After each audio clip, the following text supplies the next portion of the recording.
join the team at Parliament.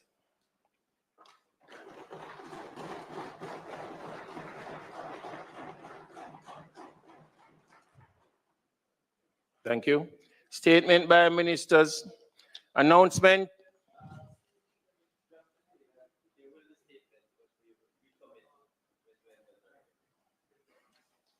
Announcement.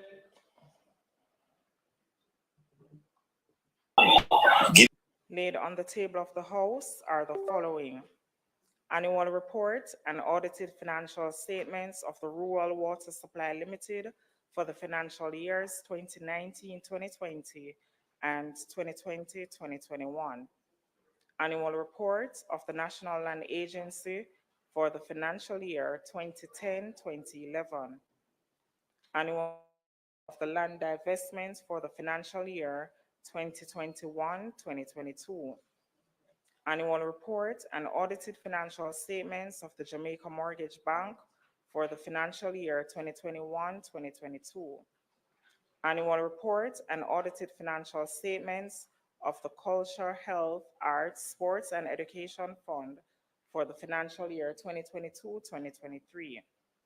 Annual report of the Tourism Development Company Limited for the financial year 2021-2022. Annual report of the Jamaica Business Development Corporation for the financial year 2021-2022. Annual report of the Export-Import Bank of Jamaica for the financial year 2022-2023. Annual report of the Southeast Regional Health Authority for the financial years 2016-2017, 2017-2018, and 2018-2019, along with their respective ministry papers numbered 40, 41, and 42 of 2024. Annual report of the Harmonization Limited Group for the financial years 2015-2016, 2016-2017, 2017-2018, and 2018-2019, along with their respective ministry paper numbered 43 of 2024. Annual reports of the Harmonization Limited Groups for the financial years 2019-2020, 2020-2021, and 2021-2022, along with their ministry paper numbered 44 of 2024. Annual reports of the Forestry Department for the financial year 2014-2015 with its ministry paper numbered 45 of 2024. Ministry papers entitled Cabinet Agenda Issues numbered 46 to 49 of 2024, dated April 8, 15, 22, and 29th of 2023. Ministry paper numbered 50 to 53 of 2024, dated May 6, 13, 20, and 27 of 2023. Ministry paper numbered 54 to 56 of 2024, dated November 6, 13, and 20 of 2023. Ministry paper numbered 57 to 59 of 2024, dated December 4, 11, and 18 of 2023. Ministry paper numbered 60 to 62 of 2024, dated January 15, 22, and 29 of 2024. Ministry paper numbered 63 to 64 of 2024, dated February 5 and 12 of 2024, and ministry paper numbered 65 to 68 of 2024, dated March 4, 11, 18, and 25th of 2024. Ministry paper numbered 69 of 2024, entitled Subscription to Available Shares under the Inter-American Investment Corporation Second General Capital Increase. Annual report of the Financial Services Commission for the year 2021-2022 and its related ministry paper numbered 70 of 2024. Annual report of the Statistical Institute of Jamaica for the year 2020-2021, along with its ministry paper numbered 71 of 2024. Annual report of the Planning Institute of Jamaica for the year ended December 31, 2022, along with its ministry paper numbered 72 of 2024. Annual reports of the Jamaica Customs Agency for the years 2015, 2016, 2016, 2017, and 2017, 2018, along with its ministry paper numbered 73 of 2024. The Auditor General's Department certified appropriation accounts under Head 28058 for the judiciary, Head 28058 recurrent for the judiciary for the year 2020 and 2021, and Head 15,000 recurrent, the Office of the Prime Minister for the year 2021-2022. The Integrity Commission's investigation report into the statutory declarations submitted by the Most Honorable Mr. Andrew Holness, Prime Minister, for the years 2019-2022 in respect of concerns that he owns assets disproportionate to his lawful earnings and that he made false statements in his statutory declarations by way of omissions contrary to the law and its indicative ruling.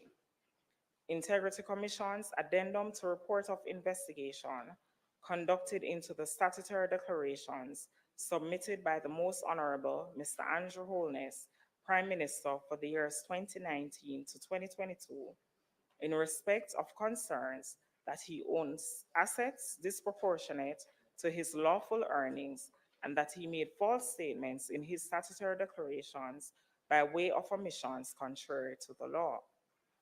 Integrity Commission's report of investigation concerning allegations of irregularities and conflicts of interest in relation to the operations of the Carl Rattray Staff College, Department of Correctional Services.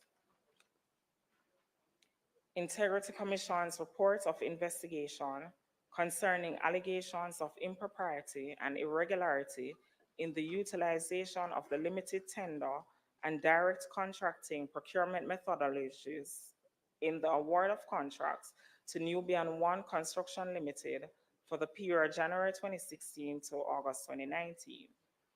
The Jamaica Gazette Supplement Proclamations, Rules and Regulations 1461, Volume 147, dated Wednesday, August 14, 2024, number 234, enclosing the Emergency Powers Parish of Clarendon Regulations 2024 under the Emergency Powers Act. The Jamaica Gazette Supplements, Proclamations, Rules and Regulations 1867, Volume 147, dated Friday, September 13, 2024, number 297, enclosing the Emergency Powers Parish of Clarendon number 2 Regulations of 2024 under the Emergency Powers Act. And finally, the Jamaica Gazette Supplement Proclamations, Rules and Regulations 1457, Volume 147, dated Wednesday, August 14, 2024, number 233, enclosing the Constitution of Jamaica. Thank you, Mr. Speaker. Mr. Speaker, just a question. I saw in the press release that the Integrity Commission had circulated that there is a special report under Section 36(3) that was submitted to the Parliament. Could you, Madam Clerk, indicate whether or not there is another report that has been received and has not been tabled today? Madam Clerk. Thank you. We have tabled all the reports that we have received from the Integrity Commission that would have arrived at the Parliament prior to its commencement today. Thank you. So we are all clear on that all reports from IC has been tabled. Members, just a little reminder that when you stand to speak, you have to allow me time to turn your mic on, or else you won't be heard or recorded. Bills brought forward from the Senate. The following is a message from the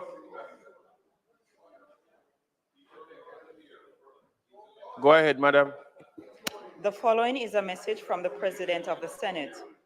To the Honorable House of Representatives, I have the honor to advise the Honorable House of Representatives that on the 26th day of July 2024, the following bills were passed without amendments. An act to amend the Representation of the People Act, an act to amend the Income Tax Act, an act to amend the Road Traffic Reprieve and Nullification of Prescribed Notices Act, Thomas Tavares Finson, OJ, CD, KC, JP, President of the Senate. You know, sure there's nothing else to table. Petitions, papers, report from committees, notice of motion given orally. The PNP say, Notice sure you don't have something else. that at the next meeting of the House, I will move to introduce and have read the first time a bill shortly entitled the International Church of the Foursquare Gospel in Jamaica, Incorporation and Vesting Act 2024. And Mr. Speaker, on behalf of the Minister of Finance, I beg to give notice that at the next meeting of the House, I will move to introduce and have read the first time a bill shortly entitled the Financial Investigations Division Amendment Act 2024. Paul say, this Question cannot and be. answers to questions. Will the Paul leader say, after indicate 3 years, when Mr. the outstanding Speaker, questions will you're be sure there's answered? not another bill under your I desk, must admit, Mr. Speaker, that I have not been Mr. briefed, Clark? but Speaker when Clark. I was looking at Sir, them, and search when the minister, relevant Search parties are the here, desk. I hope to hear from them. My apologies, guys. I can't control myself. No. Hopefully soon. If you're Motions that may be made at the commencement of public business required notice. coming in the box, please mute your mic or else you're going to be kicked out. Motion relating to sitting of the House. Motions for leave to introduce bills. Presentation of bills without leave of the House first obtained. Public business.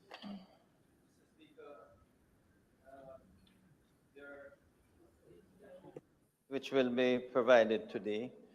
And the Minister of Education and You know, also somebody the good. Minister of Labor and Social Security. I ask now, Mr. Speaker, for a recommittal of the item statement of ministers. Recommittal. The request is on the floor for the recommittal. Those in favor? Aye. Those against? Ayes have it. Honorable Favour Williams, MP, Minister of Education and Youth. You now have the floor, madam.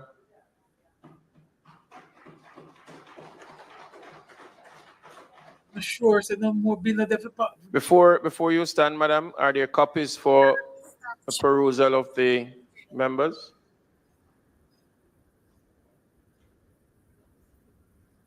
This can't be real.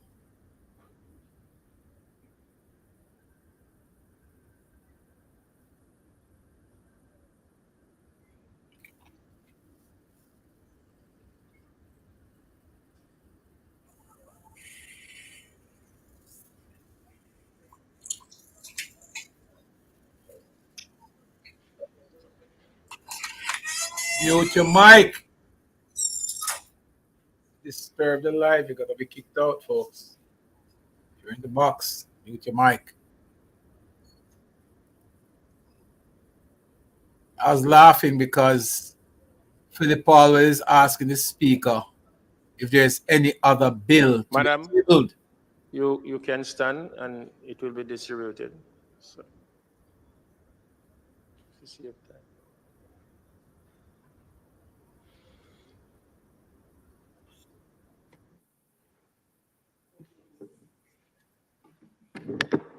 Thank you, Mr. Speaker.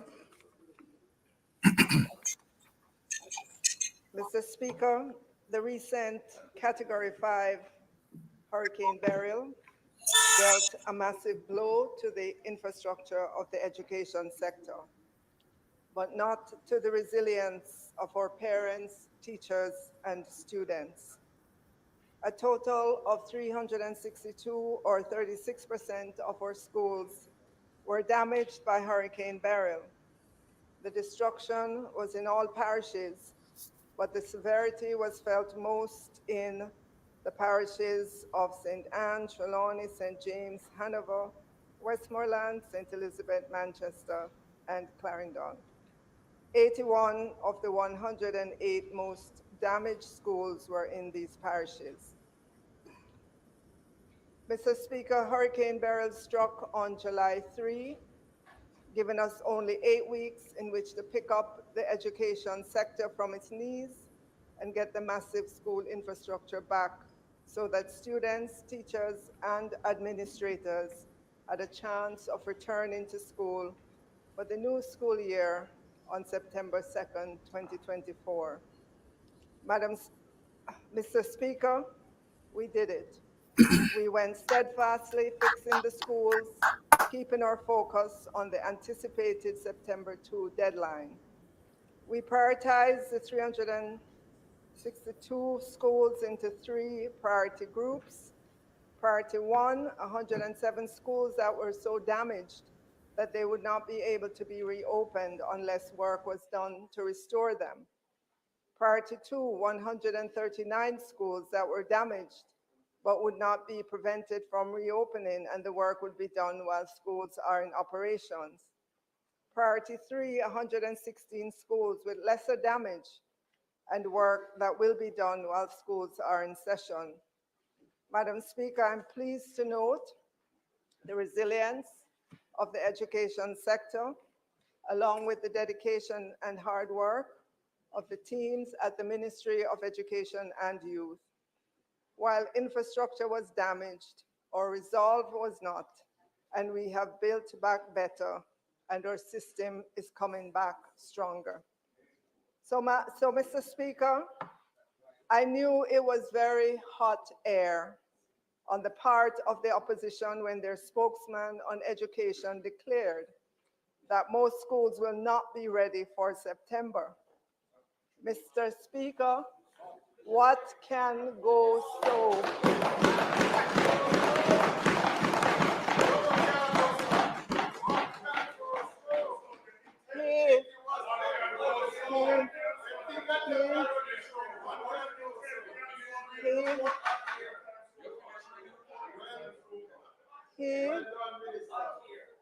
He and his team clearly had no idea of the work being done to get our schools ready for September morning. We are ready. To all our students all across Jamaica, we're making the education system better for you. Mr. Speaker, the education sector is in full gear. Today, we released the PEP5 results to regions and to their schools. I'm happy to report that those children who took PEP4 last year have done noticeably better at PEP5, and that it is a strong signal that we will see even better results for PEP6 in 2025. That was the purpose of having the PEP exams over 3 years, so that we begin to develop a profile for each student and can use the time between assessments to work with students and strengthen their understanding of fundamental skills. Mr. Speaker, that strategy is bearing fruit. I will share with you that in language arts, approximately 68% of students achieved proficiency or higher, a substantial increase from 48% who sat PEP in 2023. And in mathematics, 47% of students achieved proficiency or higher, a notable rise from the 25% proficiency rate in 2023 for those who sat PEP4. Mr. Speaker, today I joined education stakeholders for the official start of the school year, having spent the morning at Clarendon College, the oldest and largest school in the parish, It was founded on February 2nd, 1942, by the Reverend Lester Davy, Minister of Religion of the Congregational Church Union of Jamaica. On the official start of the school year, many schools were present, brimming with pride at their various exhibitions that highlighted STEM STEAM in everyday life. Mr. Speaker, we're also pleased to note that we're working to take schools off shift after years of the dreaded shift system. Since 2020, we have de-shifted 8 of the remaining 34 shift schools, with Ocho Rios Primary, Bridgeport High, and Papine High School. Actually, it's 11, Mr. Speaker.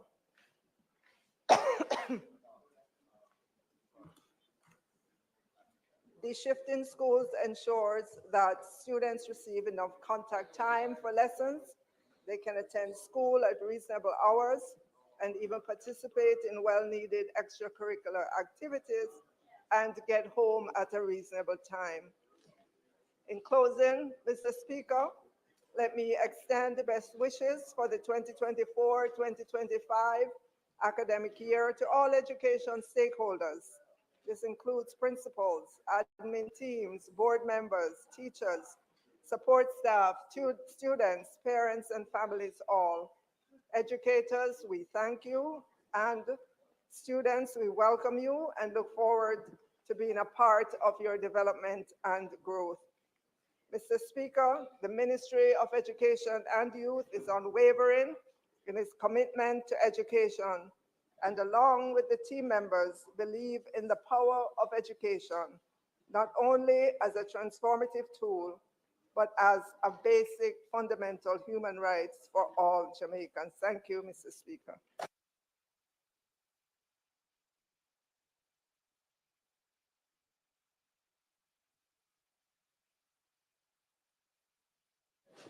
House Leader.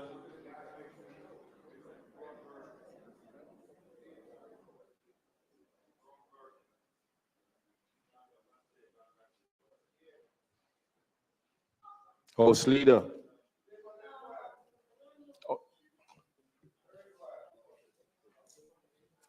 Thank you very much, Mr. Speaker. As usual, I always am gracious enough to thank the Minister for the report that is and the update that's given in Parliament.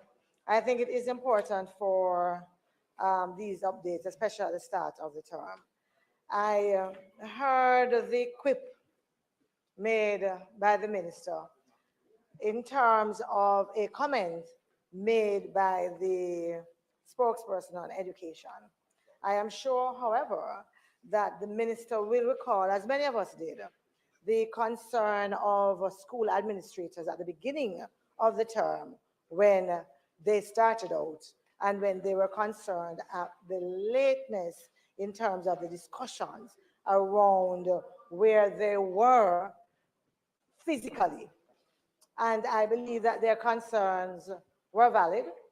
I note what the Minister has said in terms of the work done so far, and I congratulate all who are involved, including members of the ministry, and in particular, those educators and administrators who have worked tirelessly, and some good Samaritans, yes, individuals from corporate Jamaica who have also come on board, because it's one thing about education. Education brings all of us together because we understand how important it is to building Jamaica. And we have all throughout our history had the kind of collaboration with corporate Jamaica and others in building our education sector. And it was evident in the burial recovery, and I want to acknowledge that and to say how good that is. Minister, when you spoke of the increase in the performance between PEP 4 and PEP 5, and the increases, as you have stated, are noticeable. I'm not sure, since it wasn't here, and we have not been tracking since 2020. If we go back to COVID and the issues that we had and the setbacks that we had, I'm not sure, Minister, if you are also tracking how we move through from COVID to now, and all of those who have been affected by COVID, where they are, and how we should interpret their recovery. I'm not seeing the data on that, and so I can't speak on that. I know, Minister, the de-shifting of schools, and I'm a little concerned about the timeline. Since 2020, you say here, we have de-shifted 8 of the remaining 34 shift schools. I'm wondering if that is the same pace that we should expect in terms of the de-shifting of the remaining 34. And I am wondering how long it would take us, therefore, to de-shift the other schools. Thank you.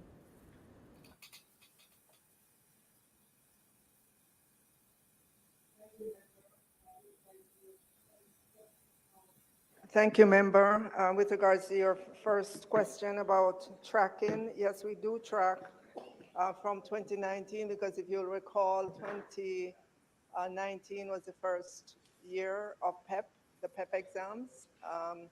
And so, of course, we do close tracking. Since then, you will note that in 2 of the years, the exams had to be modified because of COVID. And so there's not a good comparison to those years. But for the years that we can compare and look and see the development of the children, we're doing that. With regards to the de-shifting of schools, I know that in my statement it said 8, but we're actually further along than that, because this term there are 3 schools that have come off shift: Ocho Rios Primary School, Bridgeport High School, and Papine High School. So we are working assiduously. In many of the cases, they require additional classrooms, and so that will take time. But I would expect that based on where we are and the pace at which we're going, that in the next, I would say in the next 5 years, there shouldn't be any school that's on shift.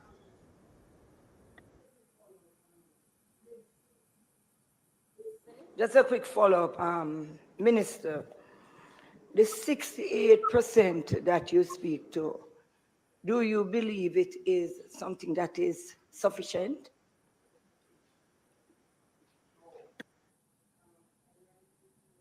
We are now, and relative to where we're coming from, it's a good percentage. We continue to work to target. The PEP data gives us good insights into specifically where the weaknesses are, where the strengths are, and so we're able to tailor the programs to help the students better.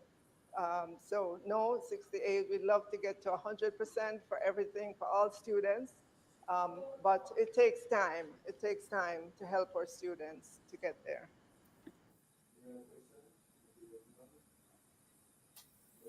Any other questions? If there is none, Minister Pernell Charles Jr. He's just collecting the printed document. Mr. Speaker, could we just give him a minute? Pernell, yes. Two statements. He's here. Oh, he's here.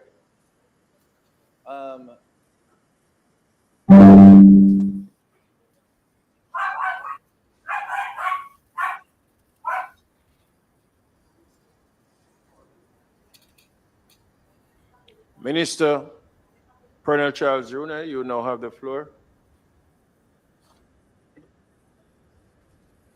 Yes, that's right. Once again, the copies of your presentation, Yeah. sir. We're getting the copies. I crave the indulgence of colleagues. There are 2 short statements. One on senior citizens. What I'll do is start with that, which I don't think anyone will have any issues without copies of that one. And while I finish that up, the statement, the copies of the other statement should be here.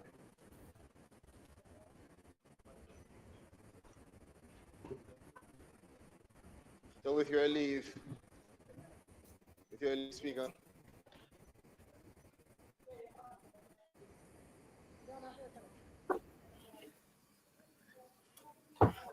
I didn't take it up.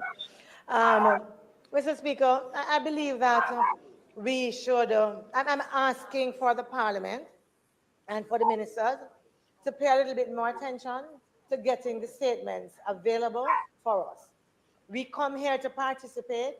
We want to be prepared to respond, and we can't do that if we come and we are listening to the report without the benefit of a physical document. And when I read the notice that was sent to me, I only saw one statement. I didn't see two. And I don't mind coming and here, but I believe that there are some courtesies that should be addressed, that should be kept and observed, so that we can have the best participation and debate in the Parliament. Yeah, this is not, it's not really acceptable. And every time we come, we have the same problem. Mr. Speaker, may I remind the member that there is no obligation on the minister provide a copy of statement by minister. It's a courtesy extended by the minister. It's a courtesy extended by the minister. It's a courtesy extended by the minister. Don't tell me nonsense. When we were on that side, Mr. Speaker, never got a copy of the statement by minister. Never. Look, About the statement. I am telling you, I serve on that side. You weren't here. You weren't here, son talk. You weren't here. Mr. Speaker, you know I'm not lying. The issue is, Mr. Speaker, make it clear. They are talking about lie. They never travel in the same street with the truth. You have never traveled in the same street with truth.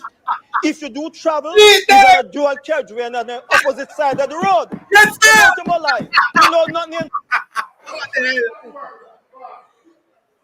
Mr. Speaker.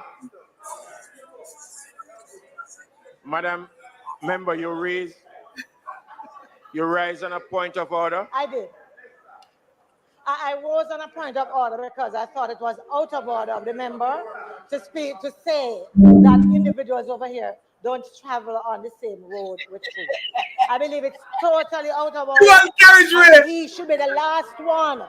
He of all persons should be the last one. Don't come in here, come talk about truth. Not you. So you beat them. So you beat them. So you beat them, John Cross. Members, let me remind us. Members. Name them, MP. Name them. Mr. Speaker. Name them. Members. They don't want to listen. You name them. After the standing order. After the book. One woman. Members, if I have to rule, I will rule. I'm asking us to behave in a civil manner. Mr. Speaker, and I must remind us all that when you rise on a point of order, it's not to make a statement, but to ask a question. Minister, Colonel Charles Jr., you know how. Thank you, Speaker. Thank you to my colleagues for taking up that time. I'm sure the document will be here pretty soon. So I appreciate member for the comment. But what I will do, we're going to start off with a light statement. I'm going to email it to you. I've sent. I want them to walk out, you know, because they don't want the Prime Minister to speak. Minister, can you just take a seat for me? Member Brown Burke and Member Warmington. Please, the minister has the floor. And if I have to stop him once more, because of the crosstalk between both of you, then we will use the standing order to keep the house in order. Thank you. Here. Mr. Are you rising on a point of order? Are you? And it's a question. It's of the statement from the minister. so you're asking for the copy I'm of the asking statement. Before the minister proceeds. Whilst you were outside, Yeah. Member Brown Burke did ask a question. The answer was that he will have them provided as soon as possible because they were still being printed.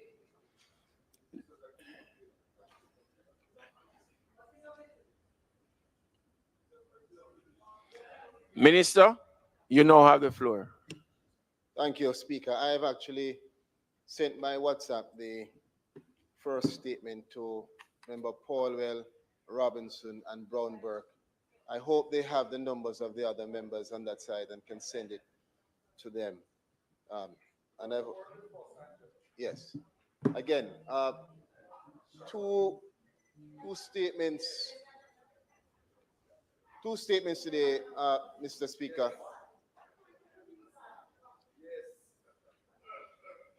You know, we seem very energized today. Coming into the parliament, I never knew. We seem to have a lot of energy today. Maybe we can direct it in the right way. Again, Mr. Speaker, I thank you and I crave the indulgence of colleagues. The first statement, a light statement that relates to several of us here, the commemoration of Senior Citizens Month 2024. Mr. Speaker, I rise today to address the House on the National Commemoration of Senior Citizens Month 2024, which is being observed in September under the theme Promoting Healthy, Active, Productive Aging. For the last 47 years, the nation has observed Senior Citizens Month to bring attention to the value of our seniors and to honor their contribution to building Jamaica. The annual observance is organized by our National Council for Senior Citizens, Mr. Speaker, which is an agency of the Ministry of Labor and Social Security. And that council has the primary responsibility to effect the national policy for senior citizens, which was revised in 2021. It was revised then with the primary purpose, Mr. Speaker, of firmly establishing the government's commitment to ensuring the full inclusion of seniors in all facets of nation building and guiding the implementation of programs specifically targeted to meet the needs of persons 60 years and older. And I remind the nation and colleagues that in Jamaica, our senior citizens are those aged 60 and over. The vision behind the policy, Mr. Speaker, is a future in which senior citizens live and participate in a society that guarantees their rights, promotes their responsibilities, recognizes their capabilities and contributions, and facilitates their full enjoyment of a life that is healthy and secure. Mr. Speaker, notably, our seniors represent the fastest growing demographic in Jamaica and globally. With this in mind, we contemplate a greater focus and investment in this group. We also recognize, Mr. Speaker, the United Nations Decade on Healthy Aging, which is being observed now from 2021 to 2030 is the period. And we are working to advance and to align with those critical priorities coming out of the UN assertions, such as a focus on changing how we think, how we feel, how we act towards age and aging, how we develop communities in ways to foster the abilities of older people, and our delivery of integrated social services and primary health services that are responsive to the needs of older people. Mr. Speaker, the activities for this Senior Citizens Month 2024 are geared towards promoting these priorities and optimizing the potential of our seniors.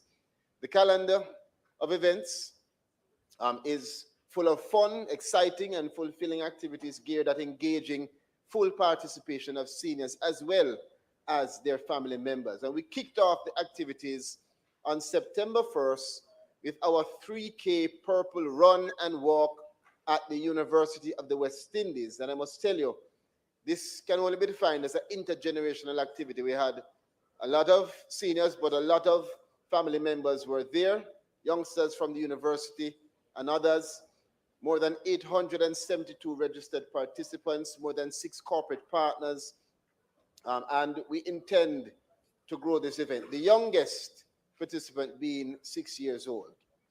Mr. Speaker, the official launch, however, of our Senior Citizens Month was on September 4th.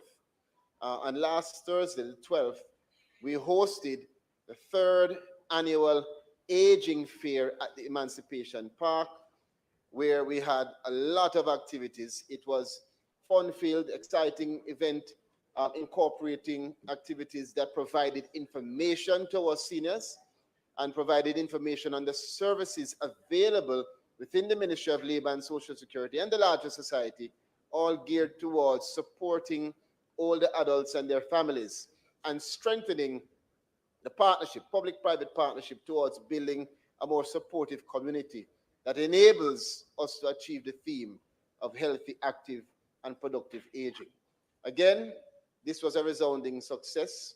The fair engaged 62 exhibitors and an additional 15 corporate sponsors. We registered almost 900 patrons, and there were several more coming in and out who were not registered but who participated. Mr. Speaker, there is a massive groundswell of interest in the issue of aging and ensuring that the entire society is prepared for the shifting demographic and that we adequately plan for an aging society, not just in terms of providing geriatric care, but in making sure that we are putting together and providing an environment that facilitates the continued contribution of our seniors well beyond the age of retirement. This is a message that was resounding at several of our activities, where we made it clear that it's not just about seniors, but all who are, once you're over 20, you should be gearing your mind, or maybe even before that, towards preparing yourself for retirement, preparing yourself for when you're a senior citizen. You don't become productive at 60. You become productive and healthy by making it be integrated into your lifestyle at an early age. Even earlier today, Mr. Speaker, colleagues, we hosted the first of 3 award ceremonies for seniors.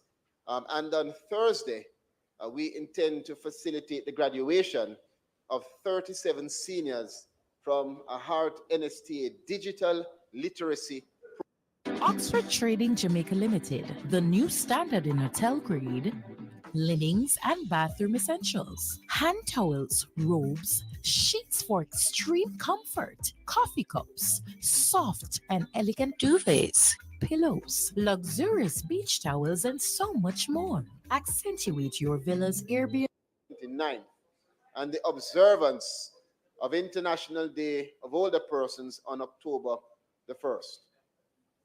Mr. Speaker, colleagues, I extend my personal invitation for every senior and their family members to participate.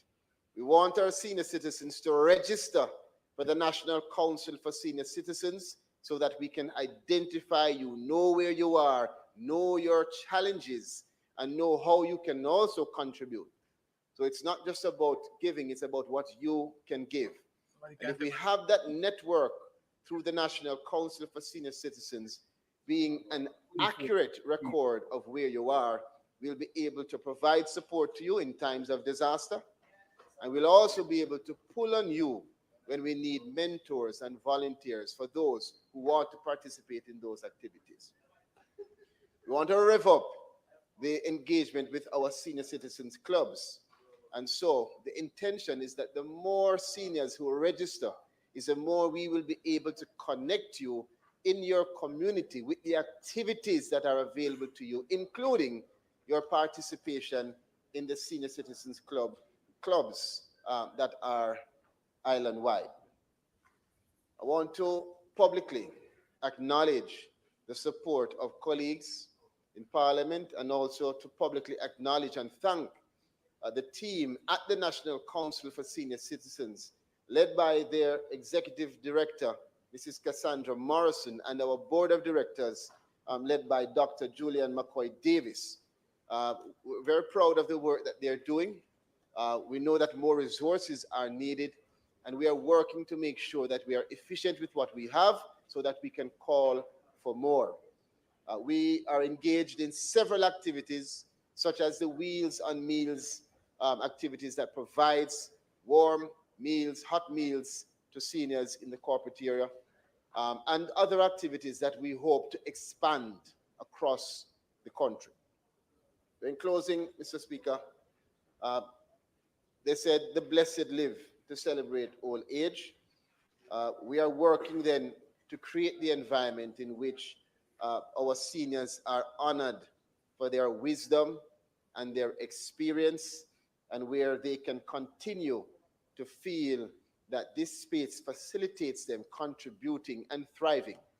One of the comments that was made throughout Senior Citizens Month is that the data shows that our senior citizens actually have greater success in starting business than others. And so we want it to be clear that this is not the end of any journey, but for several, once their environment is enabling, it can be the beginning of another phase of your journey.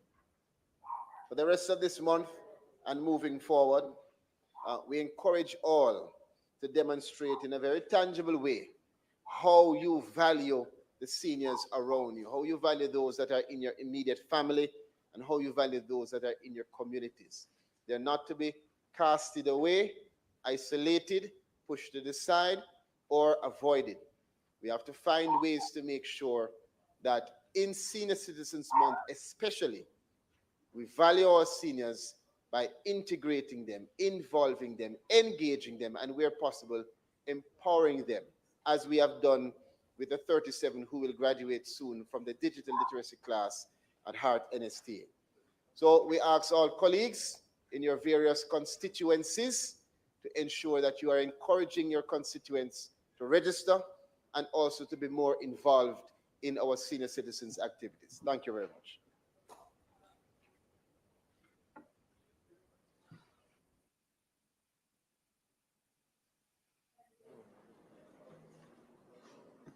Thank you very much, Mr. Speaker. I want to join also in the celebration of our seniors for the month of September, but I would also love for us to take it beyond. And Minister, I'm very happy to hear that you are going to, or you are doing in terms of promoting art. And I don't know if I heard properly that you said you wanted them to get in the technology world in terms of the seniors. My concern, though, is starting with their pensions, which is very, very critical to survival. I strongly believe, Minister, that there must be a clear pathway how they proceed, because I can tell you, I have about 4 active senior citizen groups in my constituency, and most of them, 5, 6, 7 years, they are waiting for their pensions. and it is very difficult. So if we really want to celebrate with them, I think the first thing that we should do is to make sure that when they reach home, they can take care of themselves. I also want to recommend, because, you know, I don't like when we do too much things for tokenism. And I'm not saying that you're doing that, Minister. But I would prefer if parish by parish, we could make a proper desk, let me put it that way, or a window that persons who are not in an organization would be able to go and register. If we really want them to register, we have to find a mechanism for them to do so. And therefore, I'm recommending that is either you do it through the churches or you can do it to various organizations, but to capture all your seniors and to know what is happening to them, it is going to be important that we extend ourselves further. The third thing I would want to speak to is a senior citizen daycare, because there are a number of seniors who sometimes is left alone at home, and they are very vulnerable. Some of them really is left to all kinds of danger. So and abuse. So if we are really looking at seniors and want to celebrate their contributions that they have made in this country, let us start even with 2 in each. Let us start with 2 for the parish, or even 1. We can get a center, we can get a little, probably the churches would be willing, and we find somebody to pay to keep them. And I'm going to say something else, Minister. I have a Christmas treat every year for my seniors, and tears come to my eye the last time when they said, Miss Daly, MP, I was waiting on this because from last year, December, they take me out.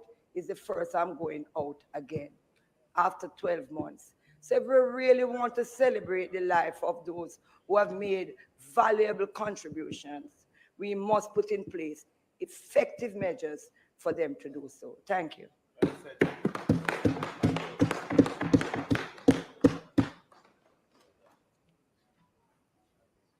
Mr. Speaker, you don't look on, you don't look. What?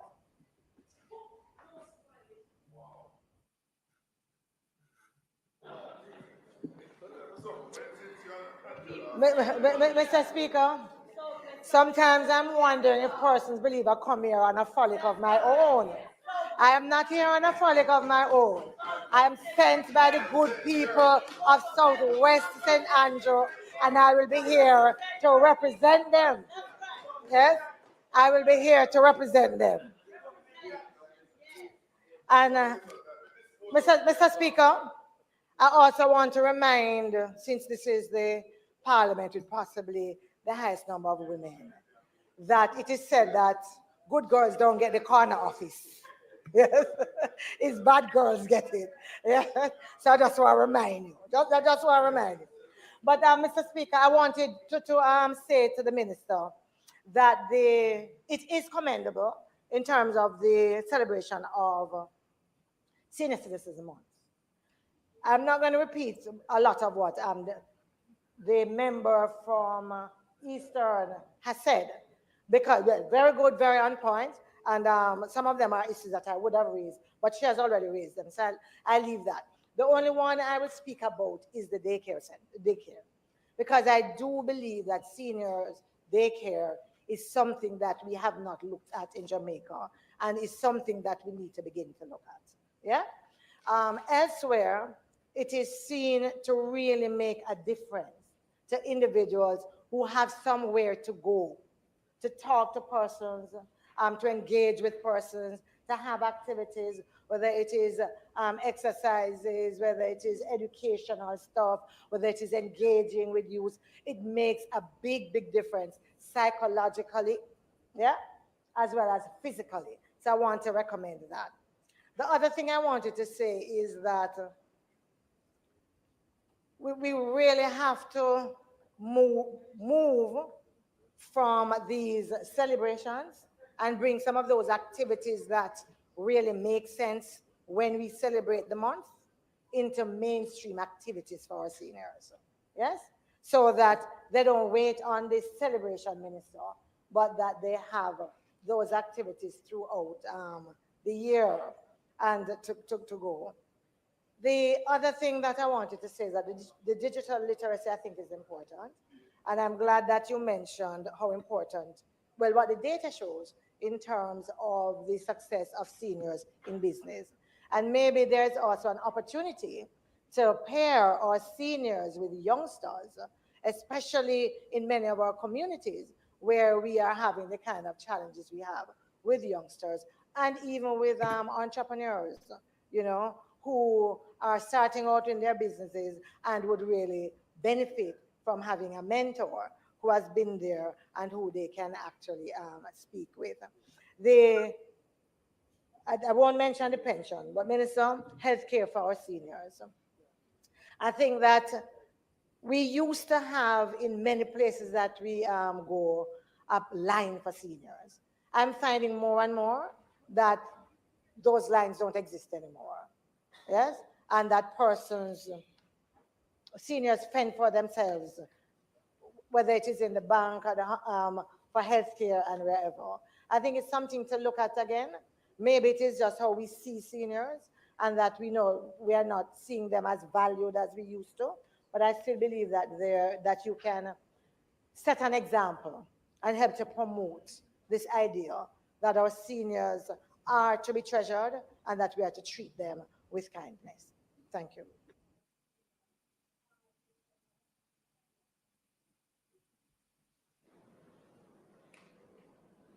Good afternoon, Minister.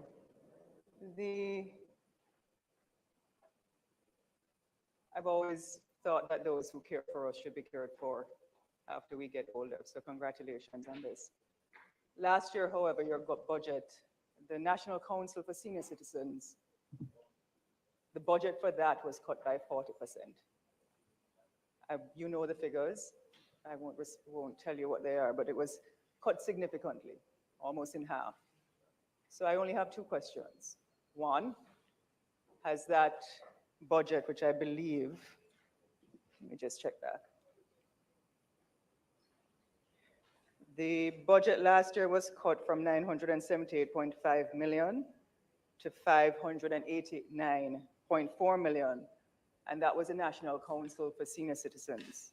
So I want to know if it has been increased this year, because none of what you're saying can take place without it, and I hope it has been.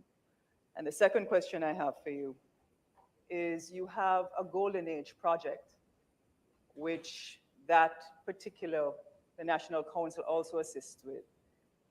And you have also a social assistance program under the ministry. So I just wanted an update. I know Minister Green might be able to tell you, but the two questions. One, has the National Council for Senior Citizens, has its budget been upgraded from the decrease or the cut that it had last year? If so, what is it going to be used for? Two, can you update us on the Golden Age project and the social assistance project that gives social grants to the elderly? I think last year it was social grants of about $3,500 each. And it's nice to have Senior Citizens Month, but I'm more interested in the recurrent things, particularly for senior citizens that need assistance with JADEP through the National Health Fund and other critical help them live optimum lives, especially when they don't have family. Thank you.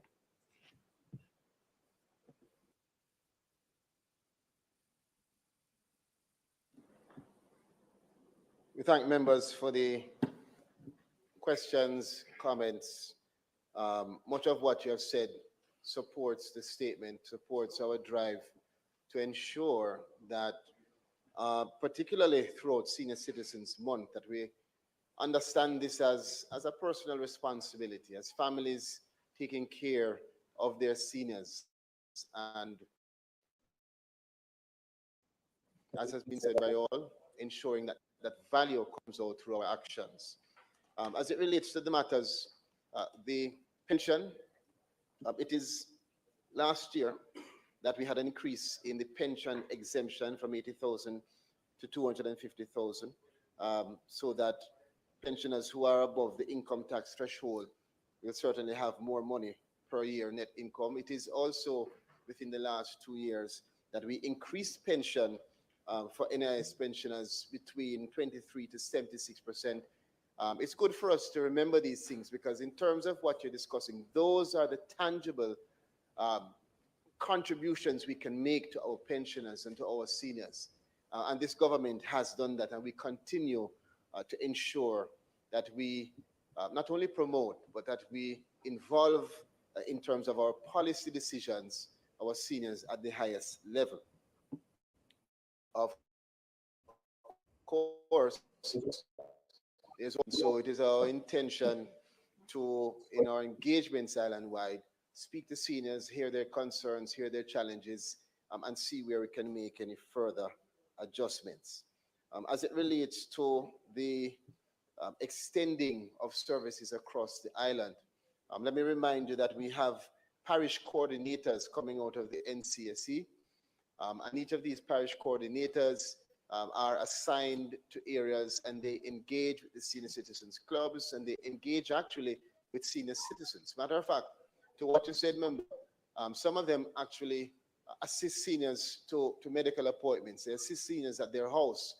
During Christmas, myself and the team, we went into some of the communities, not only giving food, but assisting in terms of minutiae details, even getting organizations that came in and helped with health care and other issues for seniors, depending on their vulnerability.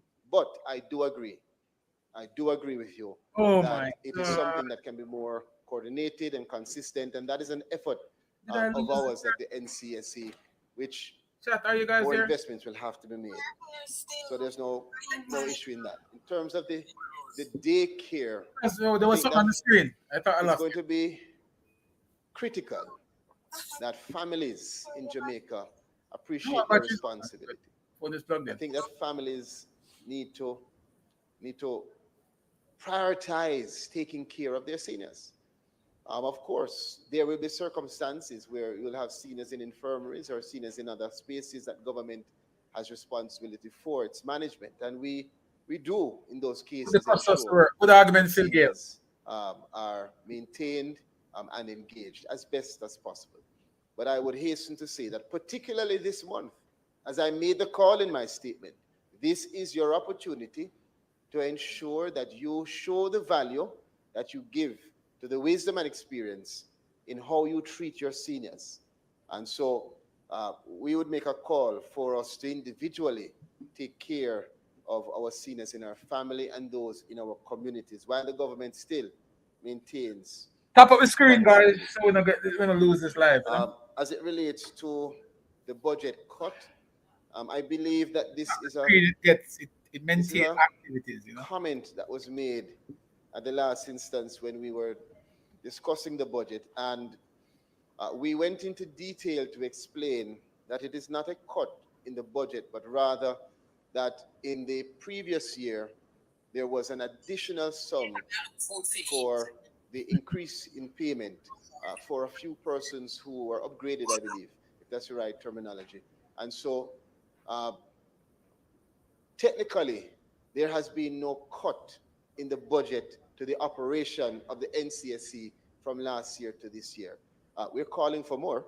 And if you're asking me if it is enough, I'll hasten to say we would want much more, member. And so I welcome your call. I think that we're working within the constraints and within the context of a country that is developing.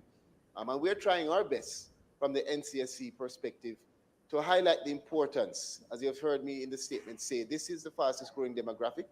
This is a critical demographic for our development. And so we will be making calls for additional support. And so again, no distance in the essence of what you're trying to achieve. In terms of Golden Age project and the other project that you raised, I'll have to get that specific information. I don't have that on hand, but I do commit to getting that, and at a later date, I'll provide that information to you.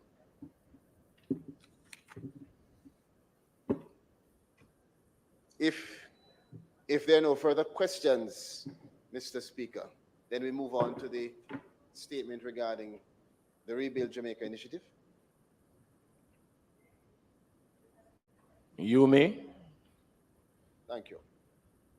And members by now should have both statements. Yes, I saw the member Paulin. Thank you, Mr. Speaker. Thank you, colleagues. And again, thank you for patience in terms of the delivery of the printed copy. Mr. Speaker, I rise today to update this honorable House and the nation on the ongoing efforts under the Rebuild Jamaica initiative, an initiative aimed at restoring our households and communities that have been severely impacted by Hurricane Beryl. This initiative has been instrumental in ensuring that the most vulnerable among us receive the support necessary to recover from this devastation. Mr. Speaker, the Ministry of Labor and Social Security, we are the chair of the Humanitarian Assistance Committee of the Disaster Risk Management Council. And as such, it is this ministry that deployed and worked with the multi-agency humanitarian assessment teams to provide immediate support to affected citizens and to conduct household damage assessments across the length and breadth of Jamaica.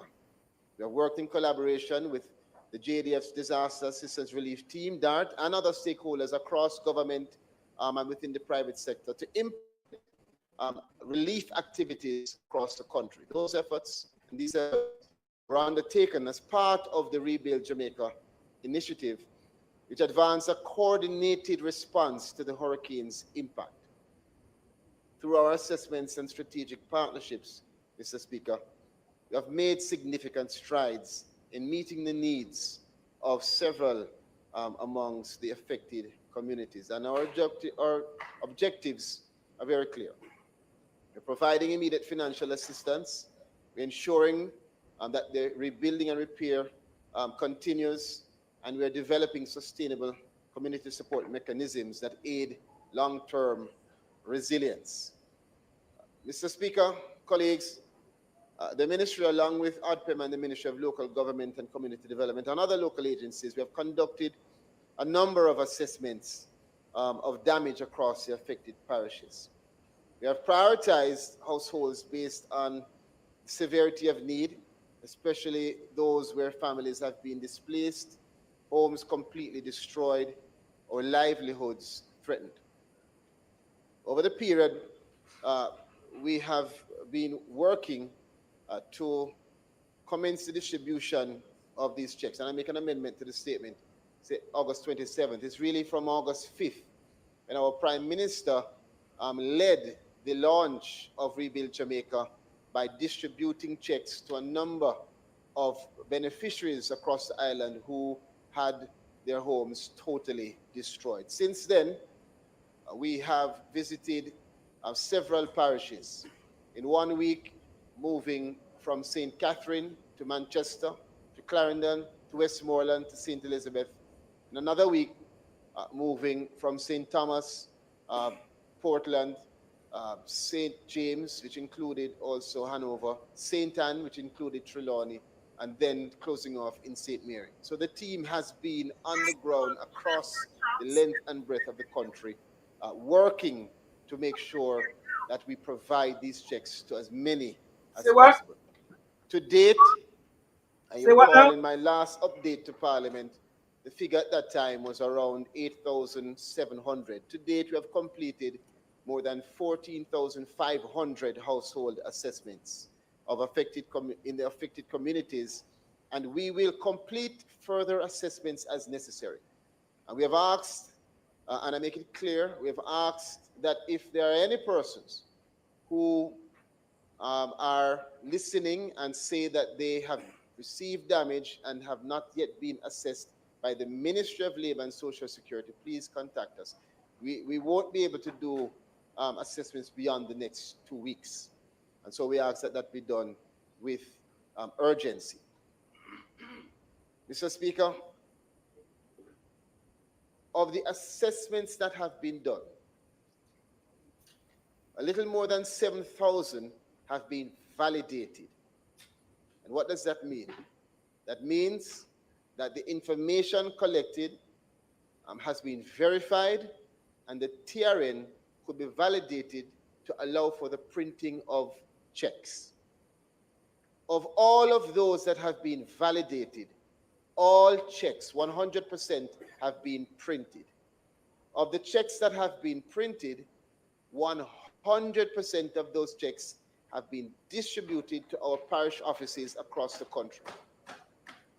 Of those checks that have been distributed, to date, based on average across parishes, we have more than 80% of our beneficiaries receiving those checks being delivered to those beneficiaries.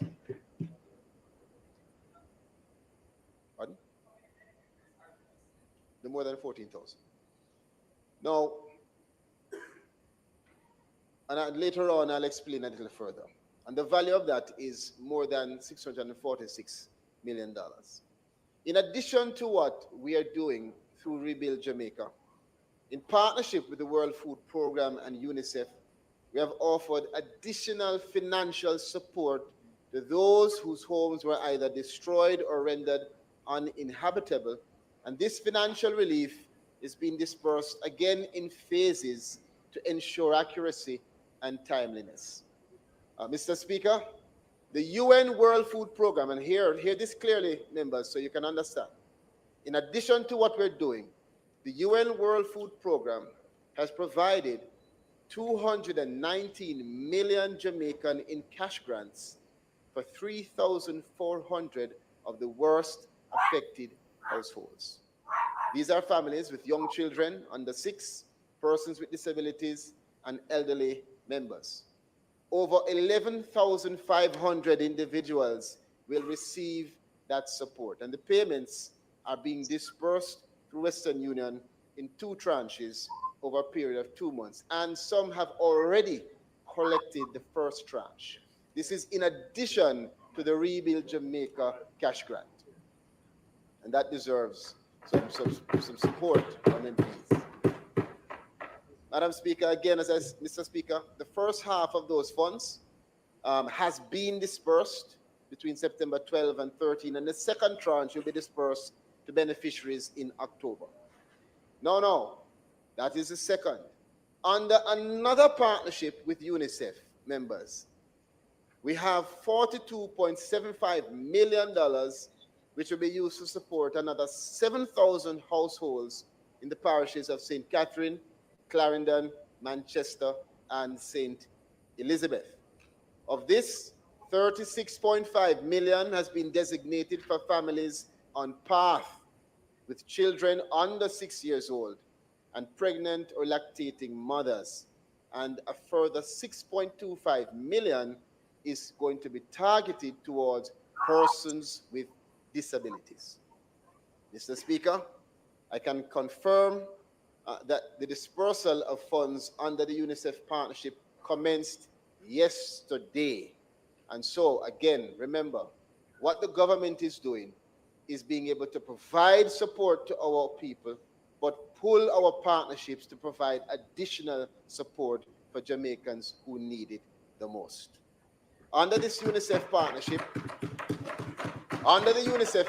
the first phase of checks dispersed focused on families with destroyed homes, single-parent households, and senior citizens, and again, persons with disabilities who also lost their homes or belongings.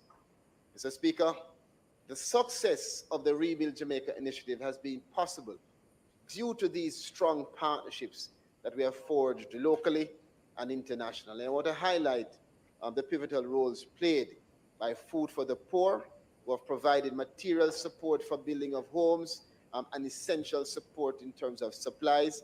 I want to highlight the partnership with the Global Empowerment Mission, GEM, who are delivering critical supplies and landed in St. Elizabeth, I think the Saturday after burial, with a container full of supplies for victims in the parish that was most hardest hit. I want to also acknowledge our private sector partners here in Jamaica who have been supporting the infrastructure restoration and also providing employment opportunities within the affected regions, as well as the community groups and churches across our country, from Red Cross to ADRA and several others. Mr. Speaker, we are far advanced in finalizing the terms of our partnership with the Global Empowerment Mission. And as I've said before, that partnership is projected to see GEM providing the material free of cost to the beneficiary, as in they will purchase the material and we provide the payments for the labor, so that the support to the beneficiary is amplified. And we're advancing the MOU, which should be completed and sent to Cabinet within the next week. Mr. Speaker, our immediate focus is now on the full validation of all affected individuals to ensure that every person in need is accounted for and receives timely support. And so the ministry has implemented a streamlined verification process to avoid duplication and to ensure transparency in the disbursements. And I want to make the point clear that we have reported before challenges in validating the TRN of too many of our Jamaicans. And it is particularly because either the TRN is absent, or the name is spelled incorrectly, or the number that was given to us is incorrect. And in many cases, when our social workers engage the persons, they either did not have the TRN physically to show, or the TRN was lost, either through the hurricane or otherwise. And so we had to take that information. So at last instance, we had under 5,000 persons, a little under, that could not be validated. And therefore, you will hear persons across the country say, I was assessed, but I have not received my check. Primarily, it is because you could not be validated, and therefore a check couldn't be printed to be delivered to you. Of that amount, we have put in place a system, and we're happy to say that we've been able since last week to either contact or to use other means to validate more than 1,500 of those 5,000.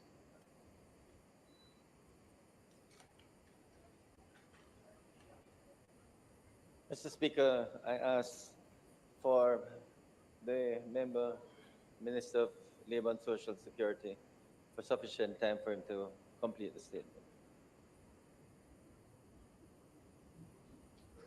The request is on the floor that additional time be afforded to the minister for his completion. Those in favor? Those against? Minister. Thank you. Thank you, Mr. Speaker. Thank you, colleagues.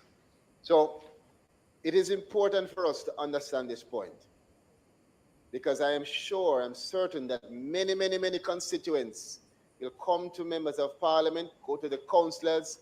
They will be saying, I was assessed, why have I not received my check? Why didn't I hear my name when the ministry came to my community?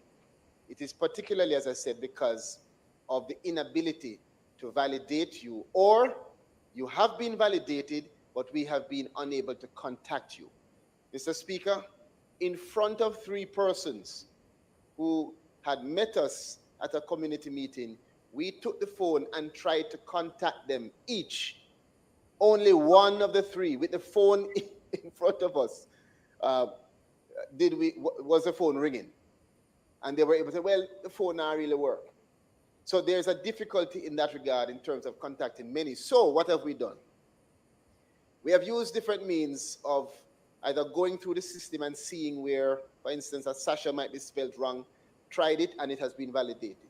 Otherwise, we've tried many, many times using interns and others to contact. We've contacted, as I said, or validated 1,500 of that group so far.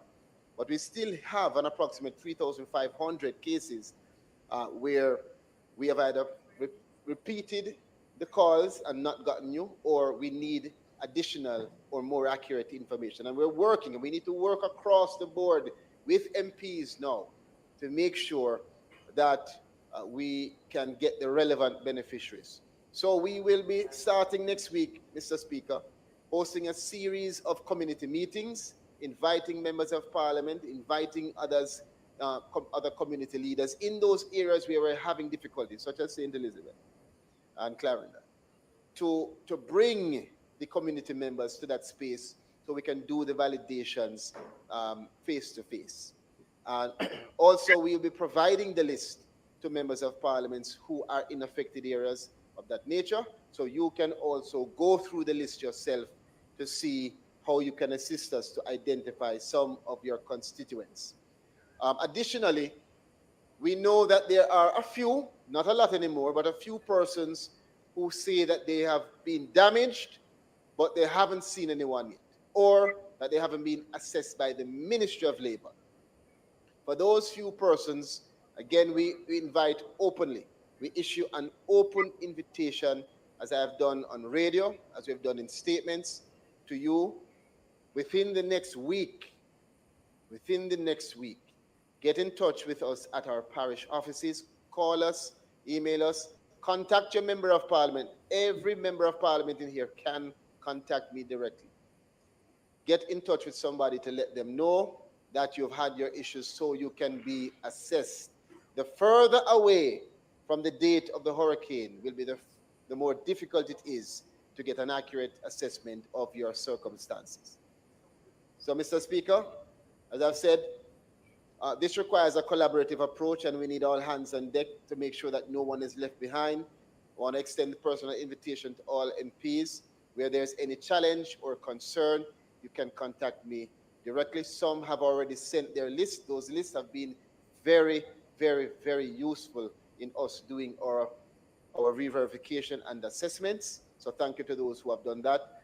And we are also advancing plans, as I said, for the second phase, which is moving now from focus on households to a focus on the business and the impact on entrepreneurship across the country. In terms of the post-implementation audit, I want to reiterate, Mr. Speaker, that we have been very careful to execute this program as a national initiative, and we have been deliberate in ensuring that the relief benefits are distributed with fairness and transparency. But we're not taking anything for granted. And so in this next phase, we will be doing our own audit, examining the mechanisms to identify any gaps in our operational procedures that need to be addressed, particularly in the identification of affected households and in ensuring that we are equitably determining the level of support. Some have said, why this person get 50? Why did I get 150? Why did I not get this? So these are things that we are examining now, and where necessary, we will have to do some rectification if it is so. And we're looking on the lessons learned to ensure that we can update our own procedures, even in how we gather information, even in gaps in what we don't gather, which we ought to gather. The second objective of the audit, Mr. Speaker, is to ensure that the recipients of the grants are in fact using the funds for the intended purpose. And though we have made it clear and repeated that there has to be personal accountability, we do have our own monitoring mechanism, and we will be executing, particularly for those that have total destruction and will be receiving 400,000, our monitoring mechanism to, as best as possible, ensure that the funds that are dispersed are used for the intended purpose. I want to close by just acknowledging, Mr. Speaker, the contributions of our local and international partners, all who have rallied behind this Rebuild Jamaica effort, and to say how grateful we are for the support that we have received, and just to thank all parliamentarians here and all of the leaders in the various communities who have walked with us, who have assisted in providing information, and just to remind persons in the rebuild, it's not just rebuild, it's rebuild better, rebuild stronger, use the hurricane straps, use the screws, and construct the homes in a way that they will be more resilient.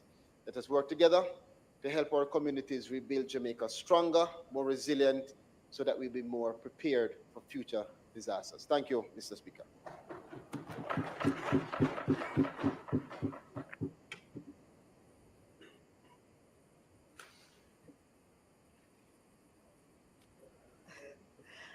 Thank you very much, Mr. Speaker. Minister, thank you for the update that you have given us today. I'm glad that you have spent as much time as you did talking about transparency. But I still have a couple of questions I wanted to ask about the transparency, because I have noted the call for individuals to actually go to the parish offices of the Ministry of Social Security, um, if they are in need and if there are issues.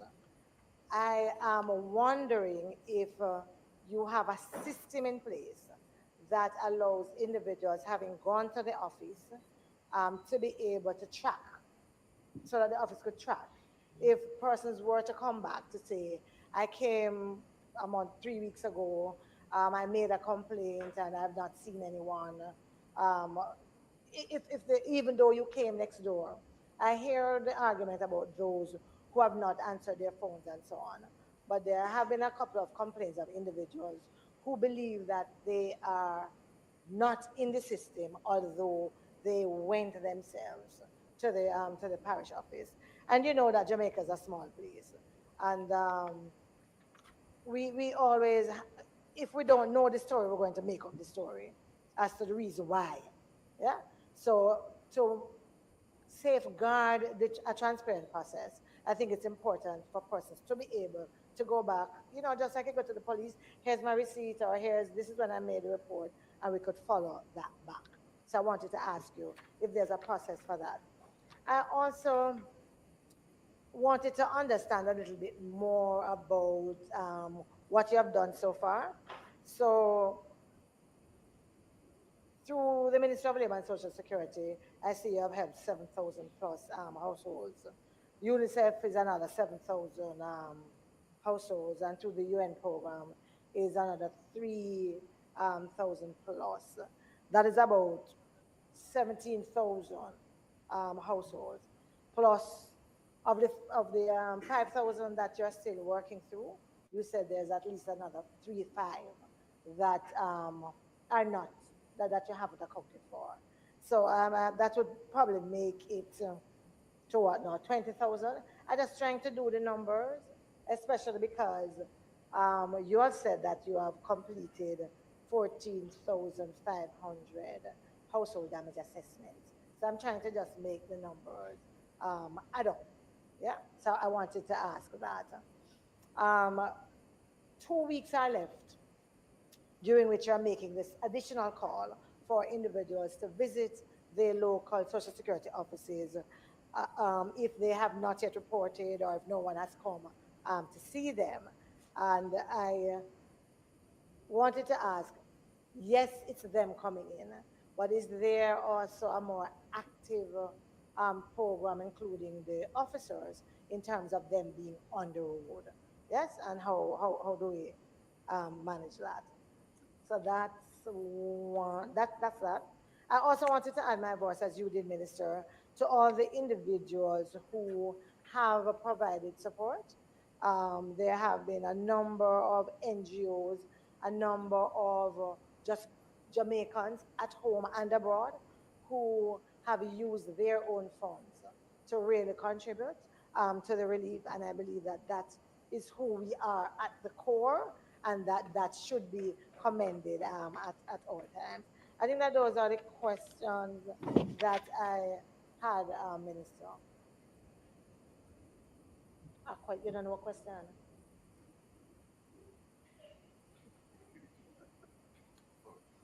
Thank you, member. As it relates to anyone who is reporting any challenge or concern, yes, we have a process that ensures that once you visit our parish office, we will record that information, take your name, your information, to ensure that we can get back in touch with you. And I must tell you that in large part, most of those concerns, once we have received the information, they have been rectified. I have not received any report of anyone who has expressed a concern that we have passed on to our parish manager that has not then been either rectified or clarified. And why I say that is that there are some persons who, let us say that they might have confused the basis upon which they should receive a benefit. For instance, we have persons who will visit the office and say, well, I have lost 10 cows, or I have lost a vehicle, just things that don't relate to the specific criteria of this. And so we've been able to clarify for them that no, this program does not involve those kind of variables, but then to direct them to the relevant program. So yes, we do have that process. In terms of the numbers, I'm very glad that you raised it in that way, because it means if you see it that way, others who have heard me see it that way. So let me clarify. We have a moving target of assessments. But while I'm speaking now, we are doing assessments. It may not be the thousands or hundreds that we were doing 4 weeks ago, but there may be one or two, particularly for vulnerable persons who were in distant spaces, remote areas, who were impacted. Or for those persons who, as you mentioned a while ago, might have visited upon our offices last week to say, hey, I have a concern. You came on my street, I wasn't here, and so I was skipped. So those that were left out, which is a few, are now being done right now. But there are 14,500 odd that have been done so far, moving from the 8,700 when we first gave an update on burial. Of that amount, we have validated printed checks and distributed for more than 7,000. And it's more than 7,000 by now, but that's the update we had as of 2 days ago. The support that we are getting from UNICEF and the support that we have received from World Food Program speak to the same cohort of the 14,500. What they have done is they've taken our information and they have gone through and disaggregated based on vulnerability index. Those persons that are more vulnerable, for instance, as we have said here, elderly, single mothers, some kind of illness, or within the group of persons with disabilities, they have been targeted under those programs. And so persons receive an additional cash grant on top of what the government has given them to give them additional support because of their vulnerability. The same goes for both World Food Program and for UNICEF. So there's not an extension to 20, it's within the same cohort of 14,500. What the extension is an extension of benefit. So thank you for that question and for us to be able to clarify. In terms of the active program, well, in terms of your third issue, which was, are we going into the communities? As I said in the first response, yes, we are in communities right now as I speak. And if you turn to page,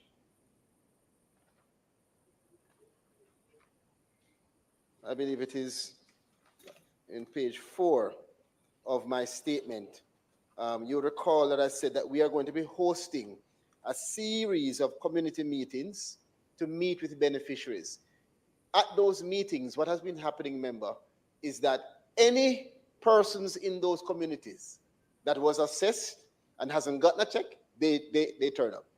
And so those meetings end up being meetings that allow for us to, that is why we've been able to validate and verify 1,500 of who we couldn't contact before. Because we're not staying in the office, we're going to the communities and we get in touch with them on a daily basis.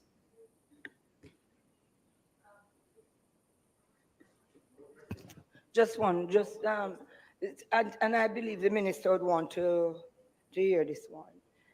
I do not know what mechanism has been put in place for those persons who have been receiving checks, that the checks that they are receiving is really doing what it ought to do.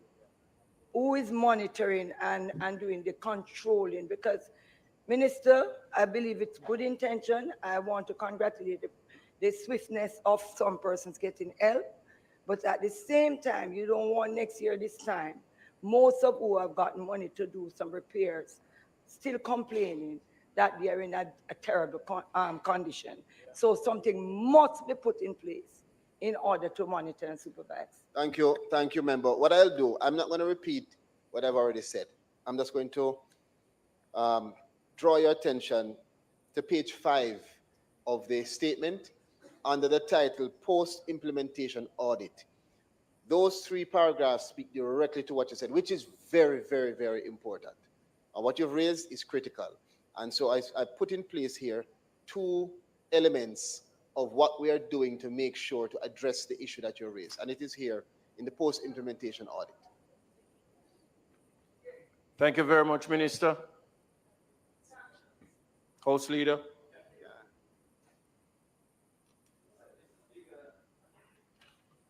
Mr. Speaker, could I ask for the recommittal of the item announcing? The request is on the floor. Those in favor? Those against? The ayes have it. Clerk. Thank you, Mr. Speaker. I wish to advise the House that a 1-page special report submitted by the Integrity Commission under Section 36, subsection 3 of the Integrity Commission Act in the matter of an investigation report conducted into the statutory declaration submitted by the Most Honorable Mr. Andrew Holness, Prime Minister for the years 2019 to 2022, in respect of concerns that he owns assets disproportionate to his lawful earnings and that he made false statements in his statutory declarations by way of omissions contrary to the law, was included in cover letter dated September 5, 2024, and this was inadvertently omitted from the announcement list as was raised by the opposition, and we regret any inconvenience that this may have caused. Thank you. Mr. Speaker, the Prime Minister, Dr. Andrew Holness, would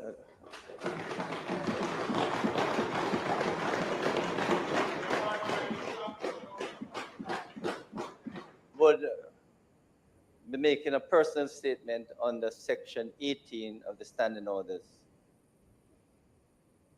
Members,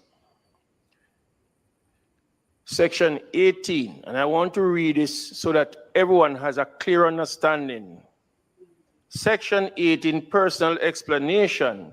With the leave of the Speaker and by the indulgence of the House, a member may make a personal explanation, although there be no question before the House.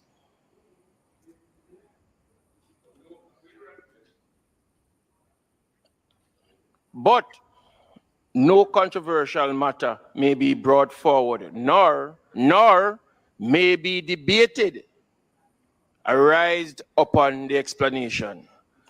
At this time, as Speaker of the House, standing in today, in accordance to the Standing Order 18, I hereby grant the Most Honorable Prime Minister, Dr. Andrew Michael Holness, the right to make that personal statement.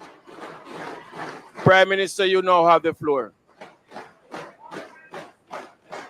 Thank you. Thank you, Mr. Speaker, for your permission, and thank you, members, for your indulgence.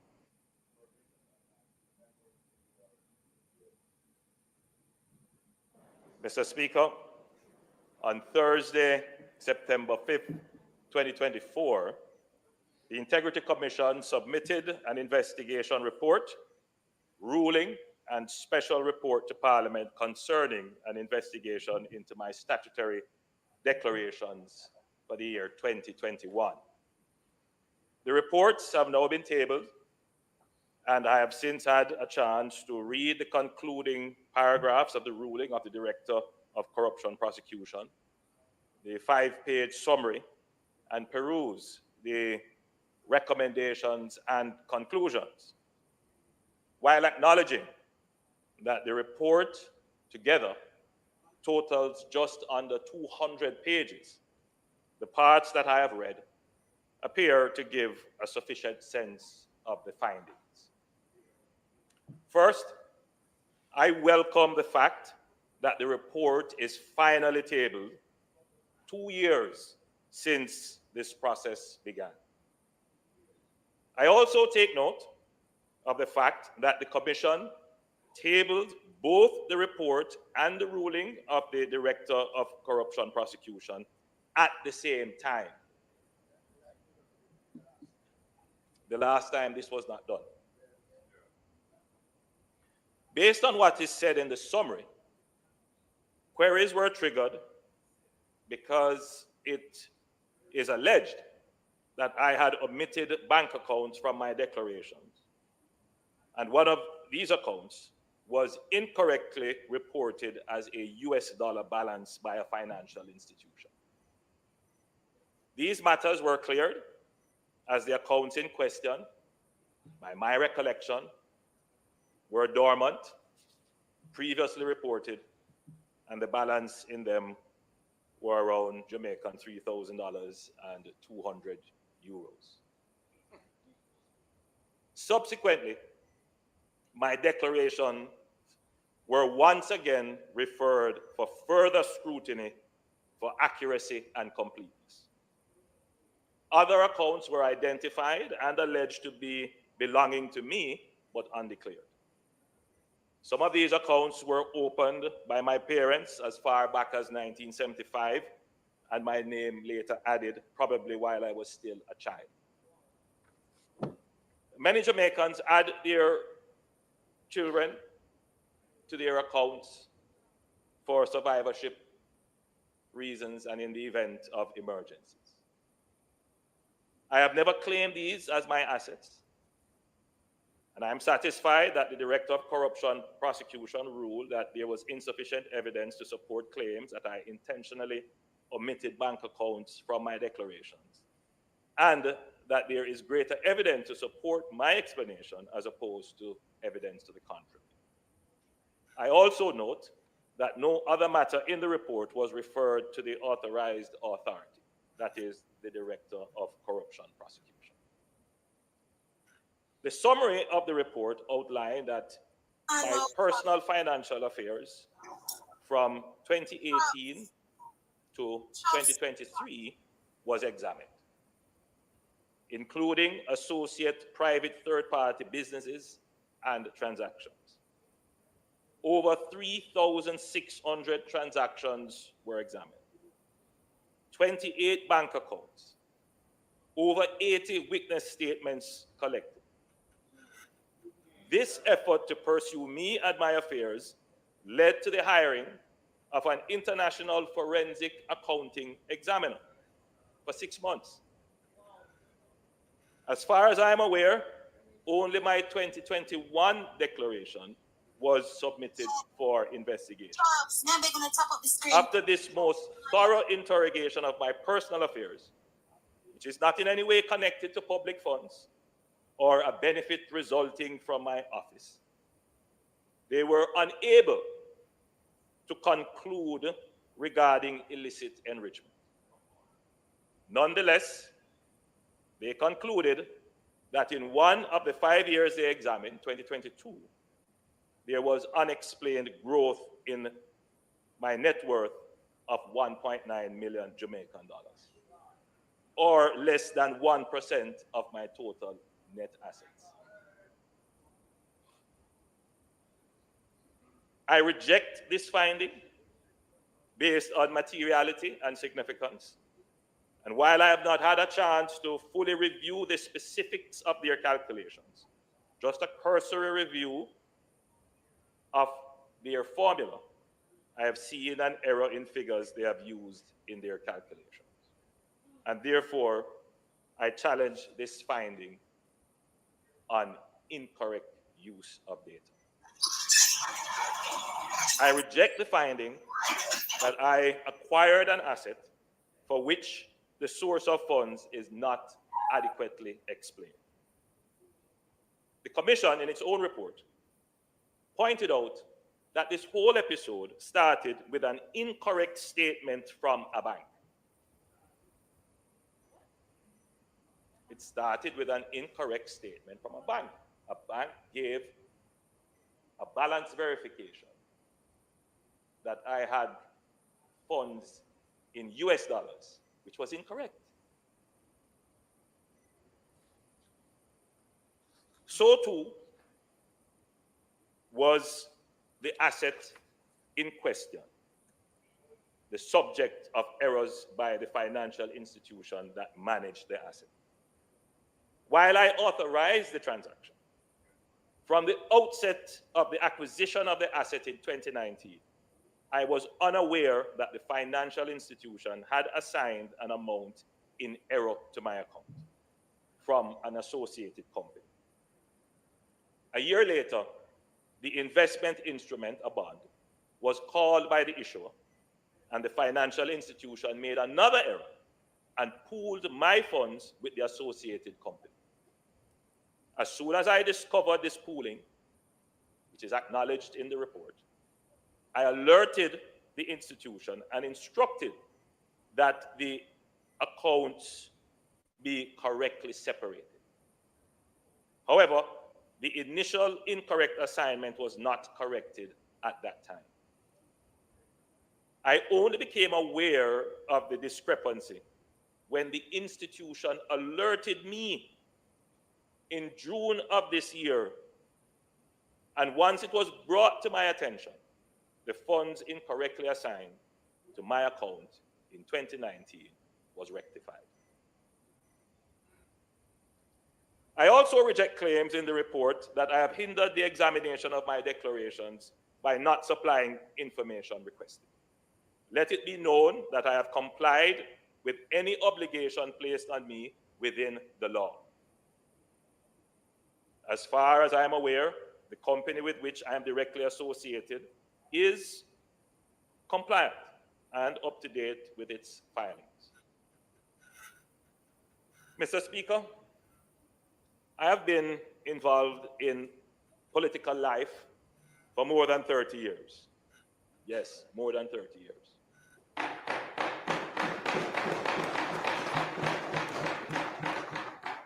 And I have been elected in this House for 27 years.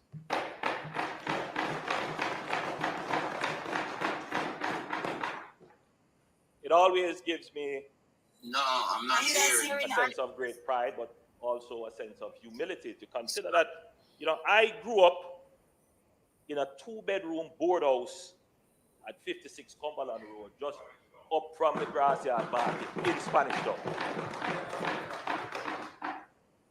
I don't wear my background as a badge or try to exploit it or exploit my humble beginnings for political sympathy.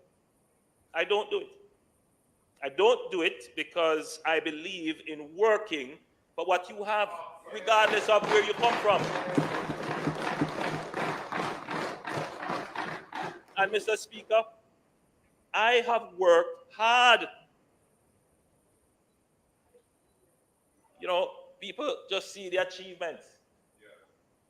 They don't know the hours, the nights, the hard work.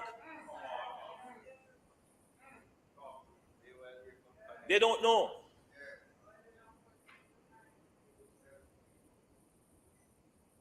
I have worked hard, wisely, and honestly to achieve whatever I have.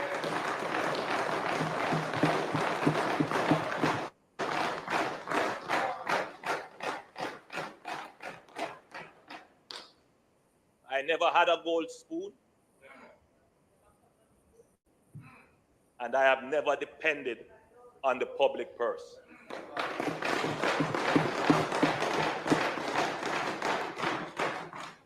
Indeed, I gave up my salary. I gave up the salary due, the salary increase due to prime ministers, in solidarity with all the people who are challenged to make ends meet with their own incomes. I didn't take it and pretend to give it to entities that are in my interest anyway. No. On principle, I didn't take it.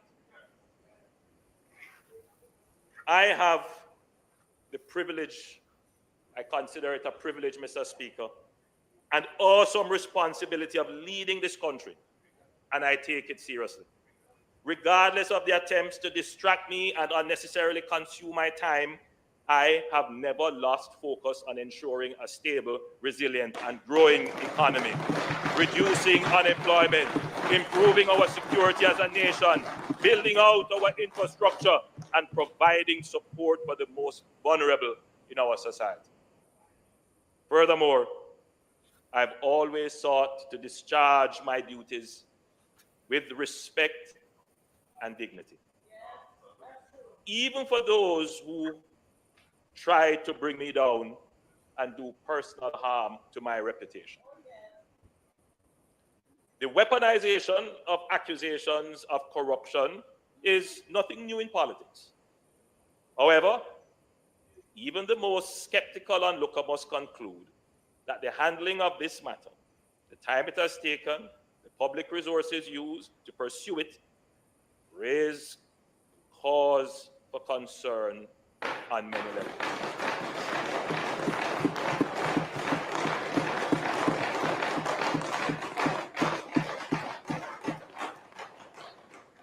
While I will not pursue the view that this was politicized, I believe it is commonly agreed that the law governing the Integrity Commission is in urgent need of revision.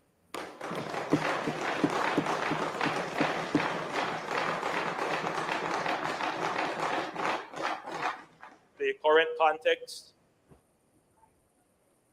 of its operations does weaken its credibility, and we must do everything to ensure that the appropriate laws are in place to prevent the politicization of the Commission and to support the Commission in its work.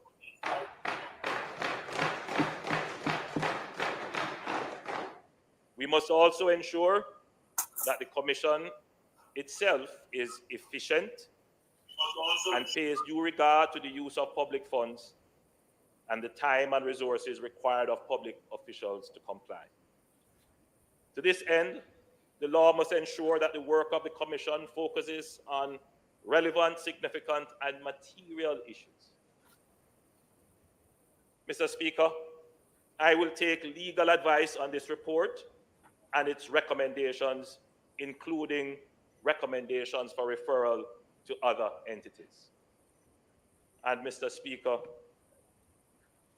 I will continue to pray to God for guidance and strength as I continue to lead Jamaica.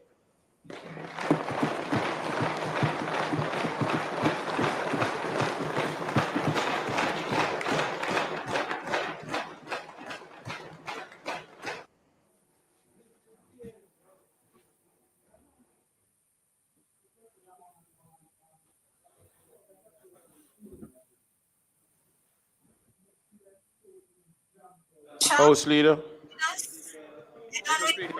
Mr. Speaker, it's not proposed to do any further business today. I therefore ask that the House be adjourned to a date to be fixed. Mr. Speaker, the Prime Minister has given a personal statement in accordance with the permission which you granted. Is it your understanding that anything can be said today in response thereto?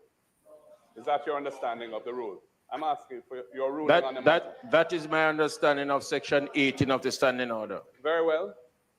More or none. This report, the substantial report has just been tabled. You cannot debate. The public will have an opportunity to review it and discuss it. Member, you cannot debate.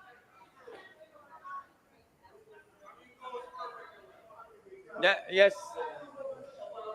To repeat, Members.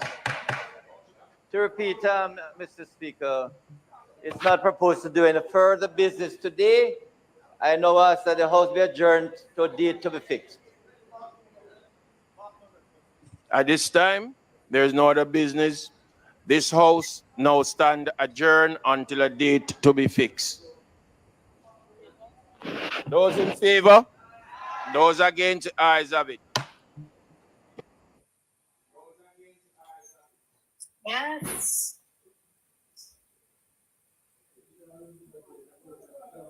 Chops? Chops, hold on, let me get Chops. Yeah. Chops? Yes, yeah, mommy. let's go. Your time to run the show. Boy, let me tell you something.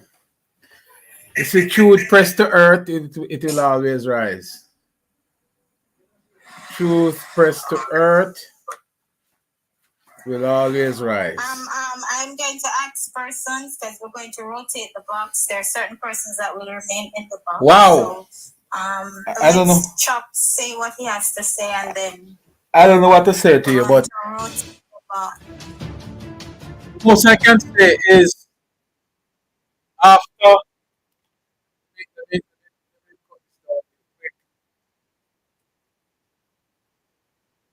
after 3 years of running around the country, parish by parish, constituency by constituency, divisions by divisions, on every public platform, on every public radio, every public television station, to echo the argument about corruption and Prime Minister's statutory declaration, it has finally been tabled in Parliament. You know, I was privileged to have gotten a chance to read that report. I didn't read it in its entirety. I read the sections that the Prime Minister spoke to. I read the ruling from the Director of Corruption Prosecution, Mrs. Prince Kamika. And I also read from the Integrity Commission's conclusion, recommendations, and some of the tables in that document. It's a huge document. If you enter the box, please mute your mic. So, in reading those, I would have concluded days ago, and I would have hinted among some of our colleagues here that there was nothing to worry about from the very first day that it was released. Because I had every confidence in my Prime Minister. And I've always said to you that some of the things that I know what the Integrity Commission looks for, a lot of people don't know because I don't say a lot of things. But I have been asked by the Integrity Commission. Chops, excuse me, Chops. I don't know if it's me, but you're breaking up a little. It might have been you. Anybody else having a problem with my... Are you guys hearing? Yes, I'm hearing. Come on, Chops is clear. Okay. It might be your side there, It's Philippa. probably me then. Sorry. So I had the privilege of reading through, like I said, those reports. And I would have seen in the conclusion of the integrity report itself, and in addition, the report coming from the prosecution, the Director of Corruption Prosecution, Prince Kamika, where she categorically stated that there was nothing for her to prosecute the Prime Minister on. But that wasn't, when I got the thing and looked at it, that was the first thing I looked at, the conclusion, the page at the back. And I echo to some of my colleagues here that there's nothing to worry about.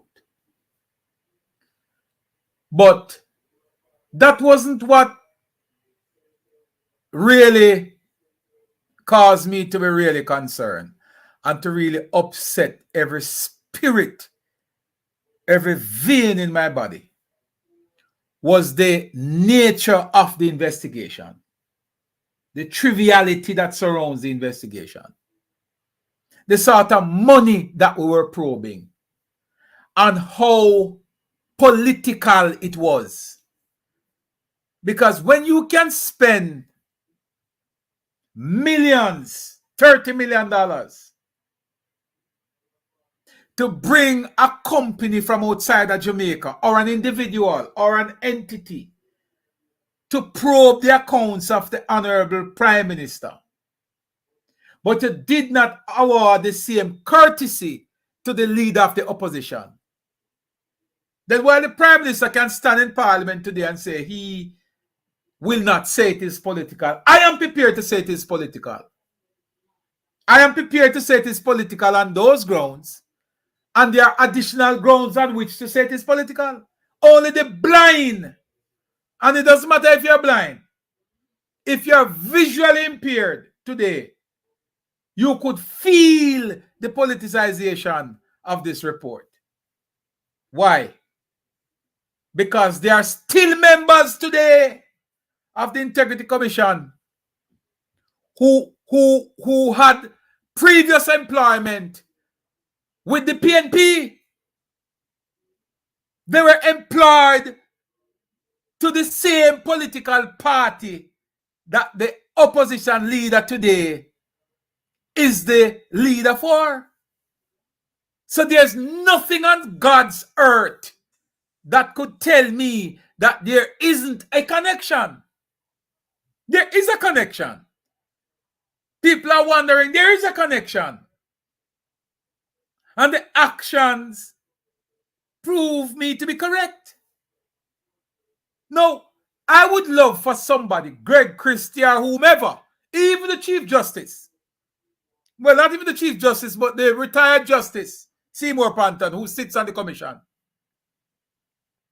And I will look you in the camera and say to you, Justice Panton, you should be ashamed of yourself. You should tender your resignation and you should walk away in shame.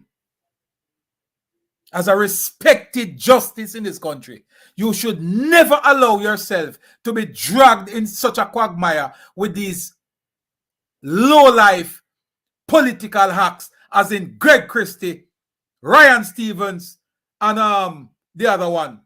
Forget their names. But these guys are political hacks planted in the IC to destroy Andrew Holness. But why? To what end? To what extent? Why? To what end? What's the motive? Is it because Andrew didn't fit in a particular mold?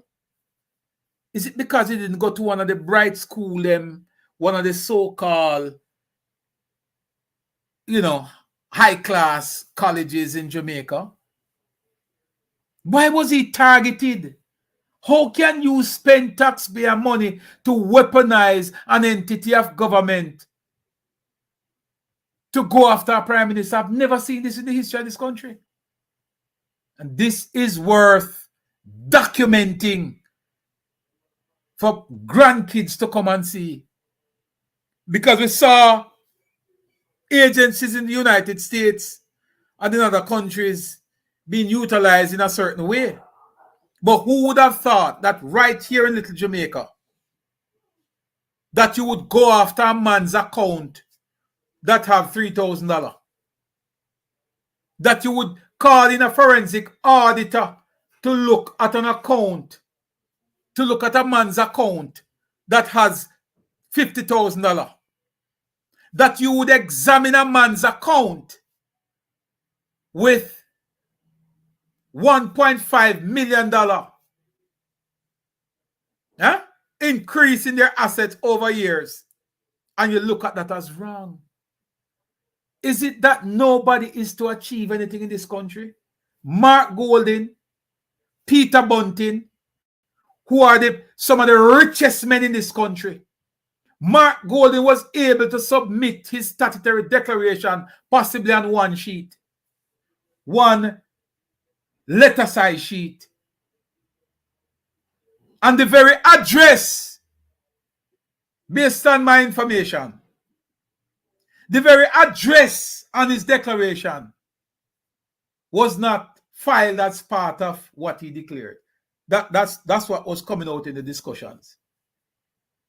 But the Integrity Commission saw it fit to sign off on his declaration, but would want to refer Andrew Holness's declarations for prosecution over a mere 50,000 here, 30,000 there, which is not even on his account. There were laborites who got fidgety. There were laborites who got weak at some point.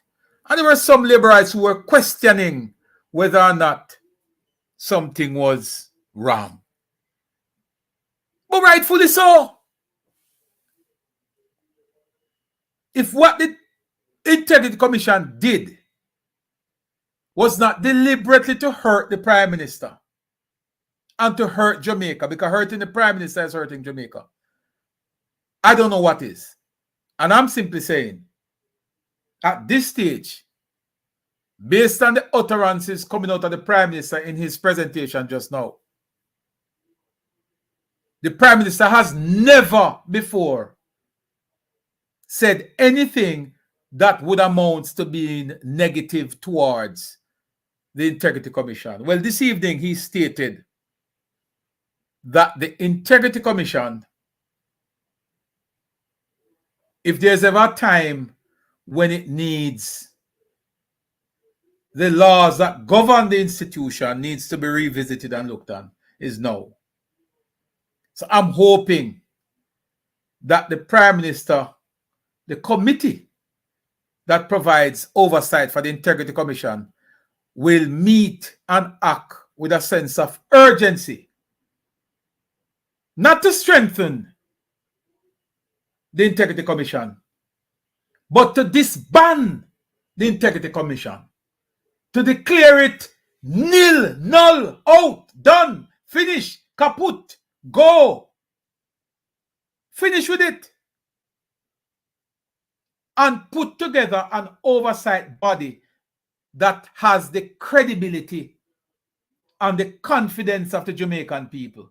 This Integrity Commission, led by Greg Christie, led by retired Justice Seymour Panton, and all the other operatives in there, should not allow to continue for another 24 hours. That is how bad it is. It's a waste of taxpayers' money. It must be flushed down the tube of the largest pit toilet in Jamaica. Get rid of it. It's worthless. It is hurting Jamaica more than helping Jamaica. How can you spend billions to prevent pennies? Think about it. It makes no sense. Would you pay a security guard to guard a vault that has $20? Would you pay a security firm $20 million to guard a vault with $10? Tell me if it makes sense. What we are doing, we are paying an entity to provide oversight and to do investigation as an entity that admit that they cannot even do 1% of the cases that come before them. What is the true purpose of the Integrity Commission? Get rid of it. Robert Montague said it in Parliament long ago. Everett Warmington said it in Parliament months ago. Edmund Bartlett, you chair the committee, you have a responsibility, and if you don't act as a chairman, you are in bed with them. If the chairman of the oversight committee is not prepared to act, then we are going to put you in bed under blanket with them, because you must act. In previous conversation with the Integrity Commission at one of the hearings, one of the members was muzzled when he attempted to point out the nastiness that existed or exists at Integrity Commission. The chairman bar him, muzzle him, ridicule him to support what? An entity that is demonstrating some. They are the ones who are corrupt, if you ask me.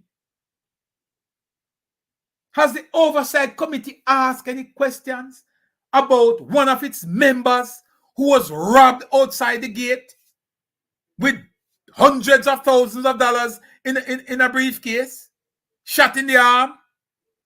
Had that been a politician in Jamaica? Had it been a minister who was robbed outside his office and money is found in a briefcase, how do you think Jamaica would deal with it?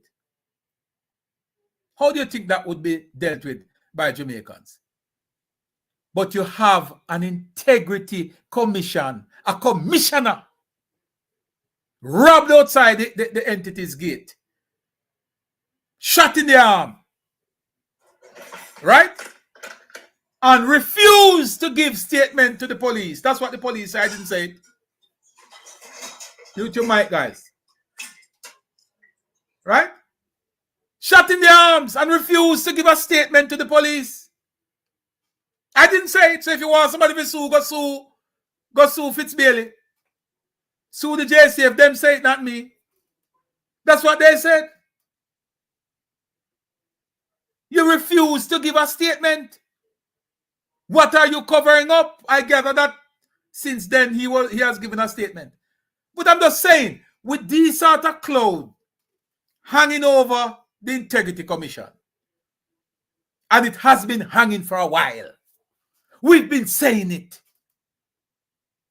But people don't want to come out and deal with it because the Prime Minister's declaration is still hanging in the balance. Well, today, that has been put to rest. It has been tabled in Parliament. It is up to everybody now to go and look at it. I can assure you that the different media houses will be analyzing it. We will go through it as social media people, and we will read it, and we will dissect it, and we will discuss it. But the long and the short of it is, we are no more prepared, trained, financed, have the resources to analyze these things more than the Director of Corruption Prosecution. And she would have read it. She would have read everything that came to her from the Integrity Commission. And after careful consideration, she saw nothing that warrant the Prime Minister be charged. Not only she, but the Integrity Commission paid an international audit firm millions. They too found and reported that nothing untoward, nothing was there for the Prime Minister to be prosecuted. Nothing at all. No. Even with that, the Integrity Commission commissioner still insists that the matter be referred to the FID. No. Is the FID a new entity? Where was the FID when you choose to spend $30 million with an overseas forensic company? Where was the FID? Why you didn't utilize the services of the FID then? So these are some of the questions that must be asked. Where was the FID when you decide to dig deeper into the Prime Minister's statutory declaration? Are we getting value for money from the IC? Absolutely not. And I think it is full time for us to bail this cat and just dissolve that entity. Pay them whatever. Sometimes it is cheaper for you to pay what is owed to a worker than to keep that worker. I think it is cheaper to pay the Integrity Commission commissioners what is owed to them for the tenure. Let them go. Happy riddance. And we can reconstitute an organization that has the credibility and will get the respect and trust that the Jamaican people deserve. Jamaica needs an Integrity Commission, but we certainly don't need one that is led by retired Justice Panton and Greg Christie. We certainly don't need one that has operatives that were either employed to the GLP nor the PNP. We don't need that either. What we need are persons who are going to act with the highest level of integrity. You cannot have the head of the Integrity Commission in the form of a Greg Christie tweeting, God help us today if we did not have both reports right there, right now. If we did not have both reports on hand today, Greg Christie would have been all over Twitter telling people that the Prime Minister was referred to for prosecution. Because that is his MO. We have seen him before. We have seen him just a couple of years ago with the same reporting that came out the same way. Nothing to prosecute, but yet writers and all the international press had it out there. Shame on you, Integrity Commission. And I trust and hope that the Honorable Edmund Bartlett, who chairs the committee, will move swiftly to convene a sitting and to come to a conclusion as to the way forward. We cannot allow $1 more, not a single penny more of taxpayers' money should go to this entity. It is not worth the paper. It is not worth that big old book with garbage in there. Any 5th grader, any 10th grader could write a report and put a PowerPoint presentation in a book and present it the way they did. Nothing of substance, nothing that made sense. These guys are supposed to be bright people, and even after the conclusion and the corrections were made, their calculation was still based on the false information that they received from the banking institution. They are not thorough. They cannot be trusted. They are political hacks. Every drop, one of them, they are politically planted there to act on behalf of the People's National Party, no less a person. And that is why they keep feeding information to the PNP and tagging along to drag the very life out of the Jamaica Labour Party and its leader. Because you are politically motivated. Well, if there's ever a time when time come now. Time come for wrap up the Integrity Commission. Wrap it up and let them go campaign with the PNP. If it is that they are so hell-bent and the PNP coming back in office, let them go, free them up. So they can all go put on them orange shirt and go on the campaign trail. Free up Greg Christie. Give him orange shirt. Free up Ryan Stevens. And whatever his name is. Free them up. Let them go. We need an Integrity Commission that Jamaica can trust and have confidence in. This Integrity Commission, under the leadership of Greg Christie and the leadership of retired Justice Panther, does not have the trust and confidence of the Jamaican people. Nobody no like you. Nobody no respect you. Because you are political hacks. And you saw that one standing up in Parliament just now, after the House was adjourned, attempting to derail and to add his voice. Because all he's about is to create confusion in this country. They have nothing to offer. They had a conference on Sunday, laced with criminals and people who are of ill intent to this country. They should go. They should go. I rest my case. Let me open up this. Thank you, Chapel. Yes. I had told him that after Parliament today, I was going to make a speech. And I think it is necessary for me to do it because, Chaps, you touched on it a little bit. So many of us, so many people left us on social media, and so many people were still on social media with us throughout the fight enough people never believed that this day would come where Andrew would be vindicated. Many Labourites believe the narrative that the PM was corrupt and somehow God left with. God bless all who did there and fight the fight for the Jamaica Labour Party. Enough of them here left. Enough of them run left way, run gone left way. And with the out here every day, night, morning, noon. I fight the fight, turn on the life, dip on the life them. Sometimes we don't cuss, we say we PM corrupt. Why something can't certified and a good thing so we never done. So we could have said why Integrity Commission never certify him thing. You hear me say? Big up on yourself, big up every Labourite who are out here and fight the fight, carry the torch every single day. Big up on yourself, when you know say I'm on a straight. Big up, I can't say nothing more. This was my speech. I had to say it. Some of us, as me say, we got through it. Sometimes we have like an argument in our household. You depend TikTok too much, TikTok this, TikTok that, politics this, politics that, but we never gave up. We never gave up.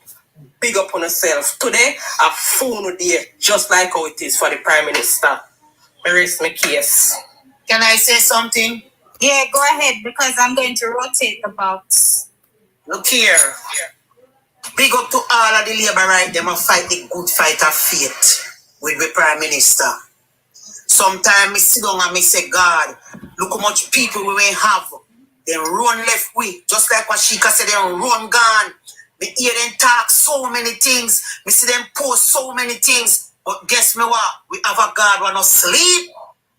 We God always have we in corner and always have a Prime Minister back. Every day, me pray for him.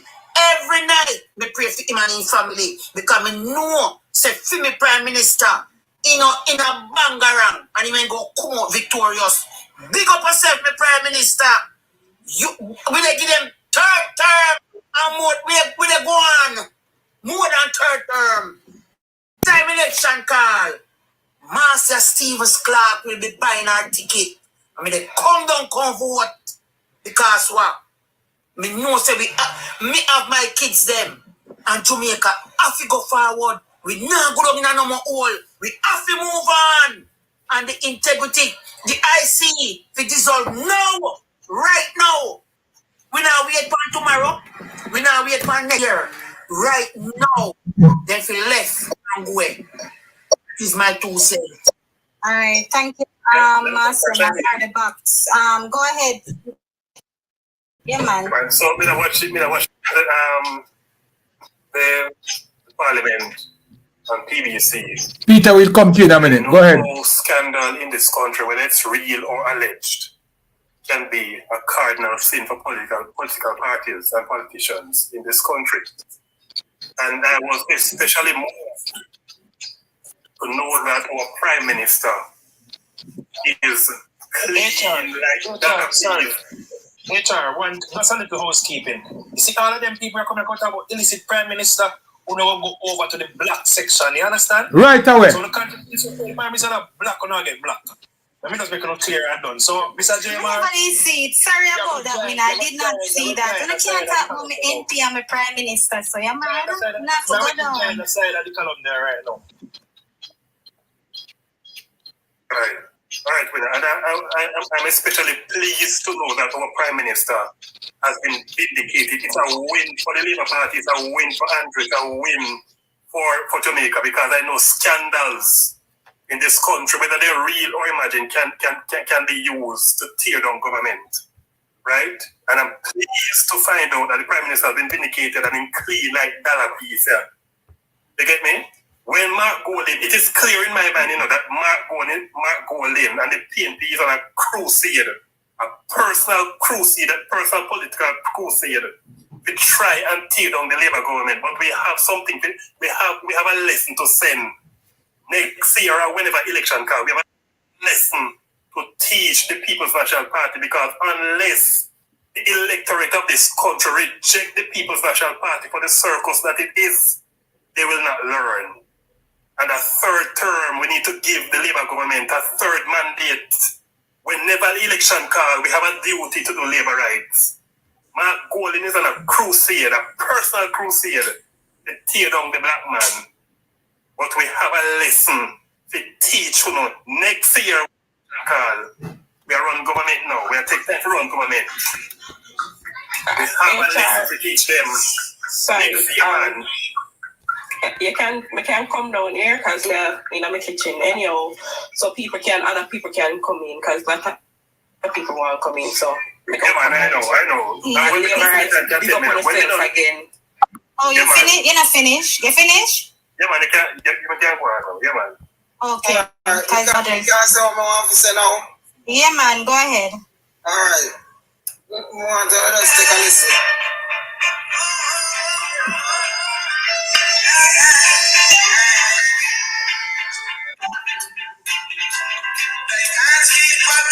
Allegations about forced labor in China's cotton-rich Shandong region.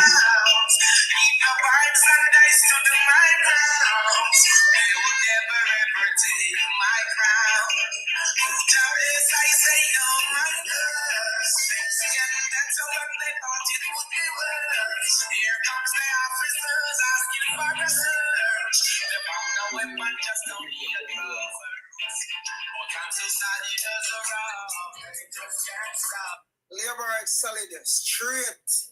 Labor rights solid. We not shaky. Labor rights solid favor. Winner, I sent you something there, Winner. The final page of the report, signed by Keisha Prince Kamika, the Director of Corruption Prosecution, where the ruling says, in light of the foregoing, there is insufficient evidence on file to establish that Prime Minister Andrew Holness, by way of omission, made a false statement in his statutory declaration for the period ending December 31st, 2021, as it relates to Bank of Nova Scotia savings account 604221 and 64 accordingly. No charges are to be laid.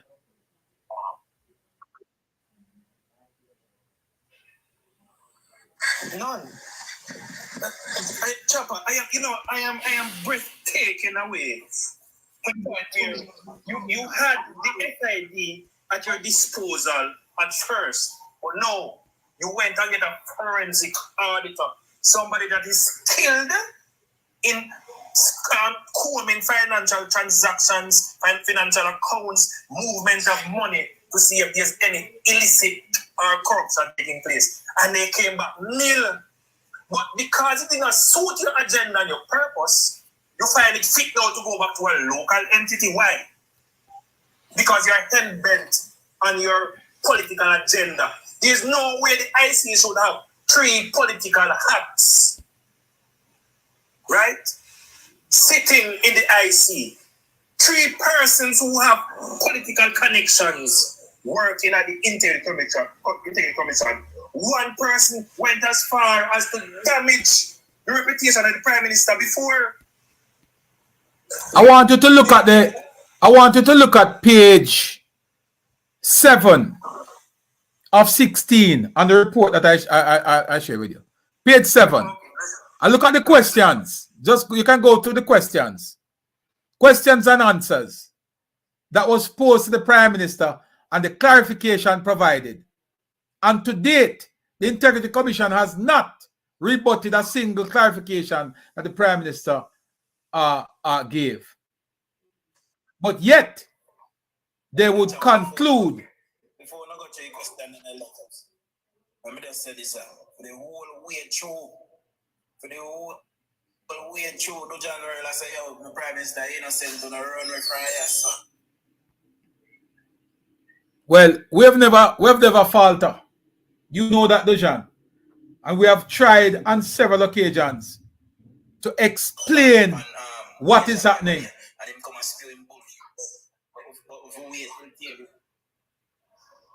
One of the questions. We should all call nationwide. We need to call the radio stations. One of the questions that would have been posed to the Prime Minister is, how are you associated with Bank of Nova Scotia account 60? in the commission's notice of August 18, 2023. How are you associated? I remember the Prime Minister came on a press conference and said it. Should have asked questions and I provide the answer. What more can I do? I've been asking people. I asked Reedy, the fat boy over there, sir. The fat Canadian overweight boy over there, sir. Why run him out every day? I ask him. Mister, why is it that you believe that the Prime Minister have a duty to release? The Prime Minister filed a report. It is the Integrity Commission duty to examine it. And if they did not examine it and put their findings out there, who's the Prime Minister to go beyond that? But go ahead, winner. Yeah, Mikey. You know what I think I find curious, he would have submitted a number of reports. Yes. And it's a 2021 report they found an issue with. Yes. But he was questioned and they acted upon a 2019 filing. You pick that up? Witch hunt. Witch hunt. Okay. Fishing expedition. Even though he gave them the information and the evidence, it never stopped them from going down that line. Yeah? You see, I'm really speechless right now. Because imagine, the Integrity Commission would have vindicated the Prime Minister. And he's speaking up for himself. And Mark Golding still find it necessary to go down the road where go. What can I find that, man? You notice when the Prime Minister said that he worked hard, wisely, to achieve. You know what coming to mind? He never get nothing to Finsack. Never get nothing to Finsack. And that to me is very profound. Because all who have beat up them governor, all who have beat up them gun, you realize that them have their assets hide in a trust. Whereas the laws are governing the Integrity Commission stipulate that you can disclose the trust, but you're not obligated to disclose what's in there. However, the Prime Minister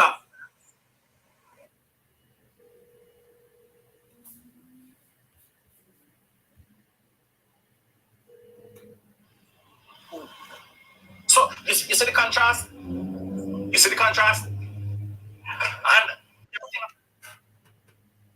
Hey, Dr. Layla. I'm not so bad at all. Okay, thank you for returning my call. No problem. All right, it's regarding the new teachers at St. James. Yes, ma'am. Yes, ma'am. You and I had a conversation that you would sign off the document. Say again? They were sent. You and I had a conversation sometime, I think it was last week. Yes. And you told me you would sign off. That I would not sign off? Sign off on the documents. Did you tell me that? Because I didn't hire them. Something. Because I didn't hire them. Oh, okay. Because you're saying you're not aware of the process. No. Okay. Well, the documents went to the ministry and they were sent back. So the HR director told me that because they are not signed, the teachers won't be paid. Okay. So I'm just asking, how can we resolve it? The teachers, all the teachers who have been hired need to come back to the process. We need to sit down, have an interview. I need to see them or a member assigned by myself to go and do the interview. So the process is followed. All right. So how soon you want that? Any day. You call it tomorrow, we'll be there. Yes, you want to interview all of them? Yes, every single one must be properly interviewed. Yes. All right. Well, I'll pass on that. I will pass on that. Okay. And you won't sign until that is done. I will not sign. All right. But I will pass it on to HR and to the school. Okay? Thank you very much, Dr. Lilo. Appreciate you. All the best. Okay, bye-bye. Yeah. Agreements with these things and liberate always on the right track. And I'm gonna do everything in the power to sing Andrew, because Sister Andrew is doing the right thing.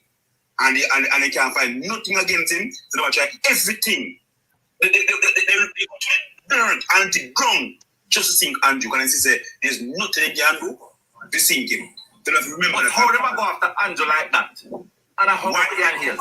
Well, yeah, remember this. All right, when I offer Andrew like this, I remember I said Andrew has been a great leader. All right, folks, we have some other. Remember, we have about 400 plus persons over on YouTube as well. Yes. We need to draw attention to this. Yes, You yes, Mikey. cannot be professing you're squeaky clean and I go after the Prime Minister that up to now is squeaky clean. I hit that hug up Ian Hills. Mikey. Something all right at John Shop. Yeah. Something all right. We have some folks over on our YouTube channel as well, about 400 or 500 persons over there. And I know they want to participate in the conversation as well. So I'm going to bring up Peter. Peter, go ahead.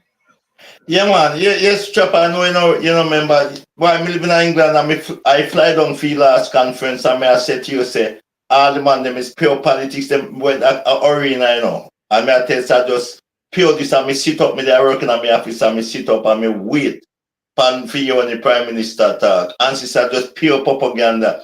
That's why now we find your program, One where did a man where go Black Road, where him a say no, because I come up and talk about Susu all the time, and me a talk about Susu, And me I said, the girl, them where you want if you listen to Chopper, we start, we speak reality, that girl I asked them from the day, what Andrew Thief where Andrew Thief, and now they can say, this benefit is still going here, Natalie from Politics Watch, if you ever listen. Yeah, man, Natalie Stocks, yes.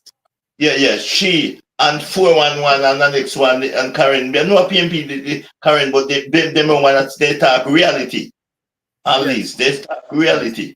So I didn't listen to me, no listen. I did a little nice one where I make up nice and just say they're fat one. Me no listen to them, man. Because all of them I say Prime Minister, this Prime Minister, that. Where all of them all say now? Where all of them all say now? What all of them all say? Can I interject? Yeah, man, go ahead. Go ahead. My mother always says, so a man think it so easy. And the PMP demonstrated that they think as though they are and they manifest it in the public. Because we know that they have the ability to do the same thing. They think that everybody is going to follow pursuit. They weaponize, these guys weaponize. They're trying to use the Democrat-Republican approach and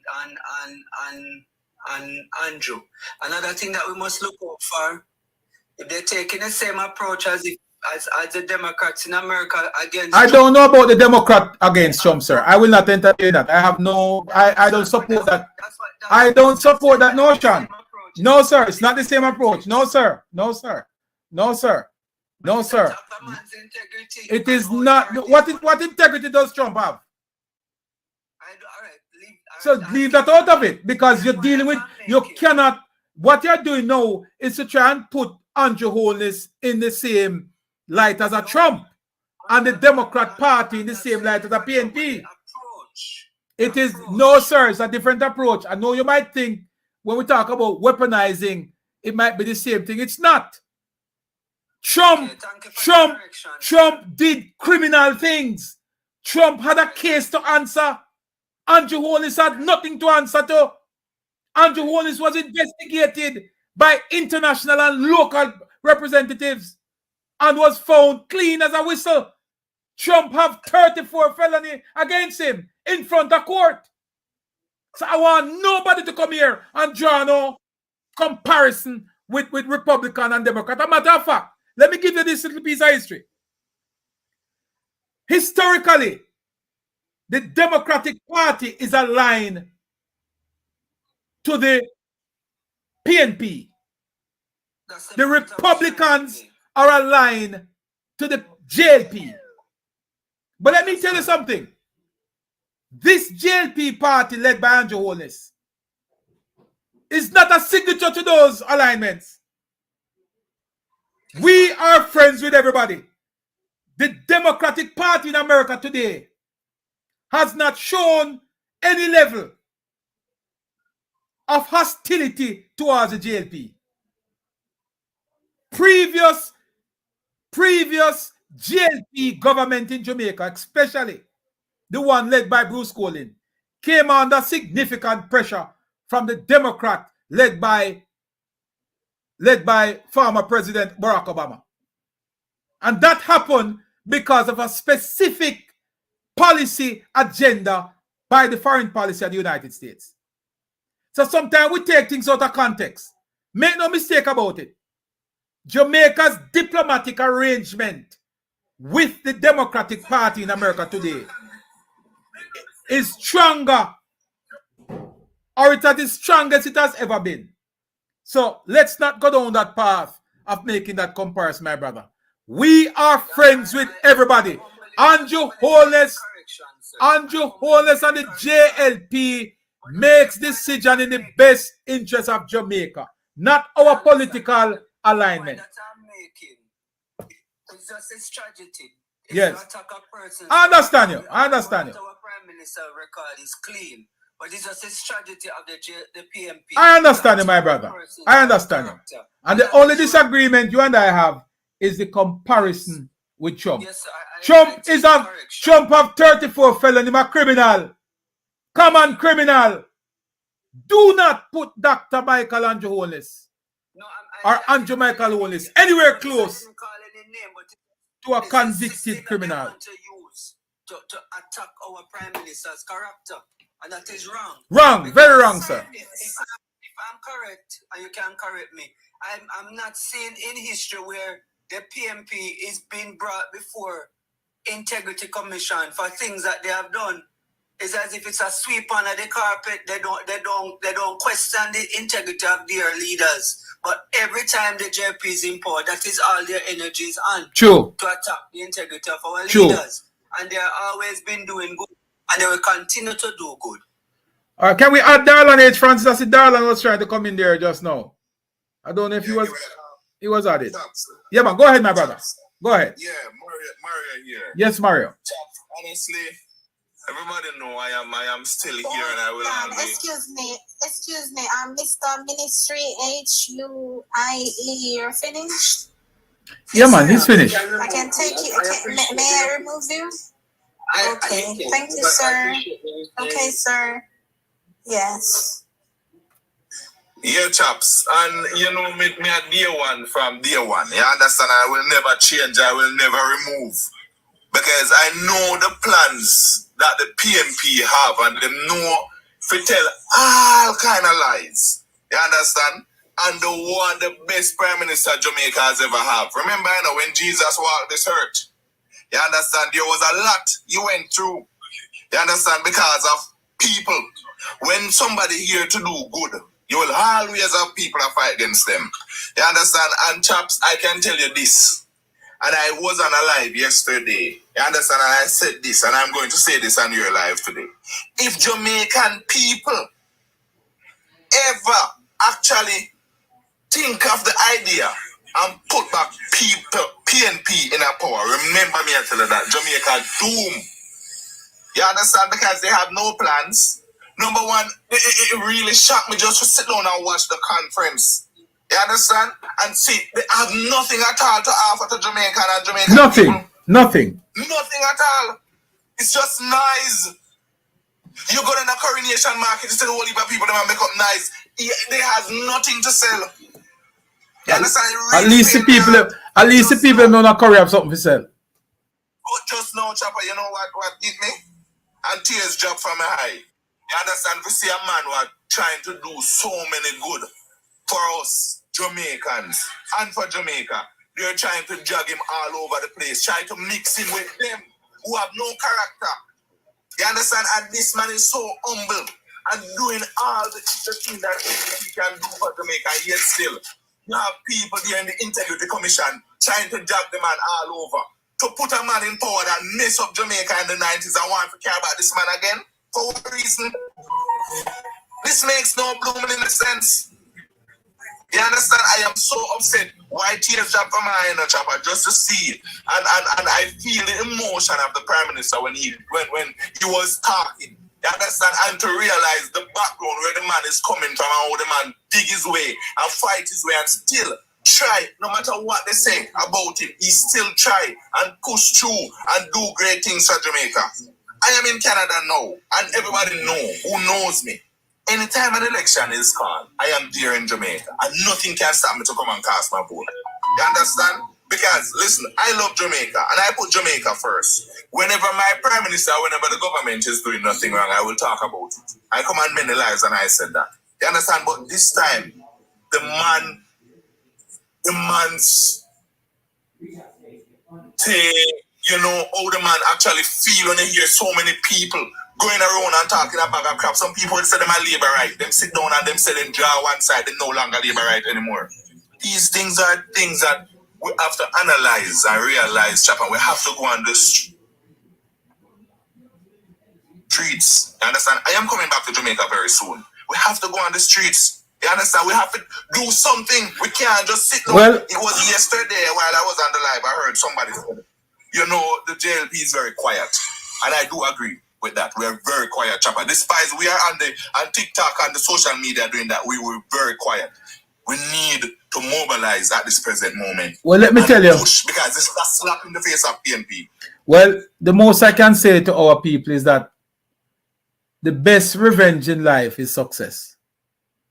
That's true. What I will say to us is that you guys, especially my friends here on TikTok, on YouTube, and social media space, you guys have held it together. And as Lashika said earlier, the fight was fearless. We created a lot of enemies. I got a lot of threats from all different angles. Threat on my life and that of my family. I don't even say it sometimes. I don't say it because I have family. I have mother, I have sister, I have brothers all over. And sometimes they will ask me, why are you doing this? Why you keep doing that? Why don't you leave that alone? And sometimes I don't even know how to answer. I just probably change the conversation or move on. But my mother is 76 years old. And many times she asked me, she said, I'm worried. I said, Mama, calm down, man, everything all right. We're good. When me come out and me bat for the GLP and me put myself in harm's way, because make no mistake about it, PNP can kill them own. Who am I?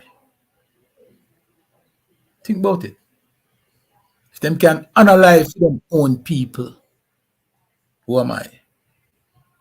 You think a little lawsuit them threaten me with? You think a little QC call me? And because I say my blood clot back broad. I bring it come any day. My back broad, bring it come any day. Any day. You think a little threat? Then call and text message who go kill you or who go on alive. He say bring it come meet me any square, in any town, in any city, whether Jamaica or abroad, Canada, America, I can travel, go anywhere. Meet me there. Because one thing we learn in life, one life you have, and not two, one. And if you live your life for a cause, and if you die for a cause. May I die for one cause, and this is the cause of Jamaica. I love Jamaica. Excuse me, Mr. Dorlan is back. I need a box, please. Yeah? Let me just say this real quick. My background Okay, but okay. Chaps, I wanted you to something that we know say you know overlook it, but the emotions are ripe right now. So we're just talking from our hearts. But when you see they are doing digging 3,600 transactions, 28 bank accounts, and 80 witness statements. If that is not witch hunt, tell me what is witch hunt. 3,600 transactions, 28 bank accounts, and 80 witness statements gathered on the Prime Minister, and they're still unable to charge him. They're still moving to say, okay, make we go a step further, make we go a FID. You hear me say? If this is not a witch hunt, I don't know what a witch hunt is. If this is not politics, I don't know what politics is. Yes, we can't get that spin to that. Let me add another spin to that. The Integrity Commission is caught flat-footed, right? And they realize that the public is onto them in terms of your mode of operandus or their agenda to undermine the government, right? Because their political alignment. What if, after they have gotten the overseas forensic auditor to clear the PM, right? They can't come back to the people now, because they would have followed. Now, what they're doing is setting up Parliament to send the vote to Parliament to say, okay, we are asking Parliament to decide whether or not to send the Prime Minister's affairs to the FID. I am pretty much sure that the PNP will vote yes. The Jamaica Labour Party will vote no. Then it will be the next propaganda. The PM is corrupt, and that is why the party is protecting him with majority in the House. But winner, the same corrupt, nasty entity, if they want the file to go to the FID, they don't need Parliament. They can send themselves. Just like how they never needed Parliament for the investigation. They didn't ask Parliament to pay $30 million. Yeah. So I need Parliament now. Tell Greg Christopher to take the document and shove it up in my ass. Chopper, they need to show us the law that requires them to use Parliament to send the documents to FID. Hey, let me tell you something now.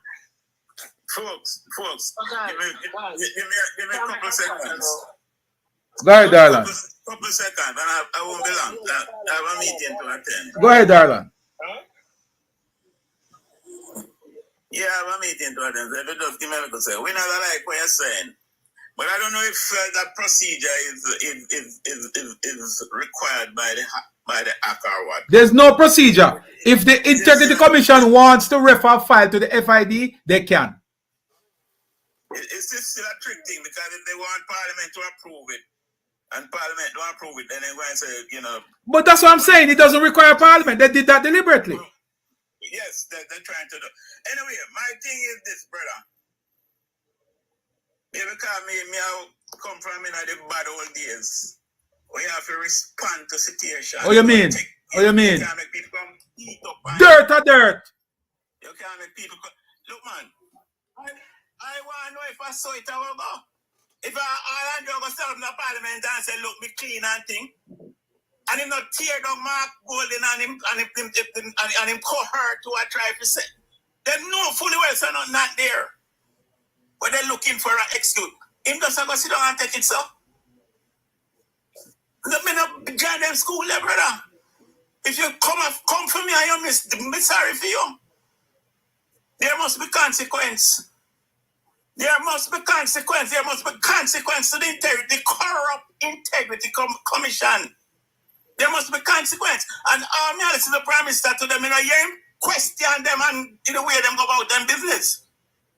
It was too much of a gentleman for me. You understand? There must be consequence. You can't just go on and push around people. And then when you find, say, no, it's all right, all is well. All is well. And everybody just go back to where they were. No, man. You step to me. You cause disturbance. You try to implicate me. And then you just go sit down and all is well. No, sir. No, turn the other cheek round here, man. Let's deal with them according. There must be consequence, man. And the PNP must be taken. I listened to him this evening because I was watching it. It must show about the greed of the PNP. The cravenness of Mark Golden and them minions. Right? They're there floundering, grabbing at straw and making up things as they go along, trying to implicate him. And you just sit down and take it, sir.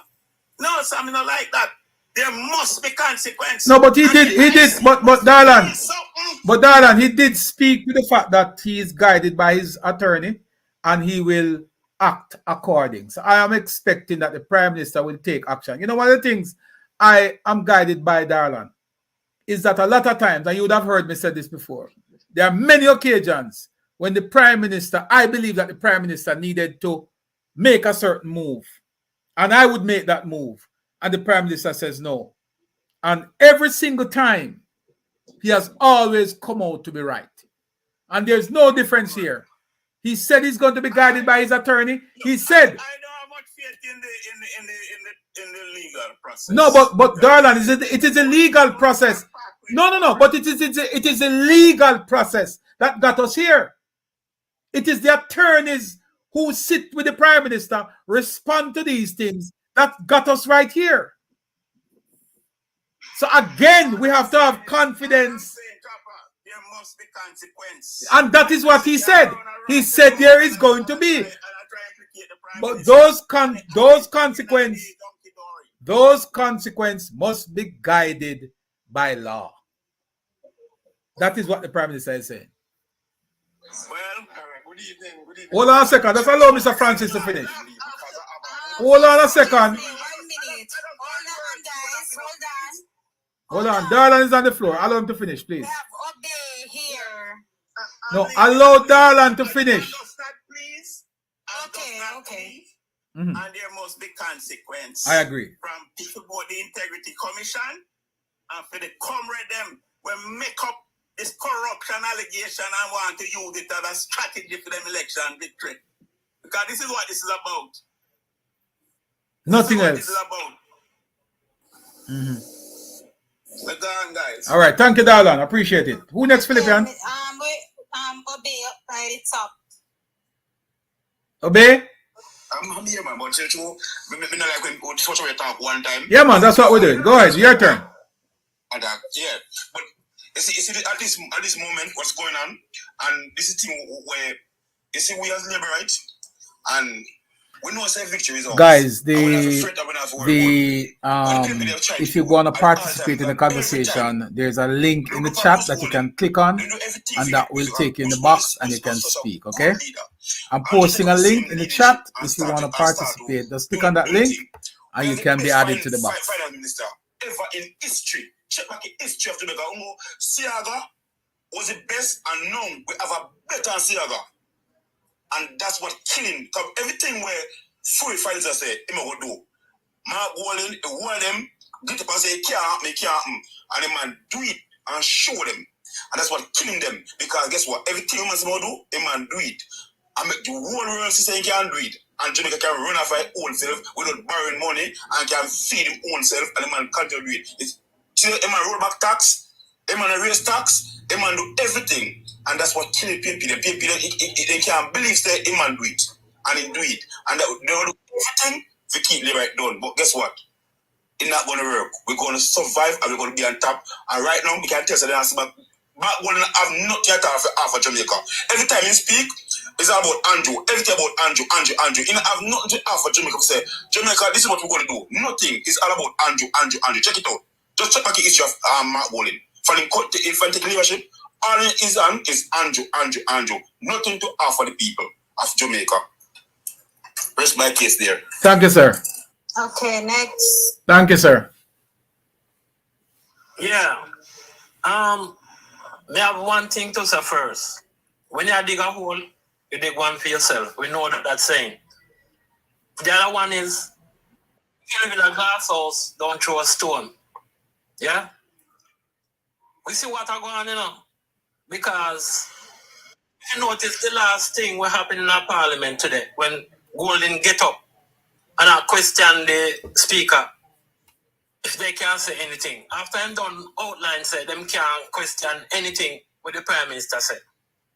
And then get up and try to say something in a parliament. It goes to show that them not done. So we better take sleep and mark dead. Him not done. And we have to prepare for him. Right? We have to prepare for him.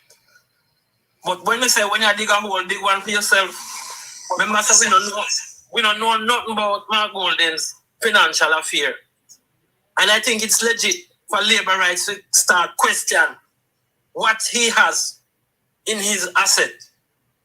Even if the Integrity Commission says we can't look on it, we, the people, the labor rights, need to go there and start questioning it.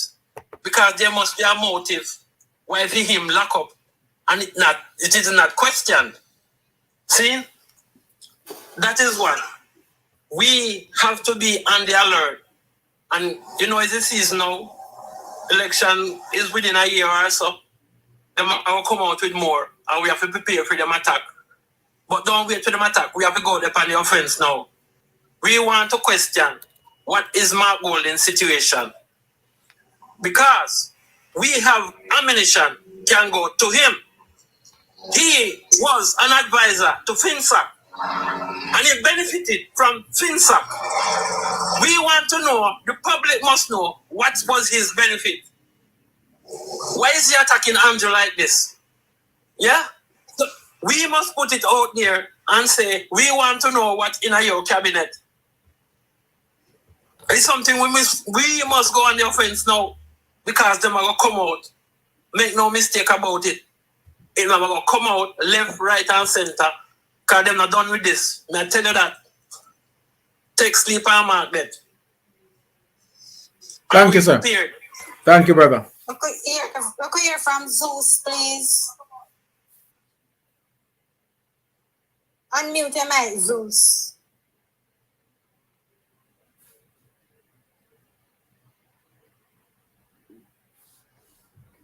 Yes, good day, people.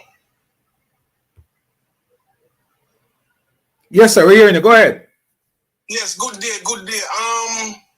PNP has been using the media for the longest time for win political points. First, them start with the diaspora movement, and that turned out to be a disaster.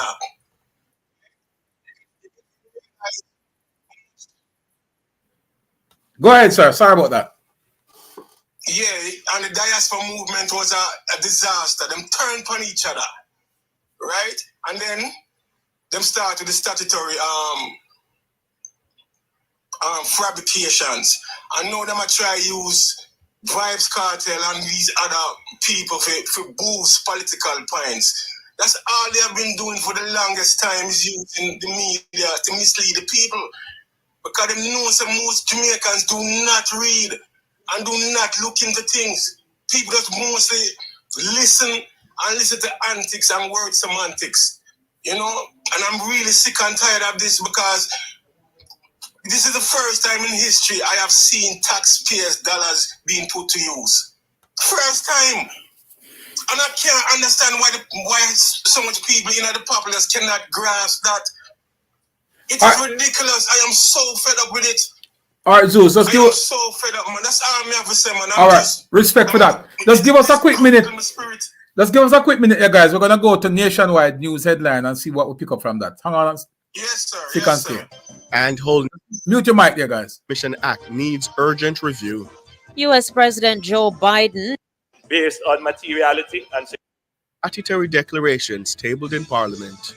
The Integrity Commission's investigation report into the statutory declarations by the Most Honorable Mr. Andrew Holness in respect of concerns that he owns assets disproportionate to his lawful earnings. Prime Minister Holness is rejecting key findings of the Integrity Commission. I reject this finding based on materiality and significance. Just a cursory review of their formula. I have seen an error in figures they have used in their calculation. You hear that? And Holness says the Integrity Commission Act needs urgent review. U.S. President Joe A pager explosion. in headline sport. It is alleged that I had omitted bank accounts from my declaration. And Your comments by logging on to our Facebook to 8. It's Nature's Remedies with Dr.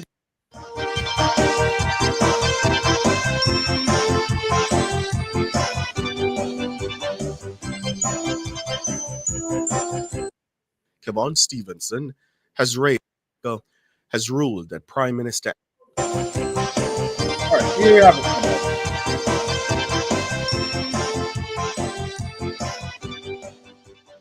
And now to the details. Director of Corruption Prosecution at the Integrity Commission, Keisha Prince Kamika, has ruled that Prime Minister Andrew Holness should face no charge regarding his uncertified statutory declarations. However, the Commission's Director of Investigations, Kevon Stevenson, has raised concerns about Holness's declarations, suggesting he has fallen short of what Stevenson calls the higher duty to the public expected of someone in his esteemed role.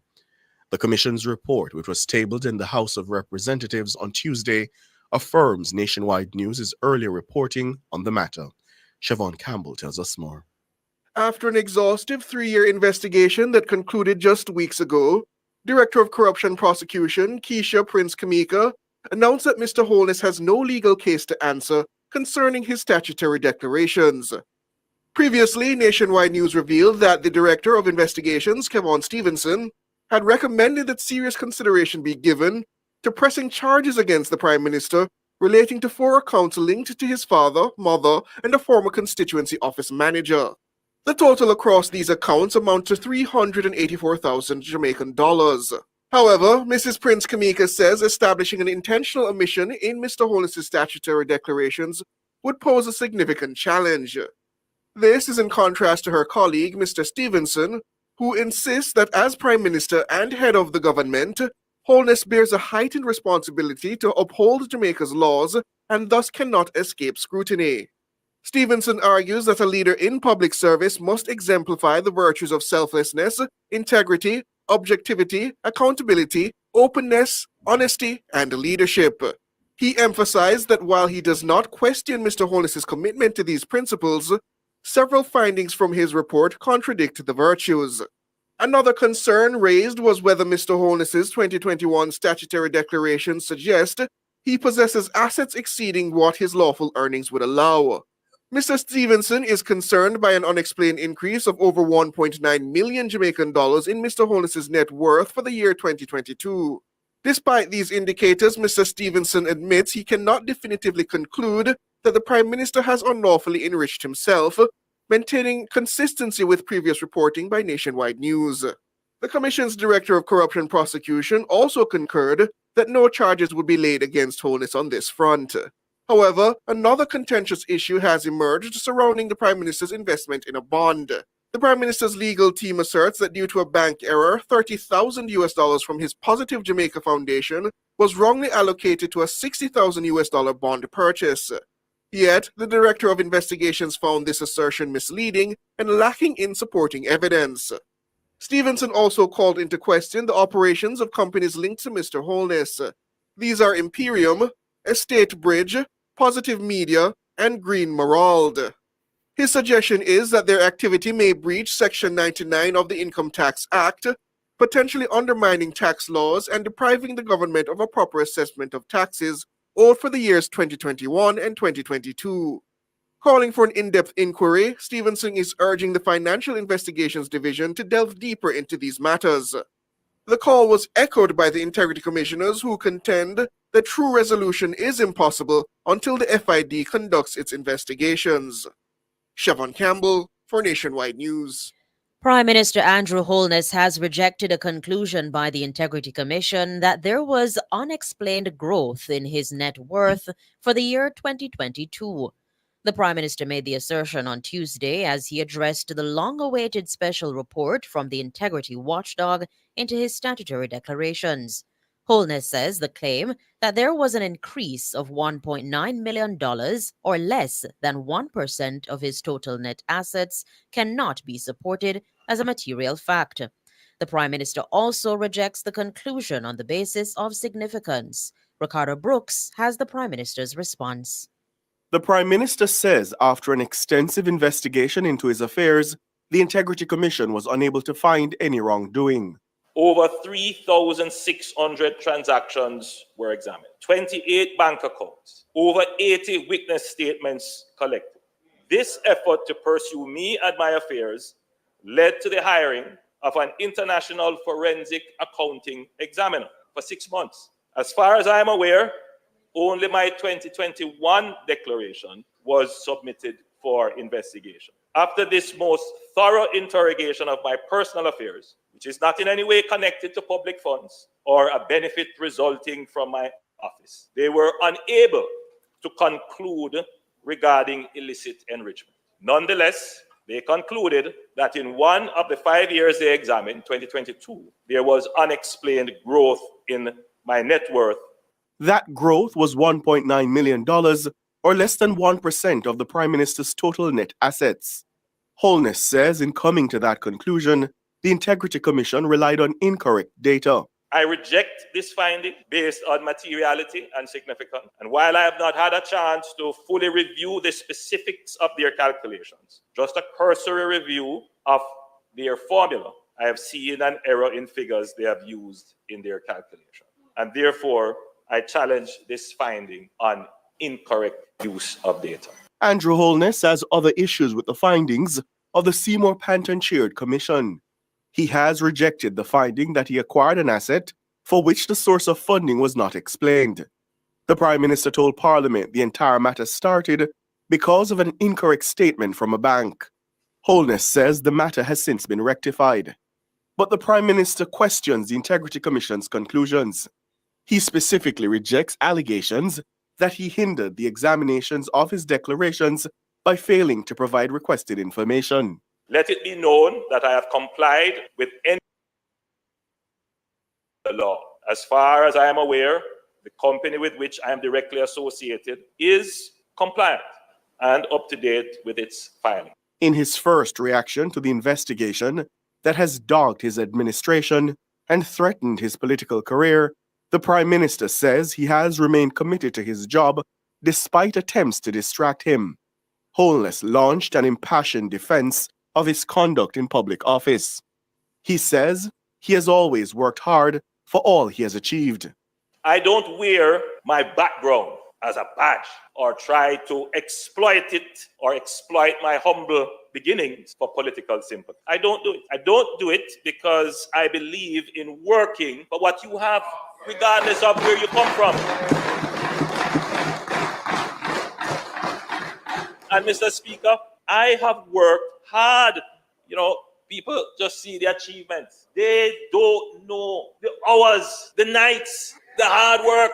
The Prime Minister says he will continue to rely on God for strength. Mr. Speaker, I will take legal advice on this report and its recommendations, including recommendations for referral to other entities. And Mr. Speaker, I will continue to pray to God for guidance and strength as I continue to lead Jamaica. Ricardo Brooks for Nationwide News. Meanwhile, the Prime Minister says the context in which the Integrity Commission Act is operating has weakened its credibility. While I will not pursue the view that this was politicized, I believe it is commonly agreed that the law governing the Integrity Commission is in urgent need of revision. The current context of its operations does weaken its credibility, and we must do everything to ensure that the appropriate laws are in place to prevent the politicization of the Commission and to support the Commission in its work. The Prime Minister says the way the entire matter related to his statutory declarations has been dealt with raises serious concerns. The weaponization of accusations of corruption is nothing new in politics. However, even the most skeptical onlooker must conclude that the handling of this matter, time it has taken, public resources used to pursue it, raise cause for concern on many levels. Prime Minister Andrew Holness, he was addressing the House of Representatives on Tuesday afternoon. Still in the House of Representatives, the opposition leader Mark Golding was deterred from commenting on Mr. Holness's personal statement this afternoon. Mr. Golding was interrupted after the House Speaker reminded him that the Parliament's standing orders do not allow for members. Go ahead, Chico. The Gleaner is attacking the Prime Minister. As expected. I've seen two headlines already. Mm-hmm. One stating that they cannot certify his declaration, and the other one is stating that two companies linked to him did not pay any taxes and they got $20 million loan. So it is going.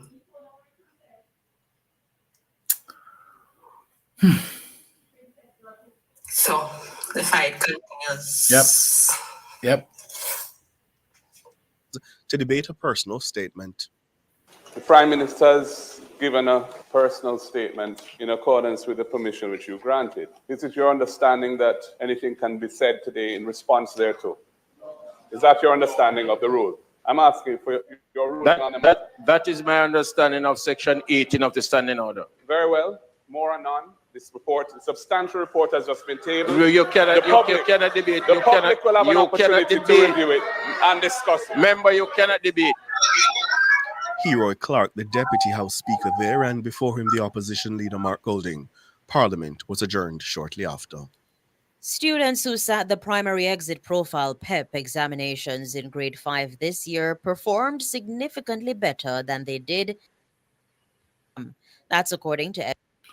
All right, so there you have it, folks. I just wanted to hear the report from Nationwide on that. But you hear Lashika is just telling us that the Gleaner is now reporting.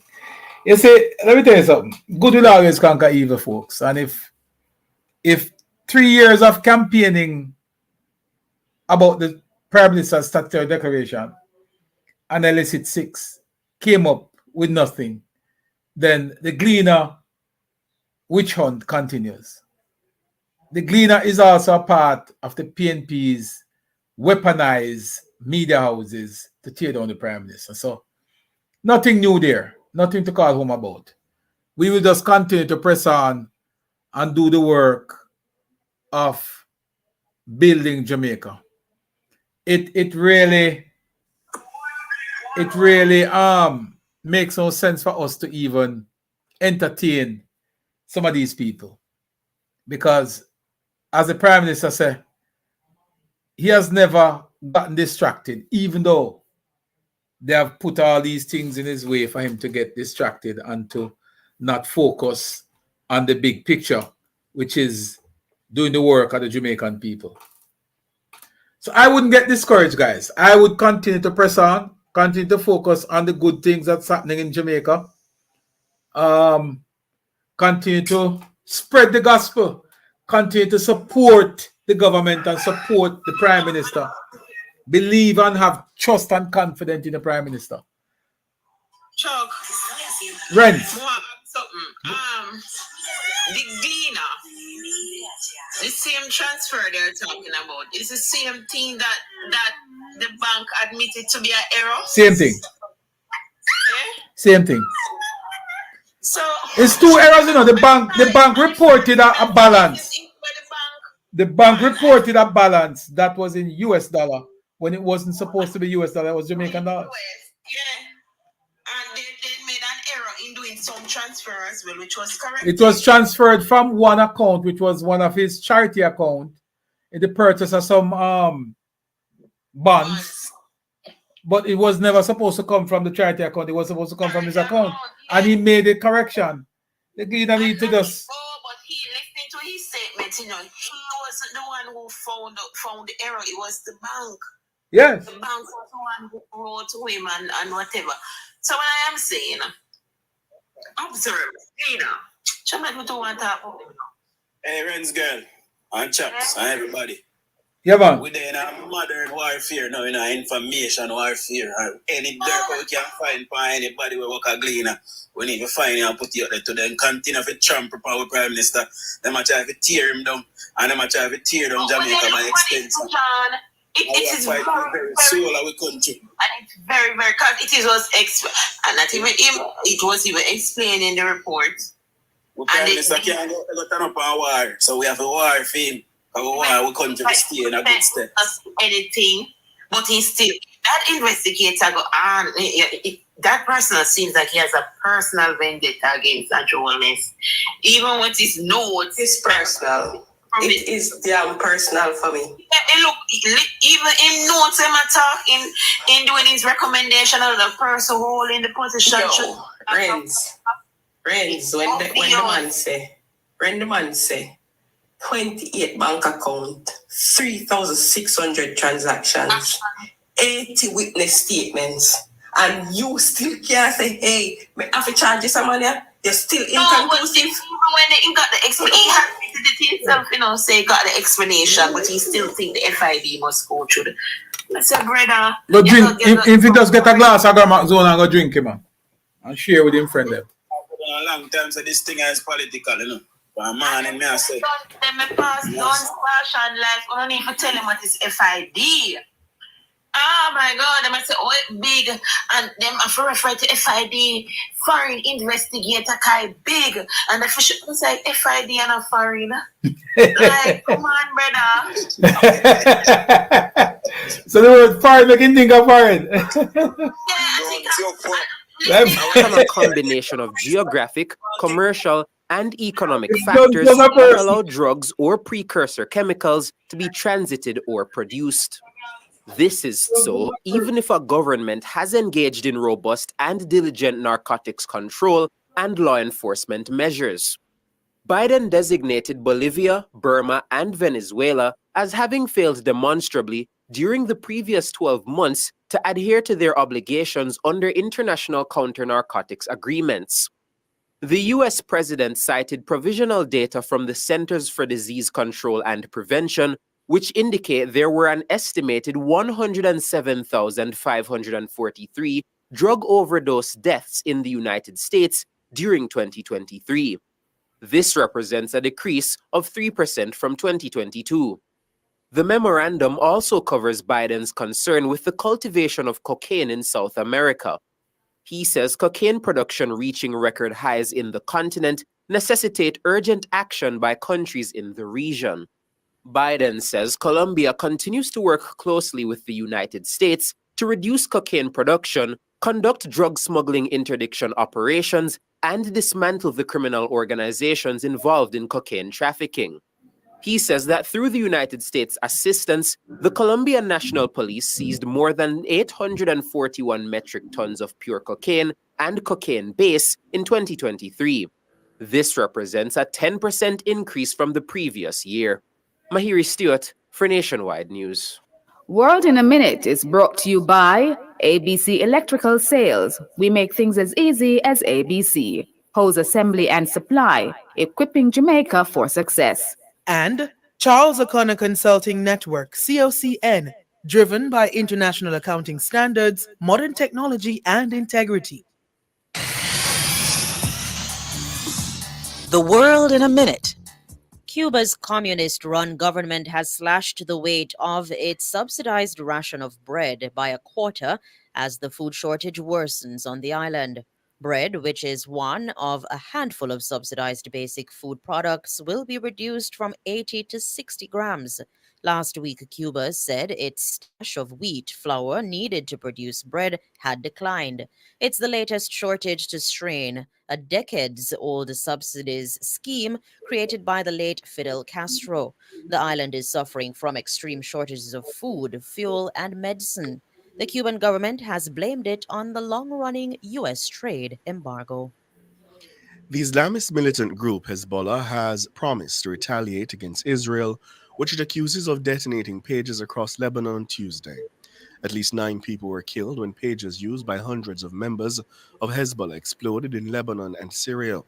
It's reported that the devices may have been packed with up to 20 grams of military-grade explosives.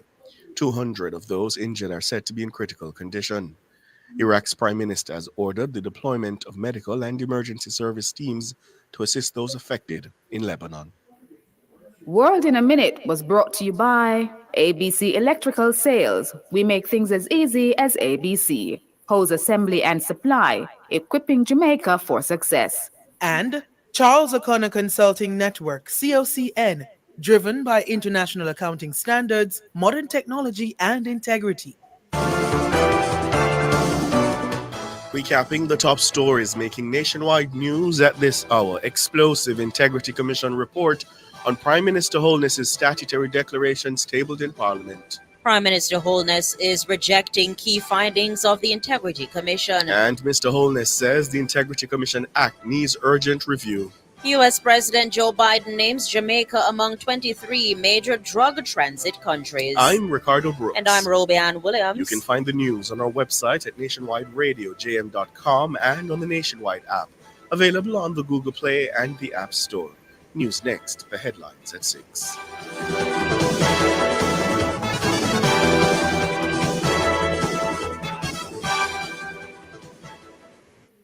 News at 5 was brought to you by the new Crunchy Box from KFC. A piece of delicious chicken, 2 hot wings, biscuit, and a Pepsi for just $850. KFC, it's finger licking good. You want to play all your favorite Supreme Ventures games like Cashpot and Lotto in a one place? Plus bet on sports with Just Bet and horse racing with MBet? Come take a step in at the new SV Games app. All of the games you love in a one place. Step in and play all your numbers. Bet on all your sports and get enough chances to win in the only gaming app you need. SV Games from Supreme Ventures. Visit supremegames.com to download the SV Games app. More ways to bet, more ways to win at your fingertips. Must be 18 years or older to play. Energize your life the right way with DBJ. Yeah, you must can save enough energy solution. Choose one today for your house or your business. Money I go save. Yeah, DBJ. Energize your life the right way. The Development Bank of Jamaica Limited is here to help you with the purchase and installation of renewable energy systems to help you save on your energy bill. Contact your business banker or bank today. Energize your business or home the right way with DBJ Energy Loan. You good, Mark? No, I know. From what day me have these terrible heartburns. I don't know why. What kind of food you eating? To tell you the truth, I mostly eat fast food. I live alone and I'm too busy for cook my youth. That's your problem. You're eating too much processed food and building up trans fat. Trans fat? What that? Trans fat is a type of fat in a processed foods like fried chicken, fries, donuts, and them things there. So how that cause heartburn? So eating trans fat can cause acid reflux. So if you don't stop eat it or cut back on the amount you eat, things can get worse. Like what? You can get heart attacks, stroke, type 2 diabetes, or even die. But fats and oils not important for eat, my youth. Yes, but the healthy kind in a vegetable aisle, nuts and fish. Okay, I'm gonna switch up my diet starting today. Just remember to balance it out with your fresh fruit, vegetables, and ground provision. A message from the Ministry of Health and Wellness.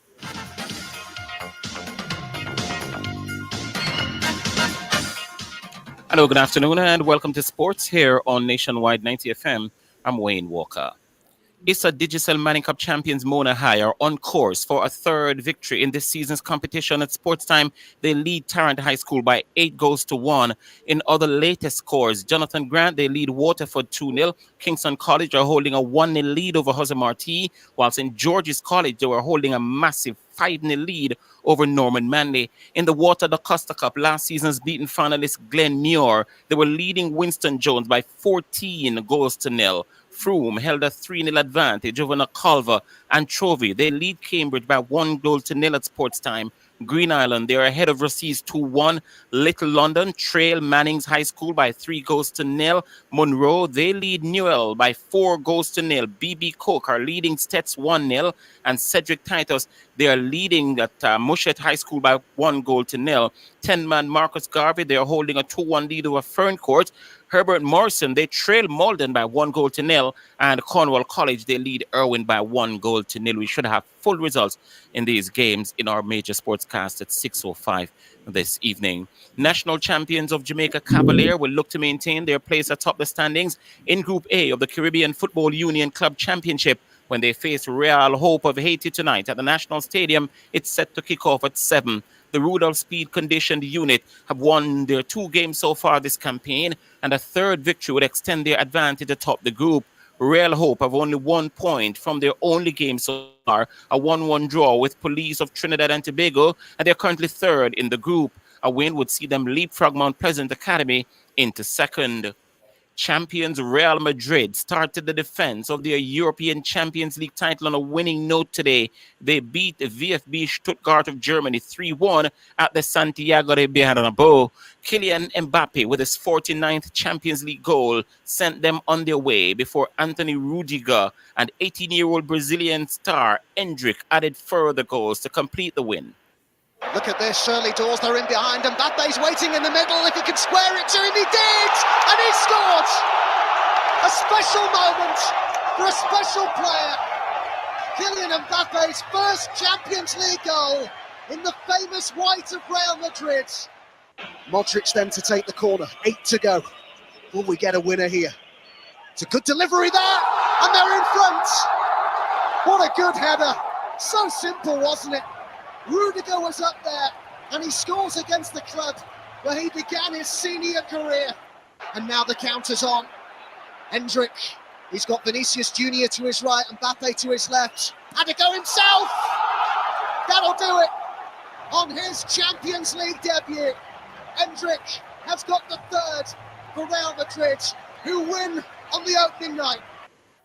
Meanwhile, Harry Kane scored 4 times to steer the former winners Bayern Munich to an impressive 9-2 win over Dinamo Zagreb at the Allianz in Munich. Liverpool came from behind to beat AC Milan 3-1 at the San Siro with Ibrahim Konaté, Dominic Szoboszlai and Virgil van Dijk on the score sheet. Elsewhere, Aston Villa, they were comfortable 3-0 winners over Young Boys. Juventus topped PSV Eindhoven 3-1, and Sporting Club defeated Lille of France by 2-0.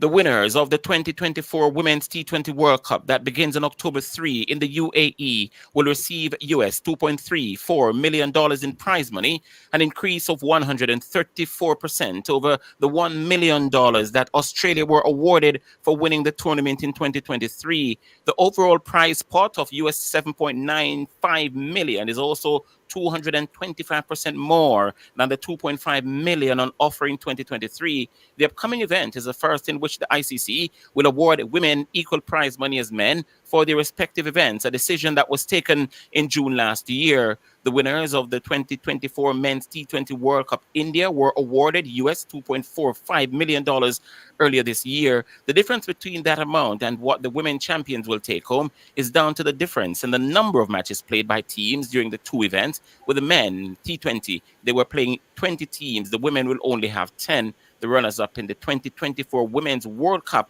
will take home US $1.17 million in comparison to the US $500,000 awarded to the losing finalist South Africa last year. And finally, in sports, the Caribbean Premier League CPL continues this evening with leaders, the Barbados Royals, facing the St. Kitts and Nevis Patriots at Kensington Oval in Bridgetown, and it's set to bowl off at 6 o'clock Jamaica time. The Royals have only lost once this season, and they'll virtually book a spot in the playoff with victory tonight. The St. Kitts and Nevis Patriots must win if they are to entertain any hopes of a playoff spot, having lost 6 of their 7 games played so far this tournament. That's sports. We're going to be back with more at 6:05.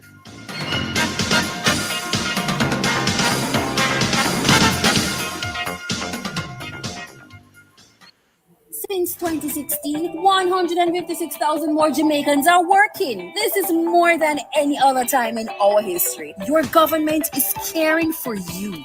A time brought to you by the Office of the Prime Minister is 5:30.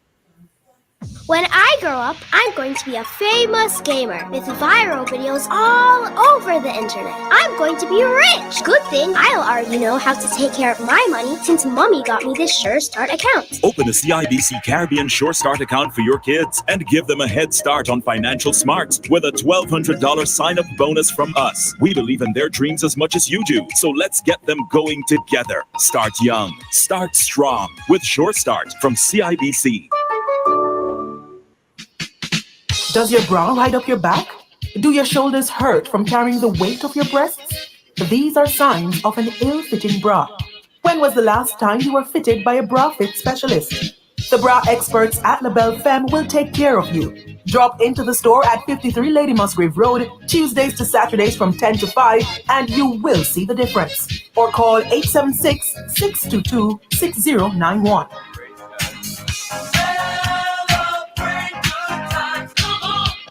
Motorists, as Minister of Justice, I appeal to you, obey the road code, pay your ticket on time, and only go to court if the ticket is being contested. Close to 80% of matters coming to the parish courts are for traffic breaches. Let's work together to make our roads safe and ease the burden on our courts. The usual story is told. Mothers wash the clothes. The bloody element is a secret. The wrongs are always denied. The girlfriends and mothers of their children defend their honor and double down to deflect their deeds. Even some who sit in church regularly keep praying for their sons and nephews to change their wicked ways while accepting the spoils of their crimes and murderous ways. It is an uncomfortable reality, but should we avoid talking about it? Join me, Rodney Campbell, every Tuesday from 9 to 10:30 p.m. for Affairs of the Heart, right here on Nationwide 90 FM. This Tuesday's topic, the role women play in creating and covering criminals. Appear to be now run downtown, run downtown, run downtown. Affairs of the Heart is brought to you by Supermed Pharmacy. Super happy, super healthy, Supermed. 7 months on from one of the closest local government elections in the country's history, how does the voting public view Andrew Holness, Mark Golding, JLP, or PNP? We send the data scientists from Blue Dot Insights into the field to canvass the views of the public, and the results are in! Tune into Nationwide 90 FM and all our social media platforms from Monday, September 23 to Friday, September 27, as we reveal how the voting public feels about the Prime Minister and Opposition Leader, plus the parties they lead. This is the best advertising opportunity anywhere on radio over this period, so do contact our sales department at 876-630-1210. It's the Nationwide Blue Dot Polls. I would side a lead.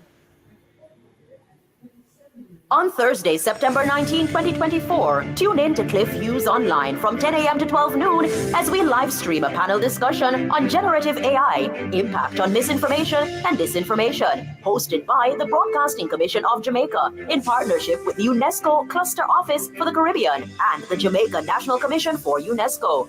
This event is being held within the framework of the 5th Global Annual Artificial Intelligence for Information Accessibility AI for IA Conference and seeks to raise awareness about the importance of inclusive access, ethical usage and governance of new and emerging AI systems. It will feature a keynote by Christopher Charles, Professor of Political and Social Psychology in the Department of Government UWI Mona, the launch of the Caribbean AI Roadmap, and a lively panel discussion. Thursday, September 19, Cliff Hughes Online from 10 a.m. to 12 noon. The discussion is generative AI, impact on misinformation and disinformation. All this and more only on Nationwide 90 FM, the new revolution in media.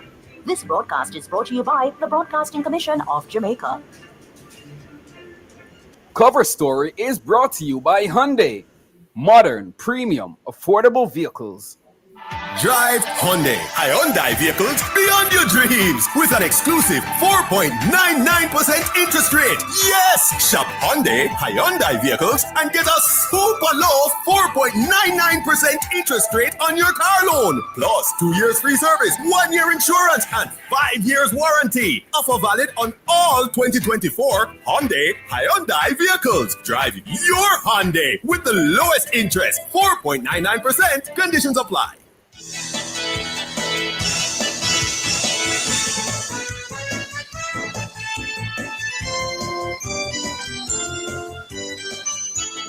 Good afternoon.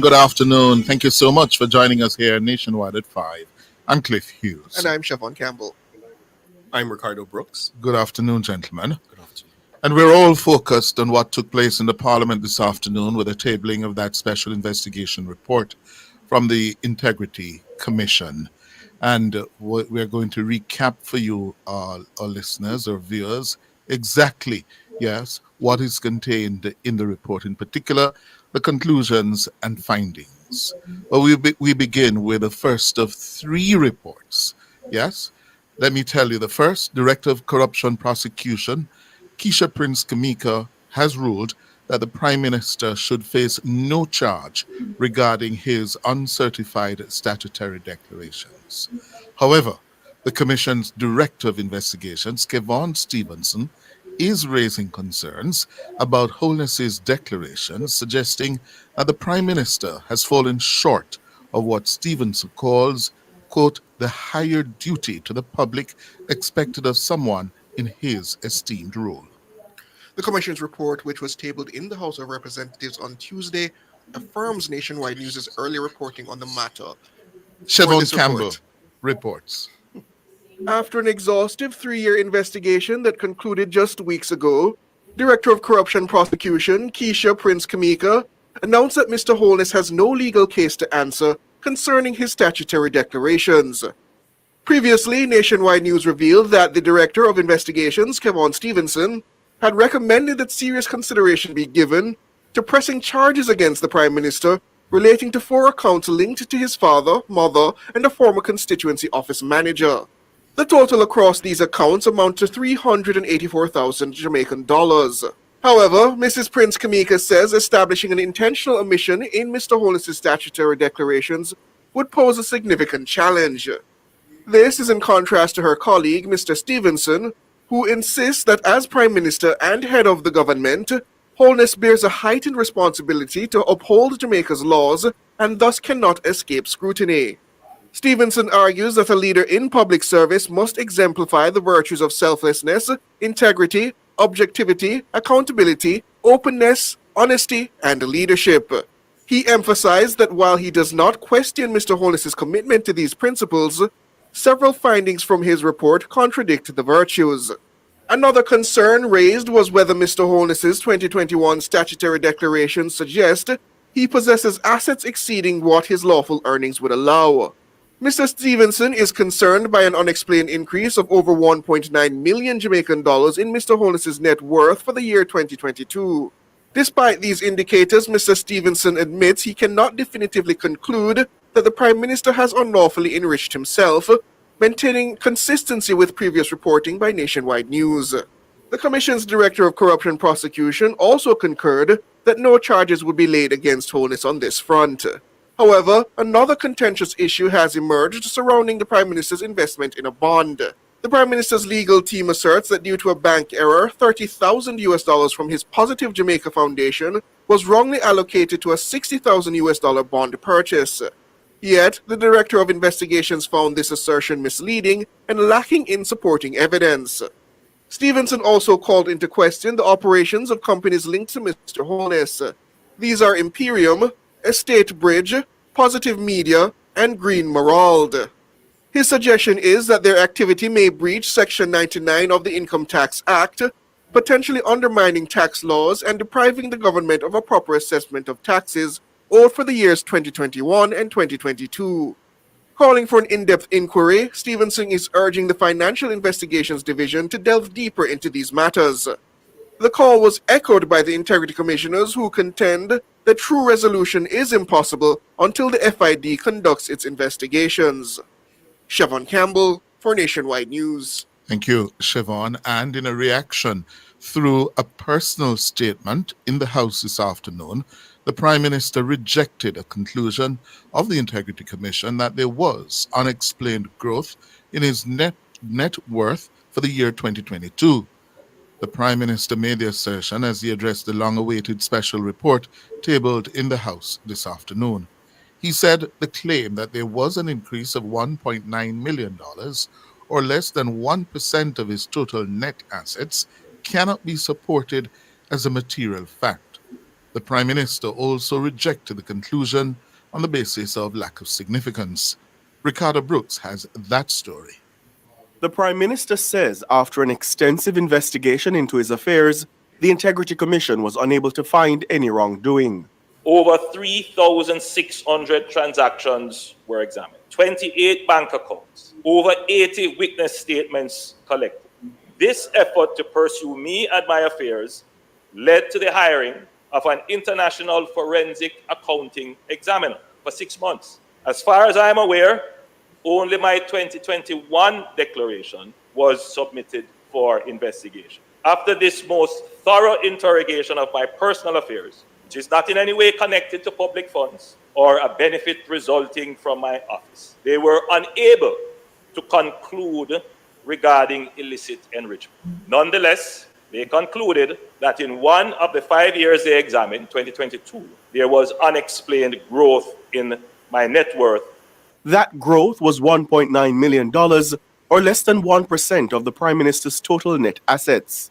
Holness says in coming to that conclusion, the Integrity Commission relied on incorrect data. I reject this finding based on materiality and significance. And while I have not had a chance to fully review the specifics of their calculations, just a cursory review of their formula, I have seen an error in figures they have used in their calculation.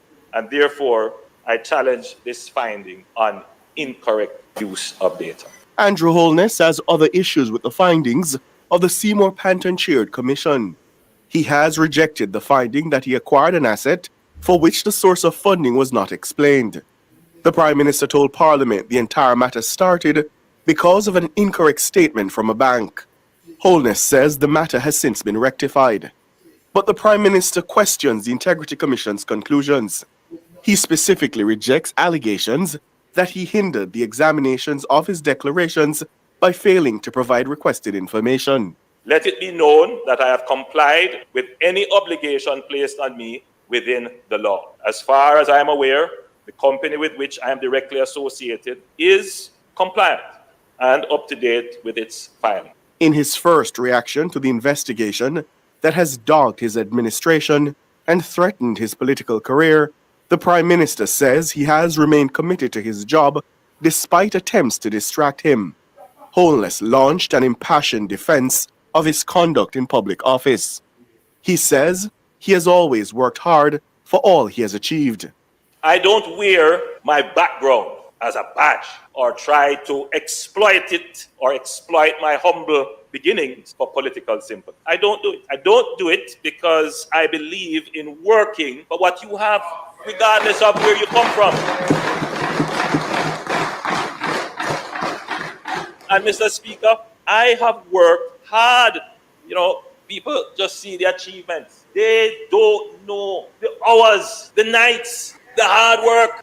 The Prime Minister says he will continue to rely on God for strength. Mr. Speaker, I will take legal advice on this report and its recommendations, including recommendations for referral to other entities. And Mr. Speaker, I will continue to pray to God for guidance and strength as I continue to lead Jamaica. Ricardo Brooks for Nationwide News. Thank you, Ricardo. And the Prime Minister of War went on further to say the context in which the Integrity Commission Act is operating has weakened its credibility. While I will not pursue the view that this was politicized, I believe it is commonly agreed that the law governing the Integrity Commission is in urgent need of revision. The current context of its operations does weaken its credibility, and we must do everything to ensure that the appropriate laws are in place to prevent the politicization of the Commission and to support the Commission in its work. Prime Minister Andrew Holness.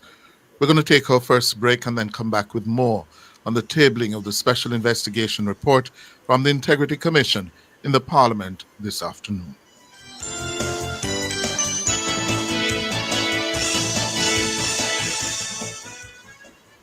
Clearing personal, non-commercial shipments at the port? Avoid the wait. Request a contactless clearance through your agent today. It's more efficient. It's secure. The time by the Jamaica Customs Agency is 5:45.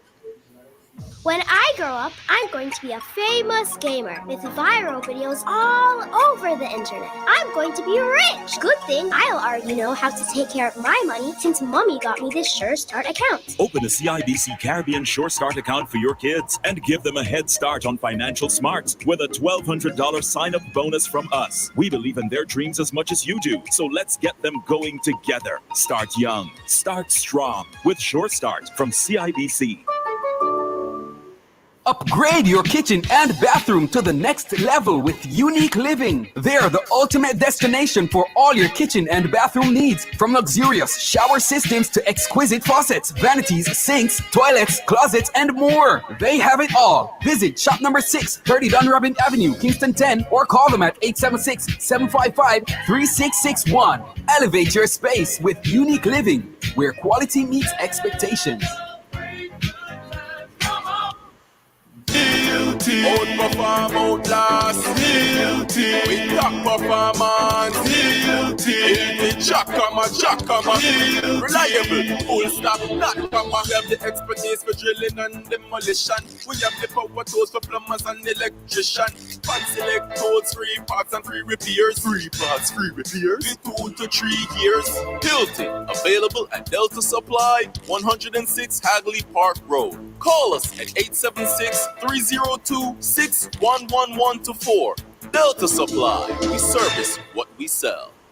You good, Mark? No. From where they may have these terrible heartburns. I don't know why. What kind of food you eating? To tell you the truth, I mostly eat fast food. I live alone and I'm too busy for cook my youth. That's your problem. You're eating too much processed food and building up trans fat. Trans fat? What that? Trans fat is a type of fat in a processed foods like fried chicken, fries, donuts, and them things there. So how that cause heartburn? So eating trans fat can cause acid reflux. So if you don't stop eat it or cut back on the amount you eat, things can get worse. Like what? You can get heart attacks, stroke, type 2 diabetes, or even die. But fats and oils not important for eat, my youth. Yes, but the healthy kind in a vegetable aisle, nuts and fish. Okay, no, me gonna switch up my diet starting today. Just remember to balance it out with your fresh fruits, vegetables, and ground provision. A message from the Ministry of Health and Wellness.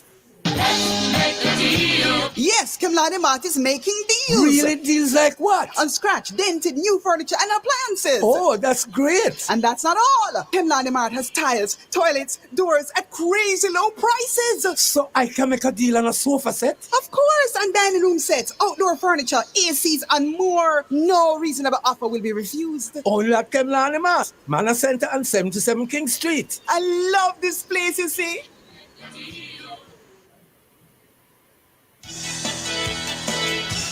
12 minutes going up to 6 o'clock. If you're just joining us in the cover story, I'm Cliff Hughes. And I'm Siobhan Campbell. I'm Ricardo Brooks. And we're giving you the details of what's contained in the Integrity Commission's special investigation report into allegations against the Jamaican Prime Minister, whether he has illicitly enriched himself. No, says the Commission, they have been unable to conclude that he has illicitly enriched himself. But they are raising several concerns. Among them, they're calling on the Tax Administration of Jamaica, TAJ, and the Financial Investigations Division, FID, to probe the accounts of companies with ties to the Prime Minister for potential irregularities.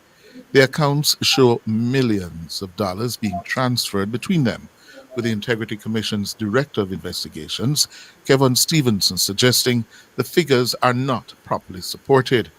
In the report tabled in the Parliament this afternoon, Stevenson says it will need to be determined whether these entities are above board.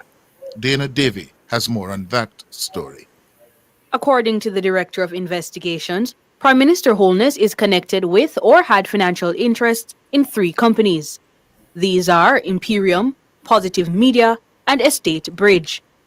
A forensic examination of bank accounts attributable to Mr. Holness and the referenced companies for the period January 1, 2020 to June 13, 2023, revealed intercompany deposits and withdrawals in excess of $470 million and $427 million, respectively. Deposits in the sum of more than $250 million were made to Imperium's accounts over the stated period. Imperium is wholly owned by Mr. Holness and is a holding vehicle for his assets. Imperium is the successor company to ADMAT, a company which was set up for a similar purpose in St. Lucia. Mr. Holness's residence and all other substantial assets are held in Imperium. This company makes investments as well as acquires loans. Positive Media is a company set up by Mr. Holness to, among other things, manage his image. There were initially 2 shareholders in this company, Mr. Holness holding 99 shares and Mr. Mark Azan holding 1 share. However, Mr. Holness forfeited his shares in 2022, which are now held by his son Andrew Matthew Holness, while Mark Azan remains a shareholder. Positive Media is said by Mr. Holness to be funded through Imperium. But the Integrity Commission says the evidence does not support this. The Director of Investigation says, in fact, Positive Media has made transfers of more than $70 million to Imperium over the period. Transfers from Imperium's accounts totaling more than $51 million were also seen. This leaves a surplus of just under $19 million in Imperium's account based on the funds transferred thereto from Positive Media. The DI says an examination of tax returns filed by Positive Media does not suggest that Positive Media generated sufficient capital to be able to provide the loan amount mentioned above. He says this, therefore, raises questions as to the operations of Positive Media and whether the DI is in possession of the full facts. In any event, Mr. Stevenson says that this is something which will require a thorough investigation by the FID. Meanwhile, another company, Green Merald, is said to have provided loans totaling more than $20 million between 2021 and 2022 to Positive Media. The funds were provided by way of bank transfers. A total of almost $25 million was transferred from Positive Media's account to Green Merald's account. That's $4.3 million in excess of the loan amount. The Director of Investigation says no explanation was provided for this surplus.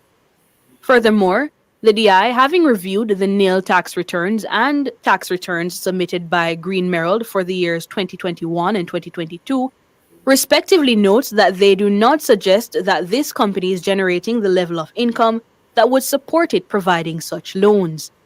Mr. Stevenson says based on the foregoing, referrals to the FID and the TAJ are justifiable in the circumstances. He says it will need to be determined by FID and TAJ whether the companies named are operating within the parameters of the laws of Jamaica, given the remit of those entities, and whether recommendations ought to be made to any other authority. The Integrity Commissioners supported this call. They say no finality can be obtained on the matter until this is done. Dana Davey for Nationwide News. Thank you, Dana. Ricardo? No, there's several places that we can start this afternoon, but I want to start, Cliff, Siobhan, listeners, with a simple question. What did the Prime Minister know, and when did he know it? Why do I say that? A lot has turned over the life of this saga on whether parliamentarians who were being investigated, specifically, it has circled around illicit enrichment, yes, knew that they were being investigated for that offense. Now, there is an item here where the Director of Investigation chronicles how this investigation has developed. And on May 5, 2023, he tells us that a letter was sent to Mr. Holness advising him of the referral received for investigation. I would like to know, what exactly did the Director of Investigation tell the Prime Minister had been referred to him to investigate?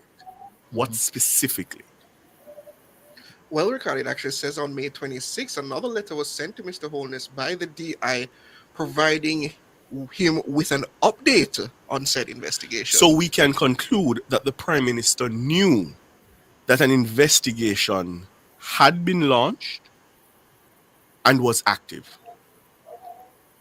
What was being investigated? What was he told was being investigated? Was he told that he was being investigated for illicit enrichment?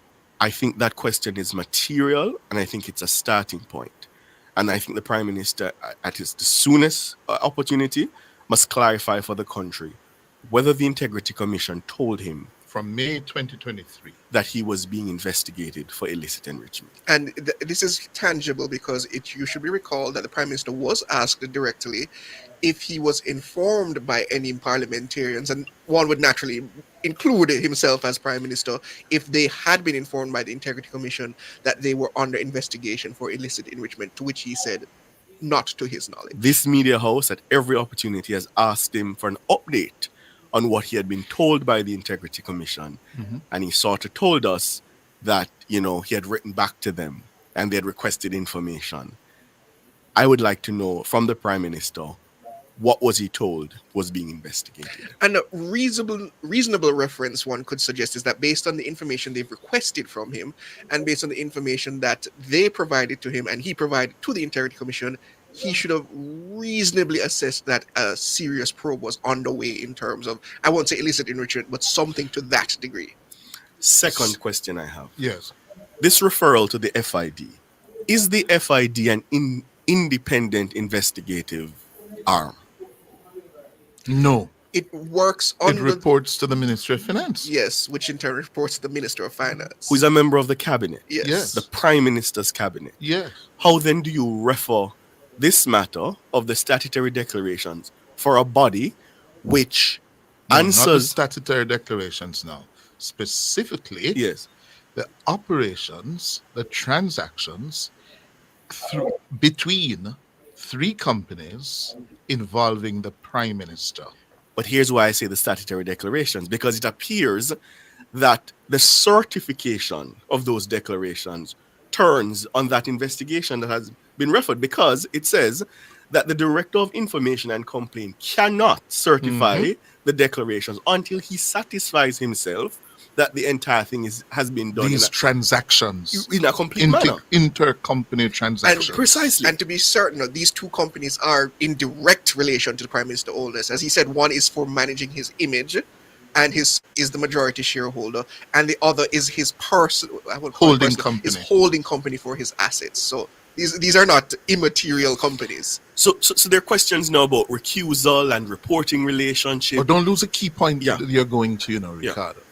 How are you going to ask a government agency, yes, to investigate and rule on that, especially after you had recruited and employed an international accounting forensic examiner? Which was my third question. And what did he say? And where's that report? I would have liked to see that report tabled as an addendum to this investigation report. How much was this person paid?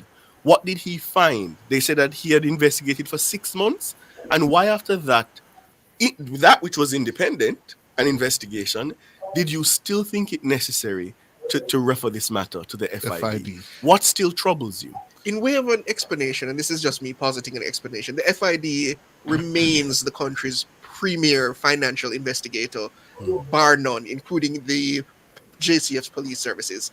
I believe they have escalated to that level because they felt that the private investigator would not necessarily have access to certain things that the FID could be able to delve into based on their powers at the Ministry of Finance. No, I wouldn't go there, Siobhan, because you can't overcome the reality that it reports to the cabinet. Exactly, the finance minister.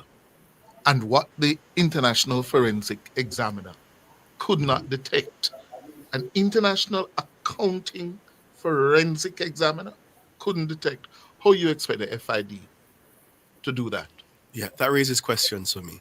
There's also been a referral to the TAJ. Yes. To see whether the 3 companies are in compliance with the Income Tax Act.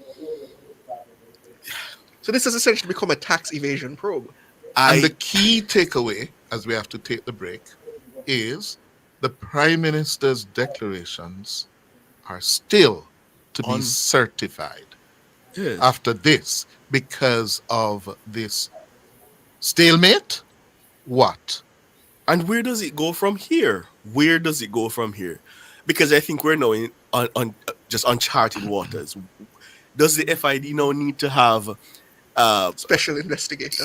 Yes, and how does it distance itself from the perception that it's reporting to the Minister of Finance, who then reports to the Prime Minister? Those things will have to be sorted out. I don't see how you can turn to the FID for this. Anything the FID, let us assume they take it up, and they say, okay, we don't find anything.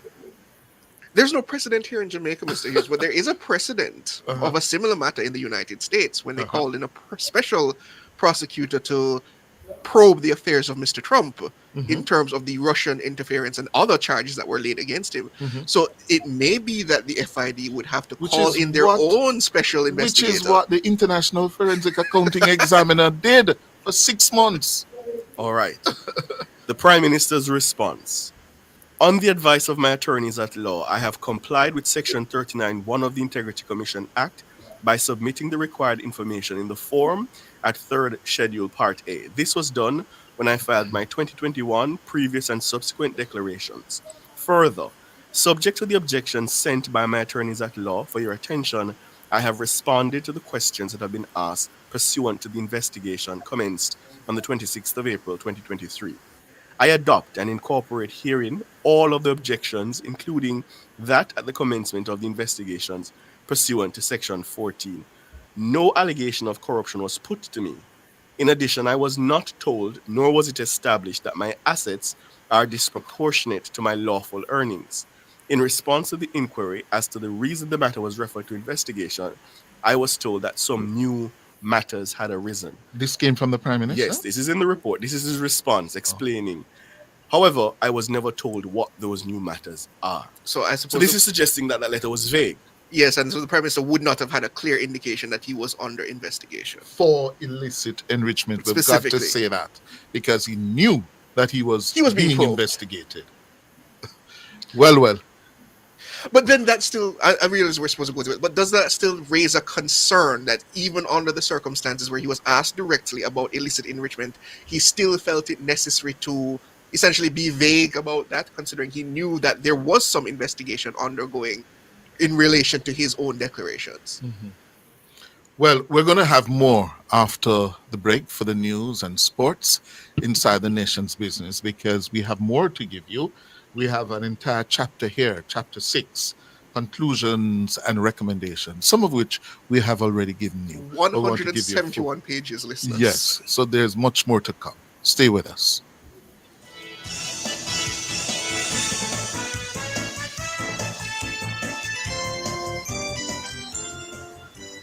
Cover Story was brought to you by Hyundai.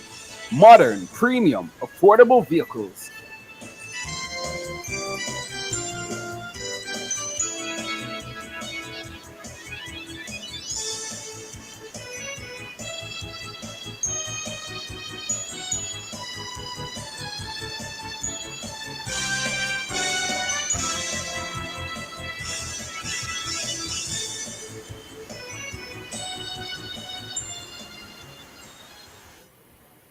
The time brought to you by Guardian Life. Live secure, live easy is 4 minutes after 6.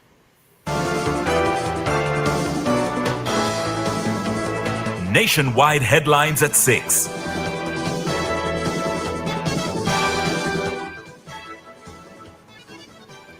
Good evening. We're at the headlines at 6. I'm Nora Gay Banton.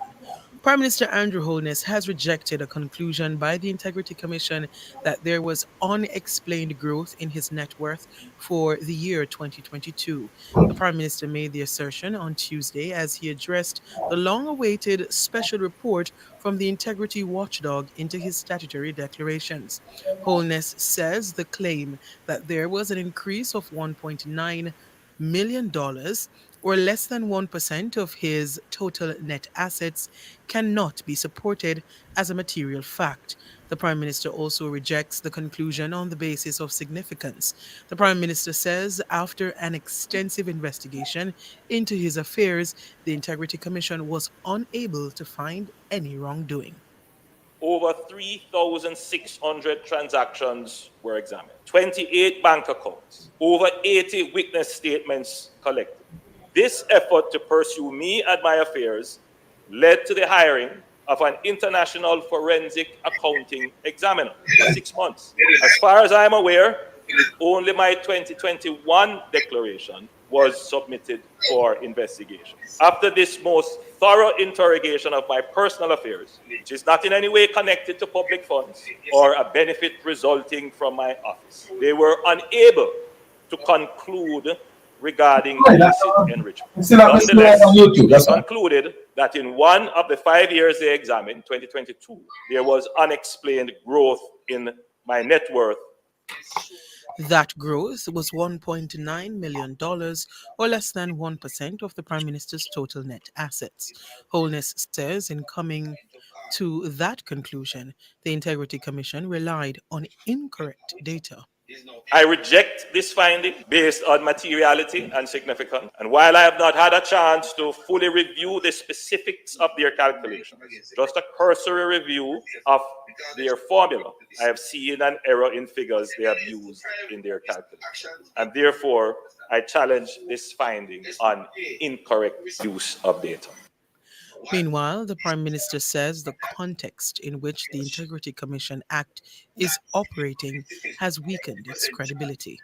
While I will not pursue the view that this was politicized, I believe it is commonly agreed that the law governing the Integrity Commission is in urgent need of review. The current context of its operations does weaken its credibility, and we must do everything to ensure that the appropriate laws are in place to prevent the politicization of the Commission and to support the Commission in its work. The Prime Minister says the way the entire matter related to his statutory declarations has been dealt with raises serious concerns.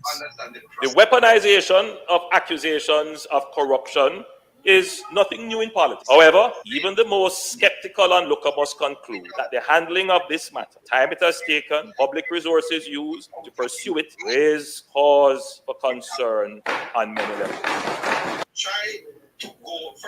Prime Minister Andrew Holness, he was addressing the House of Representatives on Tuesday afternoon. In other news, the National Police College of Jamaica, NPCJ, has been accredited by the International Association of Directors of Law Enforcement Standards and Training. The accreditation is awarded to training academies that meet the highest standards of quality and effectiveness in their curricula, facilities, staff qualifications, and overall training programs. Deputy Commissioner of Police in charge of Crime and Security Richard Stewart and Assistant Commissioner of Police Merrick Watson accepted the certificate on behalf of the constabulary at a ceremony last week. Speaking at a virtual event on restorative justice last week, Police Commissioner Dr. Kevin Blake said Jamaica is one of 34 countries to have been accredited. We have significantly revamped our training to the extent that our National Police College of Jamaica has achieved several accreditation. We are being awarded, a ceremony we are being awarded one of the most prestigious accreditation for police training academy. Only 34 academies have ever achieved this accreditation called IDLS, and JCF is one of that 34. Commissioner Blake said the reflects the improvements in local law enforcement training. So this is the result of revisiting and revamping how we train our members, how we treat with the quality. And so we have the philosophy of training. We have two basic philosophy, transformational and competence-based. There are so many good things happening in the organization. You know, every time someone gets the opportunity to be embedded within the organization, there's a complete different perception they leave with than what you hear on the street. And I keep saying that the fault is ours. We need to communicate better. We need to tell our own story. And as a result of that, we have embarked significantly on this area of communications. Dr. Kevin Blake, Commissioner of Police. Those were the headlines at 6. I'm Nora Gay Banton. Sports is next.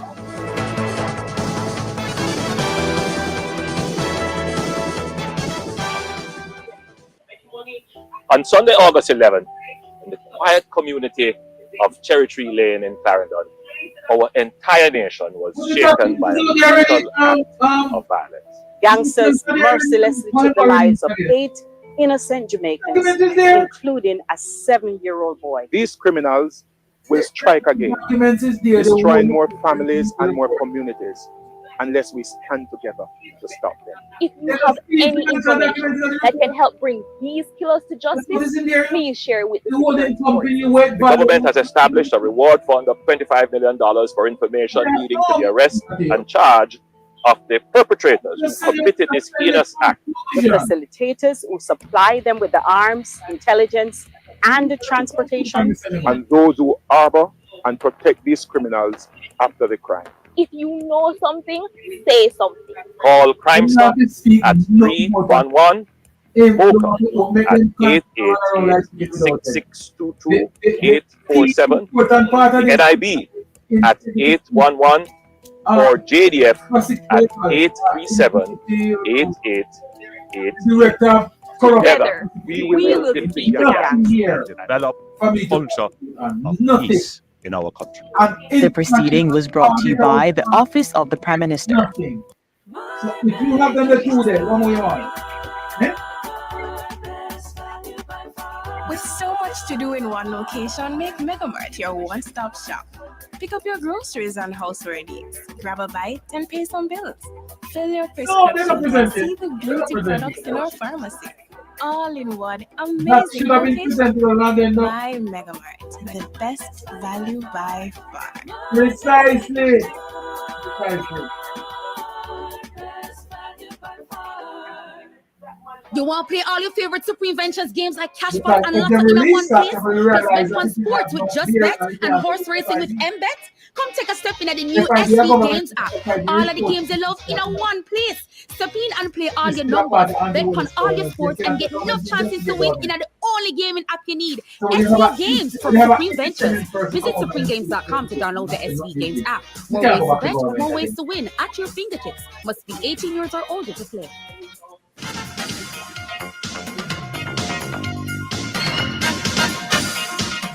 Hello, good evening, and welcome to Sports here on Nationwide 90 FM. I'm Wayne Walker. Easter Digital Manning Cup champions Mona High today ticked off their third straight victory in this season's competition following a stylish 9-1 routing of Tarrant High School. In other games today, Jonathan Grant beat Waterford by 2-0. Kingston College defeated Jose Marti also 2-0. While St. George's College, the last time we heard, they were leading Norman Manley by 5-0. Not yet a final score on that one, not that we can confirm either way. In the water, the Costa Cup last season's beaten finalist Glenmuir High School, they clobbered Winston Jones 15-0. Froome turned back McCulver 6-2. Anchovy beat Cambridge 2-0. Recees came from behind to beat Green Island by 3-2. Mannings ran out 4-1 winners over Little London. Monroe slammed Newell 4-0. BB Coke, they lead Stetch 1-0. That's the last score we heard in that game. Cedric Titus, they were leading Mushet by a goal to 0. 10-man Marcus Garvey and Fern Court ended 2-2. Herbert Morrison, they lost 1-0 to Malden. Cornwall College stopped Irwin High by a goal to 0, and McGrath tagged the Tatius Golding by 5-1. National champions of Jamaica Cavalier will look to maintain their place atop the standings in Group A of the Caribbean Football Union Club Championship when they face Real Hope of Haiti tonight at the National Stadium that's set to kick off at 7 o'clock. The Rudolph Speed Conditioned unit have won their 2 games so far this season, and a third victory would extend their advantage atop the group. Real Hope have only 1 point from their only game so far, 1-1 draw with Police of Trinidad and Tobago, and they're currently third in the group. A win would see them leapfrogging Mount Pleasant Academy into second place. Champions Real Madrid started the defense of their European Champions League title on a winning note today. They beat VfB Stuttgart of Germany 3-1 at the Santiago de Bernabeu. Kylian Mbappe, Killy with his 49th Champions League goal, sent them on their way before Anthony Rudiger, the German defender, and 18-year-old Brazilian star Endrick added further goals to complete the win. Look at this, Shirley Dawes, they're in behind, and Mbappe's waiting in the middle. If he could square it to him, he did! And he scored! A special moment for a special player. Kylian Mbappe's first Champions League goal in the famous white of Real Madrid. Modric then to take the corner, 8 to go. Will we get a winner here? It's a good delivery there, and they're in front. What a good header. So simple, wasn't it? Rudiger was up there, and he scores against the club where he began his senior career. And now the counter's on. Hendrick, he's got Vinicius Junior to his right and Mbappe to his left. Had to go himself. That'll do it on his Champions League debut. Hendrick has got the third for Real Madrid, who win on the opening night. Meanwhile, Harry Kane scored 4 times to steer former champions Bayern Munich to an impressive 9-2 win over Dinamo Zagreb at the Allianz Arena in Munich. Liverpool came from behind to beat AC Milan 3-1 at the San Siro with Ibrahim Konaté, Dominic Szoboszlai, and Virgil van Dijk on the score sheet. Elsewhere, Aston Villa were comfortable 3-0 winners over Young Boys. Juventus, the old lady of Italian football, they stopped PSV Eindhoven of the Netherlands by 3-1, and Sporting Club defeated French club Lille by 2-0. A wet outfield has caused a delay to the start of the latest Caribbean Premier League CPL game between leaders, the Barbados Royals, and the St. Kitts and Nevis Patriots at the Kensington Oval in Bridgetown.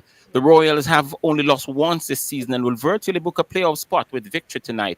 The St. Kitts and Nevis Patriots must win if they are to entertain any hopes of getting a playoff spot. They've lost 6 of their 7 games so far in the tournament. And just to tell you that the winners of this year's T20 tournament, the Women's World Cup, that begins on October 3 in the UAE, will receive US $2.34 million in prize money, an increase of 134% over the $1 million Australia were awarded for winning the tournament in 2023.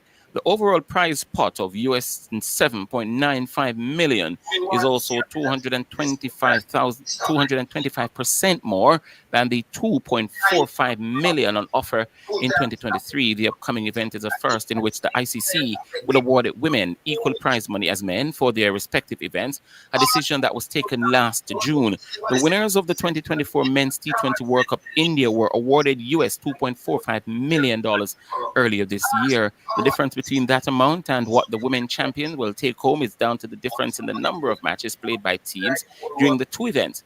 The Men's T20 World Cup had 20 participating sides compared to 10 in the women's event. The runners-up in the 2024 Women's World Cup will take home US $1.17 million, and this in comparison to the US $500,000 awarded to the losing finalist South Africa last year. The losing semi-finalist in 2024 will earn US $675,000, an increase from US $210,000 in 2023. And all 10 participating teams in 2024 are assured of US $112,500 by just being at the tournament. The ICC announced a change in the schedule of games in Sharjah on October 5. Previously, Bangladesh and England were playing the afternoon game scheduled to start at 2 o'clock local time.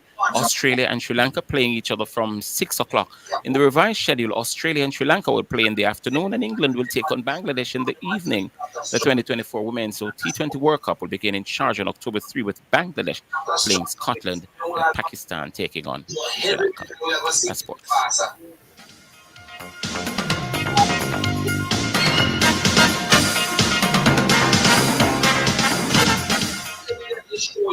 For all your scales and food processing equipment, call Advanced Scales and Equipment Limited at 876-968-9612-5. The time by Advanced Scales and Equipment Limited is 6:20.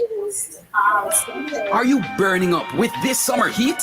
The place hot, man. Get cool now with a Hisense air conditioner.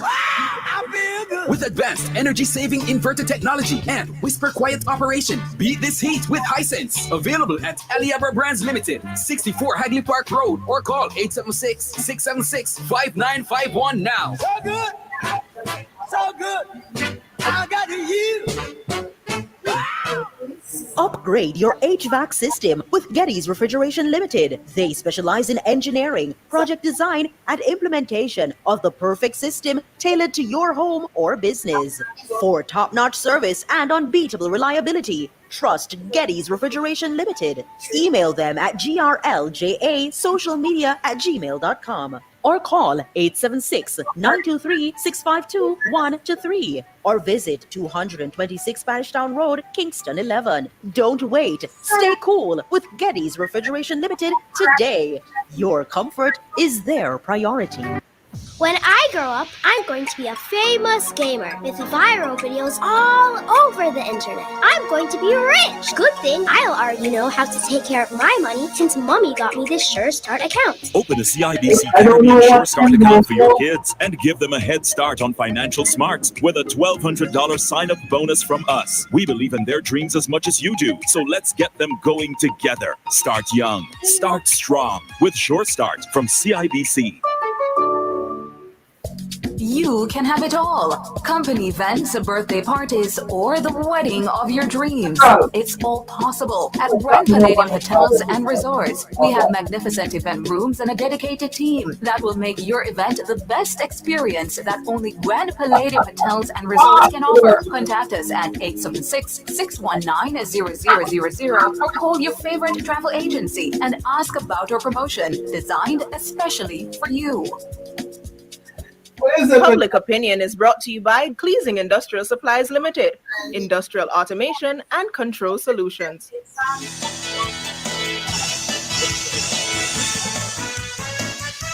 Group call for that.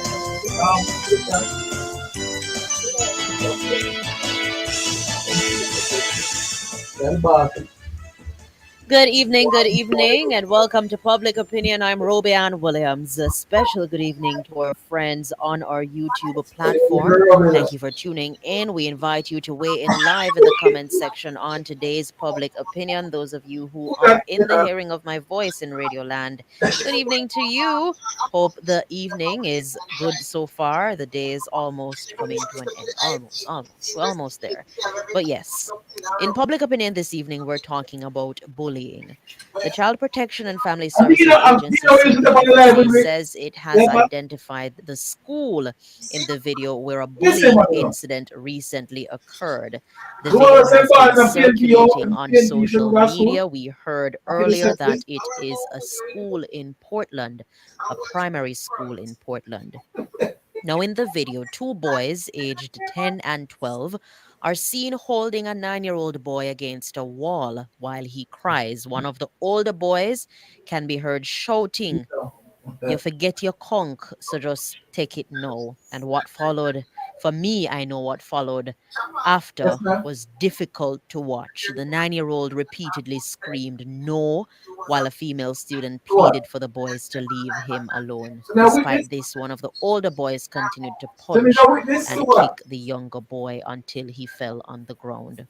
The Chief Executive Officer of the CPFSA, Lord Adams Thomas, says the agency will be sending officers to provide counseling and support for those persons involved in the incident. She says it's disturbing to see students unfazed in the face of blatant bullying. We were able to identify the school that this incident took place, and we'll be sending our officers to intervene and to provide counseling as well as other forms of psychosocial support to the victim in this incident, as well as to the perpetrators. The video was horrifying, and it is more so disturbing to think that based on the participation and reaction of the students, that they were unfazed by this type of violence. In cases of bullying, no one is left unscathed. The victim may experience immediate and devastating effects such as anxiety, severe depression, low self-esteem, which can also lead to attempted suicide, poor academic performance, just to name a few. Oh boy, Chief Executive Officer of the CPFSA there, Lord Adams Thomas, speaking earlier about an incident of bullying at a primary school in Portland. So in Public Opinion this evening, we've seen several incidents, several videos surfacing online of bullying and fighting and all kind of manner evil break out in the schools. We're asking you for Public Opinion this evening, what can be done to reduce bullying in schools? In your opinion, what can be done? Let's take a look at some of the suggestions that we have here on our Facebook platform. Philip Jackson says the home must always inculcate good values and attitude at home. Inculcate rather good values and attitude at home in your children, and always interact with them to see what is going on with them. Don't just leave them to the elements of society. And I endorse that one, Philip Jackson, wholeheartedly. Ricardo Portes is saying the children needs proper home training. Winston is saying that the only thing that should be done to eliminate bullies in schools is to have the parents be held accountable and charge them, the parents, for their children's antisocial behaviors. That's what should be done. Andrew Frater is saying that teachers need to play a more active role. Why didn't the teacher intervene in that recent viral video? He should be charged for dereliction of duty and negligence. Now, I was watching the video keenly. I don't know if the viewers, the listeners, had a chance to or had an opportunity to see the video that we're talking about. I described what happened in the video earlier. I don't know if you got an opportunity to hear, but I think a teacher asked what's going on here, and somebody answered in the video, and then I don't know where the teacher turned. But I must point out that the police say that they have launched an investigation into the matter. They have been to the school school, and the children have been identified and also their parents have been notified. But back to our public opinion question this evening: what can be done to reduce bullying in schools? Guest Godly is saying bullying is very serious. A lot of students commit suicide. Oh boy, Burnzo is saying simple, good parenting. Dina George Monroe, make the parents them keep them broke bad pitney at them yard. But if that cannot happen, then schools need to establish and enforce policies that outline its expectations of student interactions and effect a zero tolerance approach to violations of that policy. Indeed, Edney Powell says proper home training, Jamaica Snapshot, monitor students at all times. And I can never understand how parents just leave up them, make me like, I don't know. Natalie Winter says better governance of school to pinpoint the problem.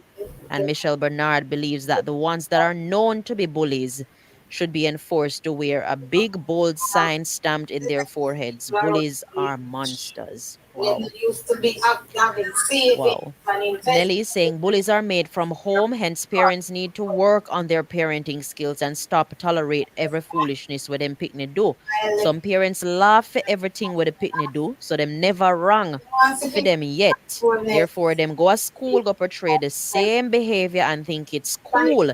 Taking said palm people picnic is not okay, and there should be a law for bullies no matter the age. And if me picnic them, do it too. Somebody picnic, me deal with it and accept it, because me a one mother, we not tolerate foolishness. And I think as parents, oftentimes we may tolerate the foolishness sometimes. You know, on our Instagram platform, Prince No Fraud says lock them up so they understand the gravity of their actions. Robert Gregory Lewis saying the ones who carry out those criminal acts in school should be dismissed and go to a detention camp. And Stepper Driver is saying bully the bully. Yeah, bully the bully. Wow, I don't think that will solve the issue any at all or reduce the issue of bullying. And that's what we're trying to solicit ideas, suggestions about how do we reduce bullying in schools? What can be done? Leighton Levy says parents need to be held accountable. And Jamaican Empress telling us to send them back home for their bully parents. Oh boy. All right, let me see some of the comments on our YouTube platform. Yeah. David Nabar is saying kids are product of the home. Let me see if I can get in some more. Angela O'Malley is saying charge the parents. And Derek Lewis believes that we should teach our children self-defense. Teach our children self-defense. Jacqueline Thomas says take one out. They will never bully you again. All right, Anthony Gallis number, sir. Wow. And bullying is a serious thing. It starts from the tender age, and you just take set palm people pitney. It's a serious thing. Rose Chin says the same people these children are, the same ones voting, careless people. Okay. Let me see if I can get more. Cheyenne Atkinson is saying sorry to start at home. When it's all said and done, training start at home. These kids need good family values and how to conduct themselves around other people and to respect other people. And socialization plays a key role. How your children socializes with others, it's a key role. Jackie Lawrence says introduce mentorship in schools. I think they do have some programs there. JW is saying yes, that male teacher should have intervened. Yes, it was a teacher. I believe I heard a teacher. Barbara Johnson says as a parent, the judge sentenced me. I don't hit my children because they are good at behaving. The child can give it, so let's take it back. I don't know, man. I just don't know. Sangster Brown is saying that's a symptom of a wider society. Look what happened at the... Okay, that's political right there, Sangster Brown, but I get your point. Let me see. Timothy Reed says if it was my child, I would go and deal with the child. Timothy Reed, I don't know, man. I just don't know how that. I don't know. But to each his own opinion, and we welcome your opinion. Student for Life said these violent games and cartoons that our children watch is being played out in our students at school.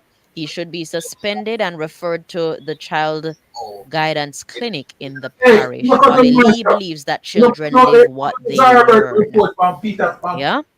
Live what they learn. Hewlett Wright is saying, after me try raise my picnic good, these future criminals only given counseling. Wow. Yeah. Rose Chin, you're asking me, I'm a parent, what would I do? What would I do? Yeah. That's a good question. And I really and truly do not want to be in that position. But I suppose I would have to go and find out what exactly happened. Yeah. Wow. I just don't know, man. I just do not know how. And if you got the chance to watch the video, it's a little boy. He's 9, and you can definitely see the height of the other 2 boys. Oh boy, I don't know. Jacqueline Thomas says that's a good question. Oh boy, it is a lot. But guys, thank you so much for participating in Public Opinion. It do means a lot. Thank you so much. We have the business report coming up next. Do stay tuned. Oh, okay.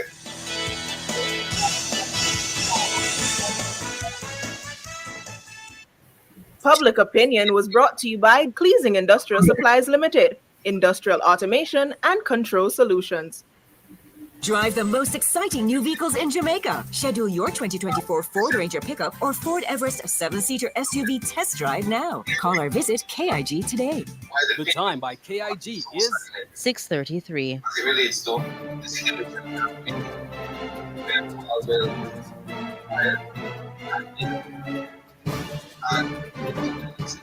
Hello, good evening, and welcome to Nationwide's Business Report. I'm Robian Williams. Let's get to it. Instagram is making teen accounts private by default as it tries to make the platform safer for children amid a growing backlash against how social media affects young people's lives.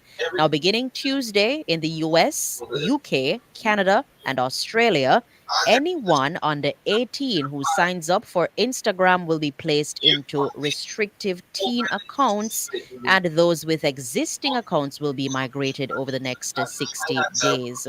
Teens in the European Union will see their accounts adjusted later this year. Meta acknowledges that teenagers may lie about their age and says it will require them to verify their ages in more instances, like if they try to create a new account with an adult birthday. The company also said it is building technology that proactively finds teens' accounts and pretend to be grown-ups, teens who pretend to be grown-ups, and automatically place them into the restricted teen accounts. The teen accounts will be private by default. Private messages are restricted, so teens can only receive them from people they follow or are already connected to. Now get this, teens will also get notifications if they're on Instagram for more than 60 minutes, and a sleep mode will be enabled that turns off notifications and sends auto replies to direct messages from 10 p.m. until 7 a.m. Now, while these settings will be turned on for all teens, 16 and 17-year-olds will be able to turn them off. Children under 16 will need their parents' permission to do so. In the currency markets at the close of trading today, it cost 158 Jamaican dollars and 83 cents to buy $1 US, 209 Jamaican dollars and 30 cents to buy $1 British pound, and 117 Jamaican dollars and 72 cents to buy the Canadian dollar. That's the business report. I'm Robian Williams. Good evening.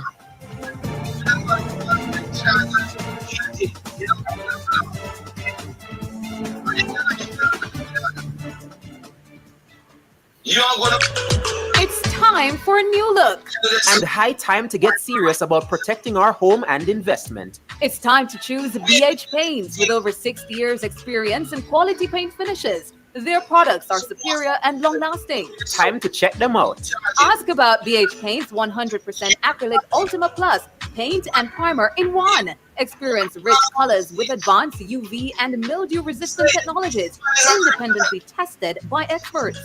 What are you waiting for? Visit a BH Paints Color Center today. On your in the biggest podcast. Keep on up, budget summer rich KFC. New crunchy box, man. That up for me a piece of chicken, 2 wings, biscuit, and a drink. Crunchy box of the flavor, so we make the lid. Value for your money, flavor and the taste. KFC, crunchy box run the place. So much variety, the box down a space. KFC, crunchy box run the place. Crunch your craving with the new KFC Crunchy Box. A piece of delicious chicken, 2 hot wings, biscuit, and Pepsi for only $850. KFC is finger licking good.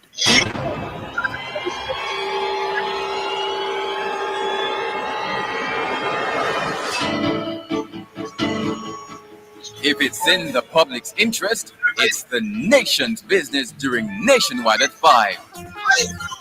The nation's business.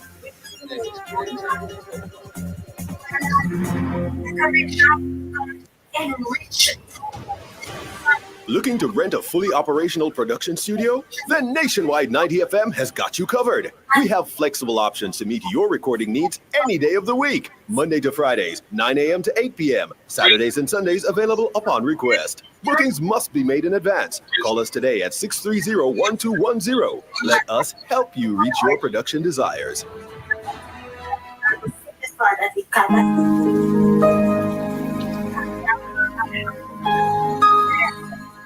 Hi there. Here's some good news for these trying times. Quote, by God's word, I can see where I'm going. They throw a beam of light on my dark path. Unquote. Psalm 119, verse 105. Listen for God's word weekdays at 5:45 a.m. and 12:55 p.m. through Oasis. Stop by for a refreshing drink and share a God perspective for the day. Oasis. Weekdays 5:45 a.m. and 12:55 p.m.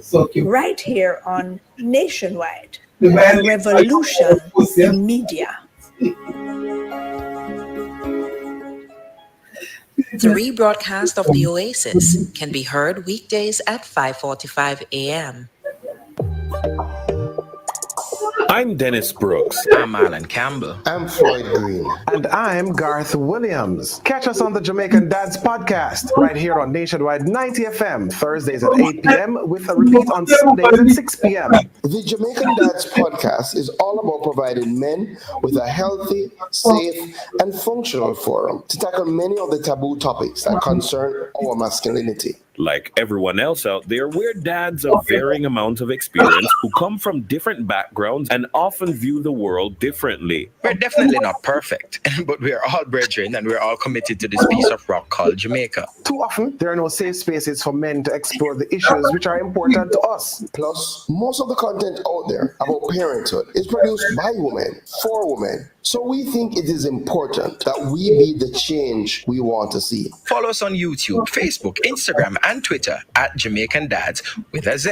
And definitely join us here on Nationwide 90 FM every Thursday at 8 p.m. with a repeat on Sundays at 6 p.m. for the Jamaican Dads podcast. It's a revolution in media. Catch the E-Zone with me, the Stinger Honeybee, alongside Kareem Boy Things. As we turn up the heat in the street. New show. New vibes. Same us. Same us. Monday to Friday, 3 to 5 p.m. Right here on Nationwide 90 FM. We'll bring you entertainment news. We'll take away your Monday blues. You don't want to miss a week with us. We'll talk health. Well, jump into the mix. Or the hot seat. Don't miss the brain buster. Or the crazy giveaways. I mean, is this planet Earth? Is it? I don't know. Let me check. Either way, it's got a buzz. And a bug, I think. Ow. As we grow older, there are many challenges that we have to confront, but these years can represent the best in our lives. Coming of Age during Nationwide This Morning on Thursdays explores issues persons 50 and over confront. It also provides expert opinions on how we can improve the quality of our lives as we get older. That's Coming of Age, this and every Thursday during Nationwide This Morning at 6:51 a.m. The usual story is told. Mothers wash the clothes. The bloody element is a secret. The wrongs are always denied. The girlfriends and mothers of their children defend their honor and double down to deflect their deeds. Even some who sit in church regularly keep praying for their sons and nephews to change their wicked ways while accepting the spoils of their crimes and murderous ways. It is an uncomfortable reality, but should we avoid talking about it? Join me, Rodney Campbell, every Tuesday from 9 to 10:30 p.m. for Affairs of the Heart, right here on Nationwide 90 FM. This Tuesday's topic, the role women play in creating and covering criminals. Appear to be now run downtown, run downtown, run downtown. Affairs of the Heart is brought to you by Supermed Pharmacy. Super happy, super healthy, Supermed. Do you have a consumer-related issue? Want more about matters concerning you as a consumer? Well, keep it locked to Nationwide 90 FM for the Consumer Hour with me, Nora Gay Banton, weekdays from 9 to 10 a.m. For all your consumer-centric matters, stay tuned to the Consumer Hour on Nationwide 90 FM, a revolution in media. Nation's Business is brought to you by BH Paints.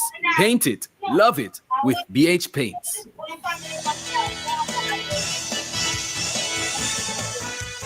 Good evening. 17 minutes going up to 7 o'clock. I'm Cliff Hughes. And I'm Siobhan Campbell. Good evening, Siobhan. Good evening, Sir Hughes. Good. So we're continuing to give you more from the special investigation report of the Integrity Commission into the Prime Minister's statutory declarations, uncertified and still remain uncertified. And we're now going to focus on the conclusions and recommendations. They say, and we're going to read from the report, 6.1. The Director of Investigation, the DI, concludes that Mr. Holness was required to file statutory declarations for the Commission for the periods in question, which he did. The DI further concludes that Mr. Holness, having filed the referenced statutory declarations, failed to include in them at least 4 bank accounts jointly held by him at the material time, contrary to the Integrity Commission Act and the Parliament Integrity of Members Act. The Integrity Commission goes on to say, and this is 6.1.2, the DI concludes that on the basis of the analysis conducted on Mr. Holness's Imperium's assets, liabilities, and incomes for the year 2021, there does not appear to be any unexplained growth in net worth. In 2022, however, the DI found what appeared to be unexplained growth in Mr. Holness's Imperium's net worth of just over $1.9 million. The DI's conclusion is premised on the fact that based on the evidence available to him, inclusive of explanations provided, the increase observed in Mr. Holness's assets or net worth cannot, without more, be justified by his known income and liabilities. The DI was, however, hindered in his attempts to fully resolve this issue on the basis of Mr. Holness's refusal to provide him with a breakdown of his expenses for the period covered by the investigation. This refusal on the part of Mr. Holness inhibited the DI's ability to make a more comprehensive and final assessment of Mr. Holness's assets, liabilities, and income. In other words, the DI says he was not in a position to determine what portion of Mr. Holness's income was used for living and other expenses, and therefore not available for asset acquisition. He goes on. Further, the question surrounding the use of funds belonging to Positive Jamaica Foundation to purchase, in part, a bond worth US $94,000 and the operations of companies with which Mr. Holness is or was associated and which he named as a source of funds to acquire particular assets would also need to be resolved by the relevant entities before the DI can make a final conclusion on the question of illicit enrichment. Significant financial transactions were seen among three of the referenced companies, namely Imperium, Positive Media, and Estate Bridge. More particularly, the evidence indicates deposits and withdrawals totaling over $473 million and $427 million, respectively, between 2020 and June 2023. That's a period of what, 3-4 years? About 3 years, yes. Well, the DI goes on further, and this is 6.1.3, having regard to an asset at NFE South Power, 11% 2039 bond acquired by Mr. Holness on September 2, 2019 at a cost of US $94,000. The DI concludes that only US $61,892.98 was funded by him. The remaining amount of $32,000 was taken from funds apparently belonging to a registered charity, Positive Jamaica Foundation, of which Mr. Holness was at the material time a director. The DI further concludes that Mr. Holness's indication on July 16, 2024, that the full portion of the bond, US $94,000, was erroneously attributed to him by NCB Capital Markets, is misleading and unsupported by the evidence. The DI's conclusion is based on the following. 1. Mr. Holness had, throughout the life of the bond, reported same to the Commission in his statutory declarations as his asset. It was never indicated that it did not fully belong to him. 2. Mr. Holness, prior to the purchase of the bond, entered into a written bond purchase agreement which clearly states the value of the bond to the US $94,000. 3. The duly authorized officer NCBCM indicated that in purchasing the US $94,000 bond, they acted on Mr. Holness's written instructions provided by way of a schedule to the contract. This document is ordinarily completed by the client, and that no concerns were raised by Mr. Holness in relation to any contrary intention. Concerns were only raised by Mr. Holness in June 2024 when NCBCM made contact with him to ascertain the source of funds for the purchase. 4. Regular statements were provided to Mr. Holness by NCBCM which clearly stated the value of the bond and any interest yield. 5. In 2020, the proceeds from another bond placed at the same time as the US $94,000 belonging to Positive Jamaica Foundation were erroneously deposited in Mr. Holness's personal account. The error was reported to NCBCM by Mr. Holness, and the necessary adjustments were made. There was no indication at that time that there was an error in respect of the US $94,000 bond purchased in Mr. Holness's name. And 6. The bond in question, US $94,000, was called in 2020, and the principal and interest were paid to Mr. Holness. The proceeds were incorporated into Mr. Holness's assets, which he holds in Imperium and subsequently reinvested. This asset in its totality was treated as belonging to Mr. Holness in every material respect up to June 2024, when the DI's investigations led to inquiries being made of Mr. Holness as to the source of funds used to purchase the asset in issue. Mr. Holness's explanation in this regard concludes, Mr. Stevenson, therefore, for the foregoing reasons, be rejected and be deemed unsatisfactory. So this is a red flag. Yes, a red flag, according to the Director of Investigations, Kevin Stevens. Well, the DI further goes on and concludes that the funding of the company, Positive Media, in which Imperium, wholly owned by Mr. Holness, was a majority shareholder before being replaced by one of Mr. Holness's sons in 2022, raises several concerns as to the true nature of this company's operations. The DI's conclusion is premised on Mr. Holness's explanation as to the funding of the referenced company, wherein he indicated that Positive Media is funded by Imperium.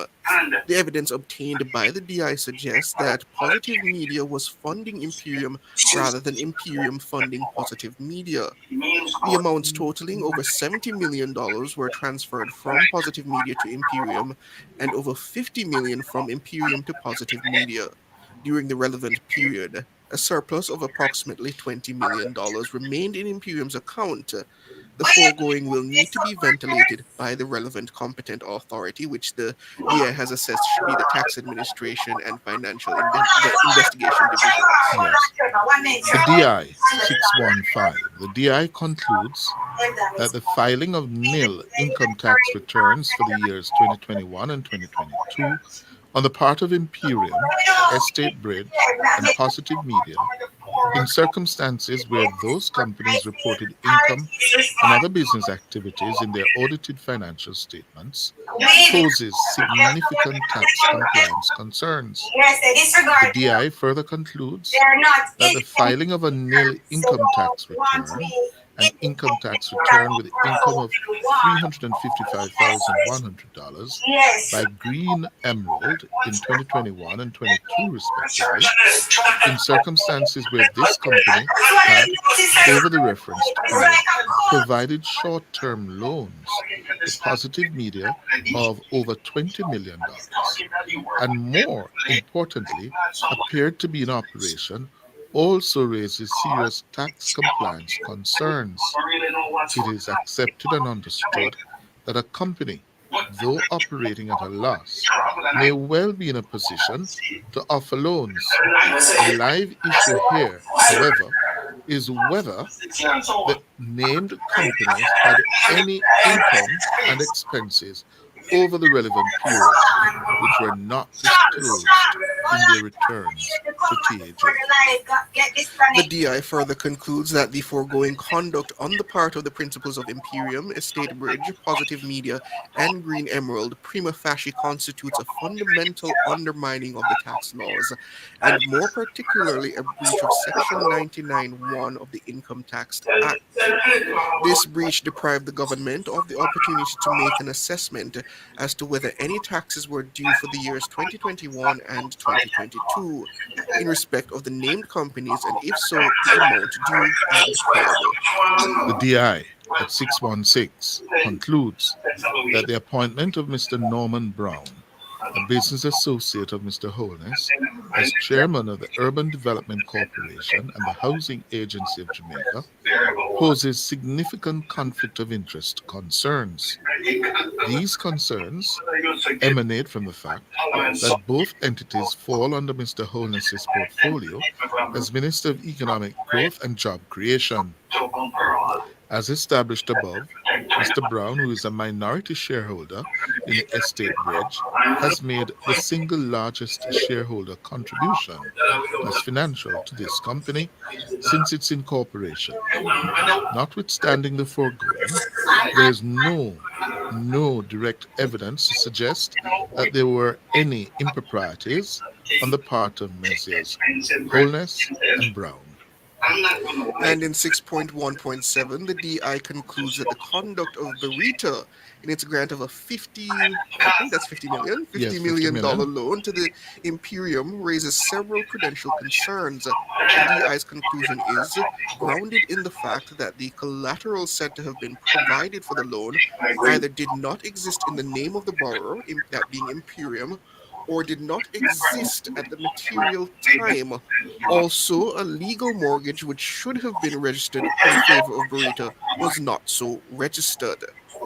Further, and as it relates to Barita's indication that the practice of not formally securing the loan by way of registration, but rather keeping the documents in registrable form, is not unusual in respect of premium clients, is unsatisfactory.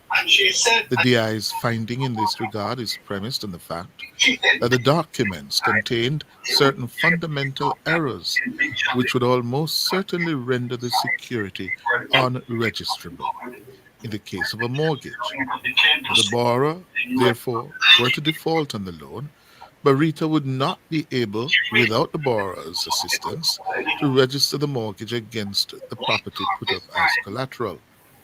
The fact that an insurance policy that should have been assigned to the loan was not so assigned is further evidence of the significant risk associated with this business model. The foregoing effectively resulted in the grant of an unsecured loan where a secured loan was intended. And those are the conclusions which would next come up now, listeners, is the recommendations of the Director of Investigations, that's Kevon Stevenson. And it starts with 6.2.1, where the DI recommends that this report be referred to the Director of Corruption Prosecution for consideration as to whether the offense of making a false statement in a statutory declaration or any other offenses have been committed. Well, we know the answer to that. Yes. That recommendation has not been accepted. And before we move on, I do have that HPM ruling there from the Director of Corruption Prosecution. And she essentially says that based on what has been provided, there is nothing on the matter of the 4 counts where Mr. Holness has not essentially provided a sufficient explanation.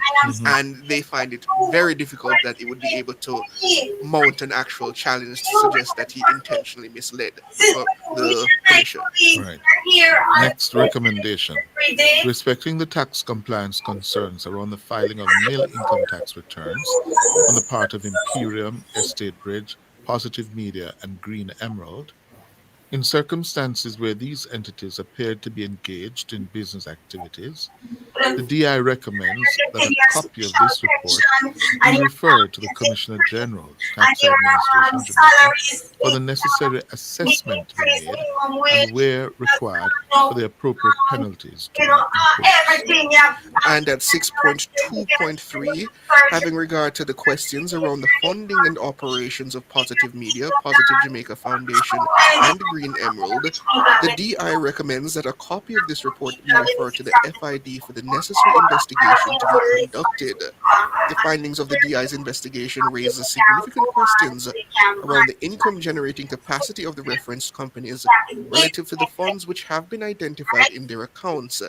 In the case of Positive Media, the loans issued, transfers made to Imperium. In the case of Green Emerald, the loans issued to Positive Media, and in the case of Positive Jamaica Foundation, the circumstances surrounding the alleged use of funds belonging to Positive Jamaica Foundation by Mr. Holness as a partial source of funds for the purchase of bonds in his name. The DI's powers and limited resources and exigencies relative to remit and time do not allow him to sufficiently ventilate this issue. Next, consequent on the finding that Mr. Norman Brown, a business partner of Mr. Holness, is the chairman of 2 of Jamaica's large development corporations, the Urban Development Corporation and the Housing Agency of Jamaica, within Mr. Holness's ministerial portfolio, the DI recommends that a copy of this report be referred to the Ethics Committee of Parliament to examine and determine the appropriateness of a minister directly or indirectly appointing a business associate or other personal connections to a public board which falls under their portfolio. The committee should also, inter alia, consider whether there are sufficient safeguards in place to comprehensively deal with any conflict of interest situation which may arise as a result of the personal or business relationship between the minister and board entity, with a view to ultimately protecting the public's interest. Before we move on from that one, Mr. Hughes, is that unusual in terms of Jamaica's governance, where a personal business associate or friend is appointed to a board under a cabinet minister's portfolio. I think that is almost par for the course. I wouldn't say it's unusual at all. It's not unusual. It doesn't look good in terms of the potential for conflict of interest. But I don't see from my limited business knowledge, let me make that clear. Limited business knowledge. It is a common practice. Ministers appoint people who, not only for their competence, but their loyalty as well. People they trust. Yes, to boards under which that fall under their ministerial portfolio. So I don't know. This is not unusual. Well, moving on, 6.2.5, having regard to the concerns raised in respect of the conduct of Berita around their handling of the $50 million loan to Imperium, the DI recommends that a copy of this report be referred to the Financial Services Commission for consideration as to whether the practices of that entity are consistent with the spirit and scheme of the Financial Services Commission Act. It is further recommended that an audit be conducted by the Financial Services Commission of Berita's operations to determine whether they are compliant with the law, industry standards, as well as the terms and conditions of their license, where there are breaches identified on the part of Berita, that the Financial Services Commission impose such sanctions as may be deemed necessary and appropriate in the circumstances, so that confidence may be restored and maintained within the financial sector. So we can say in this instance, this is for Berita to answer, not the Prime Minister. Yes. Well, it goes on at 6.2.6. As a last recommendation, the DI directs the attention of the Parliament and the Cabinet Secretary to the issue of parliamentarians and public officers engaging in the purchasing of shares and other equities in public corporations, as well as private companies which fall under the regulatory regime of the government of Jamaica. Without prejudice to the right of any citizen to engage in any of the foregoing activities, the DI recommends that strict laws and guidance be implemented to mitigate conflict of interest and abuse of authority for financial gain and other actions which may, in substance, amount to insider trading. It cannot be overlooked that parliamentarians and public officers, by virtue of their respective positions, will come into confidential information from time to time, having to do with investment opportunities directly or indirectly arising from government interventions and policies which they could use to their advantage or for the benefit of another. So the DI is recommending that the Parliament and the Cabinet take a look at this. And I think that is probably one of the strongest recommendations in here, because that has serious implications. They are accurate in suggesting that, yes, a minister would have access to some information that would affect the market or the flow of the market, in which he could personally or recommend to a friend or a family member to benefit from those adjustments. Yes. I'm actually surprised to find that this is not already part of our legal structure.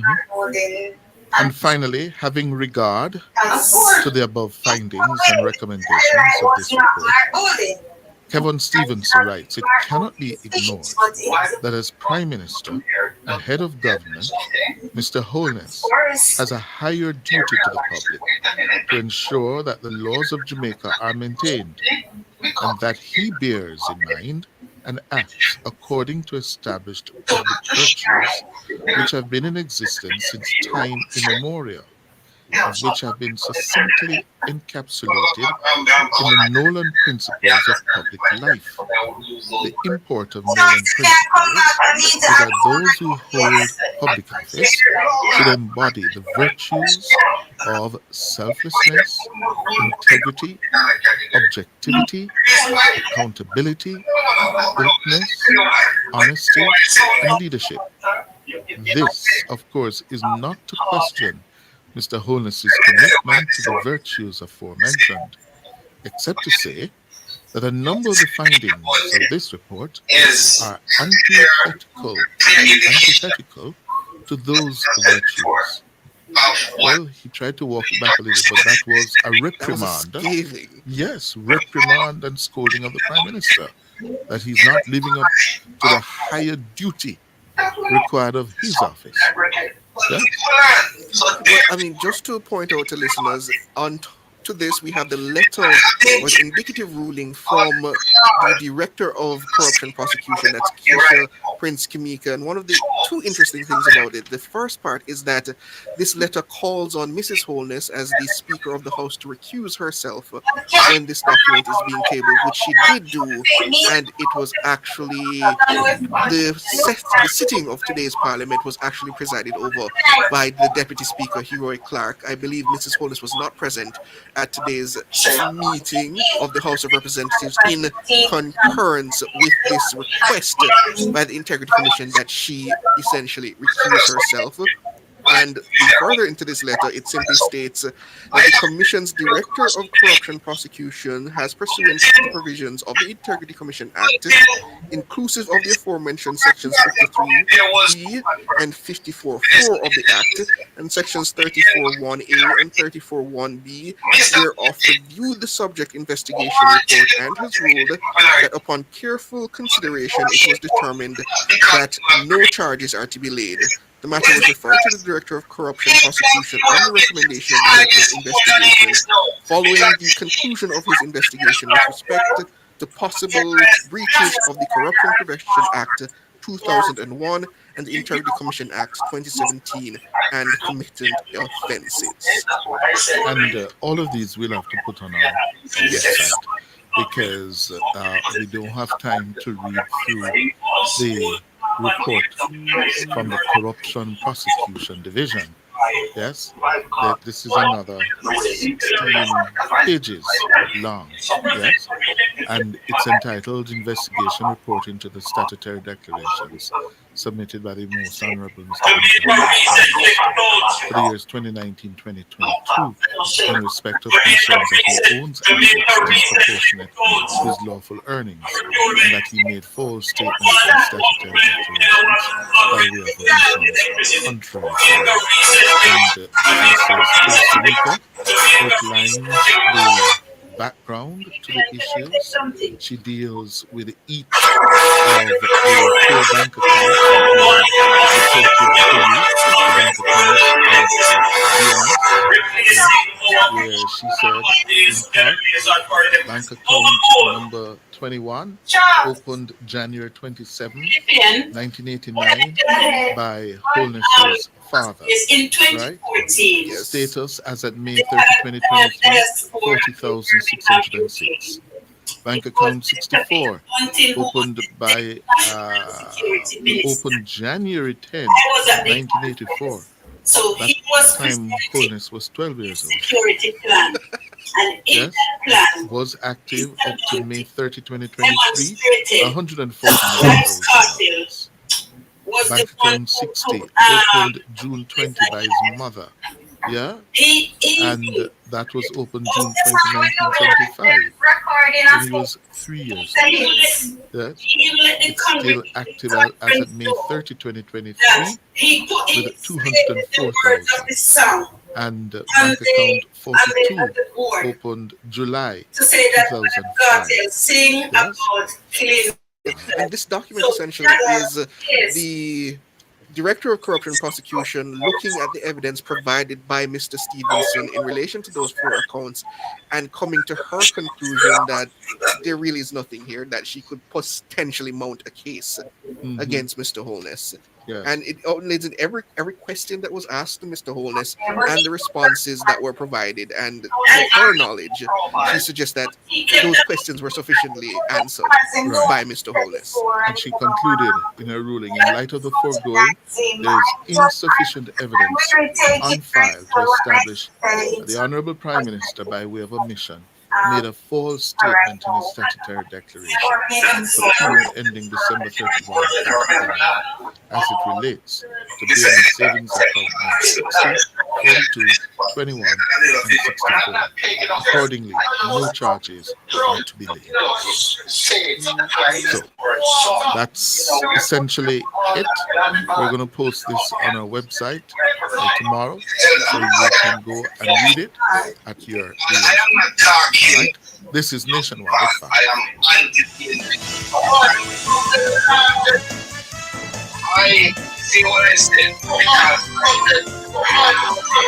Nation's Business was brought to you by BH Paints. Paint it, love it with BH Paints. Chops? Me? Busy as usual, so I don't have no time for whole heap of paperwork. That's why I downloaded and signed up for my One JN Passport app. It's a whole new level of convenience and access to services within the JN Financial Group. Just a few taps on my smartphone and maps. I can update my personal information, open a JN Bank savings account, and even apply for an unsecured loan. Get it all in one go. Download and sign up now. The One JN Passport. JN will help you find a way. Here's to the early risers, and we are here all-nighters, the go the extra milers, and let's do it until it works. Workers, people who are powerful because they power through day after day, challenge after challenge. You see, true power, it's not something you can buy or collect. It is something that starts on the inside, and you always know it when you see it. Sunshine Snack Peanuts. Proud supporters of the powerful.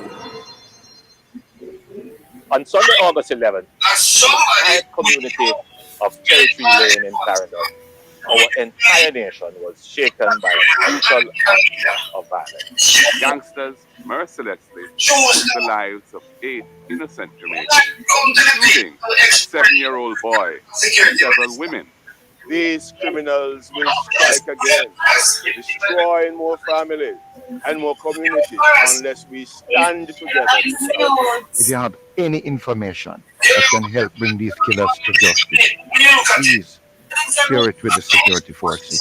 The government has established a reward fund of $25 million for information leading to the arrest and charge of the perpetrators who committed this heinous act. Facilitators who supplied them with arms, intelligence, and transportation. Those who harbor and protect these criminals after the crime. If you know something, say something. Call Crime Stop at 311 MOCA at 888-6622-847. NIB at 811 or the JDF at 837-8888. Together, we will defeat the gangs and develop culture of peace in our country. The proceeding was brought to you by the Ministry of National Security.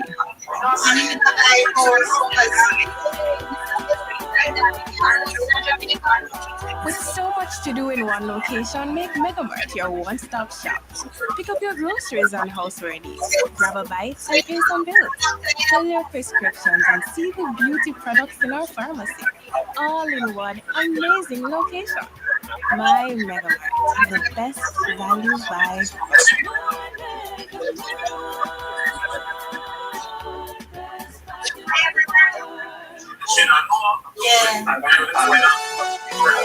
Good God of mercy, hey. Good God of grace, hey. Lord of mercy, hey. Spurlina build up my confidence. Rastafari run the continent. Good evening, listeners, viewers, and welcome to this week's episode of Nature's Remedies. This is a program to educate you about the uses of natural herbs. Tonight we'll be talking about the castor bean and the Jamaican dogwood plant and their uses both internally and externally. As usual, we'll be opening the line so you can call in with any questions later you might have for our resident pharmacognosist, that's Dr. Dennis Daly. And good evening to you, Dr. Daly. Good evening. Good evening, Siobhan. Good evening, Cliff. And good evening, listeners. How are you doing today? We're good, and I hope we find you well. I am well. Thank you so much. Good. So we were going to be talking all about the castor bean and the Jamaican dogwood plant. Well, yes. Tell me a little bit about them to start with. All right, let's start with the castor bean. So we have a lot of castor beans in Jamaica. You see them on the roadway. A lot of persons will have it in their yards, but we just ignore the beans. However, we'll go to the supermarket or the health food store and we buy the Jamaican black castor oil. Now today, I want to talk about how can you make your castor oil. from your beans, and what are some of the ingredients needed? Well, not ingredients, what are some of the phytochemicals in it, and what are the benefits of using the castor oil? Have you guys used the castor oil before? Yes, I've used the castor oil. I have on occasion. Yeah, rarely. Don't use it often. Yeah. Do you use the beans? Have you ever seen the beans? No, Open the pods? no. That's what I'm looking for. That's a bean up there online? Yes. Oh. So yes, so the plant, it's very popular across Jamaica. So when you open the pods and you look at the beans, they're little dark brown to black seeds, and that's what we would press to get the oils. Right? Now the scientific name is Ricinus communis. That's our castor bean. It's also called the African coffee tree. It's called wonder tree, and it has so many remedies that we've mentioned a few, especially for the skin and for stomach ache. Now for the castor bean, you have two types of oil you'll see on the market. You'll see a light yellow oil. That is when your castor bean is fresh and you have a whole press. So you just get the beans, clean them, press the oil, and you get that light yellow oil. Now, this oil, after you press the beans, you have to filter it to get rid of the trash, and then you can package it, and that's how you have your light yellow castor oil. Now, this oil is good for your skin and your hair. It's good for hydration and just healthy growth overall. It also has over about 90%, 80 to 90% of your ricinoleic acid. Now, that's a fatty acid that's good for the skin and the hair and a part of the medicinal property of the castor oil. Now, you hear about Jamaican black castor oil. What sets us apart when we do our production? The Jamaican black castor oil, as the name suggests, is black. So it's very dark, and that is because we normally roast the beans. So you roast the beans, and then you press it, and that's how you get your darkened castor oil. Now, that oil has a little more fragrance to it. So it normally has like a woody or a smoky scent. That's due to the ash. When you start to roast the beans, the ash within the shells of the beans, that adds to the mineral content of the oil. So you're not only getting the ricinoleic acid and the stearic and the palmitic, all these beneficial fatty acids, you're getting more minerals and more phytochemical compounds to help with the skin, to help with the hair, and for pain and inflammation. How do you normally use your castor oil? You tell me. All right, let's look at it. One way is with your tummy ache.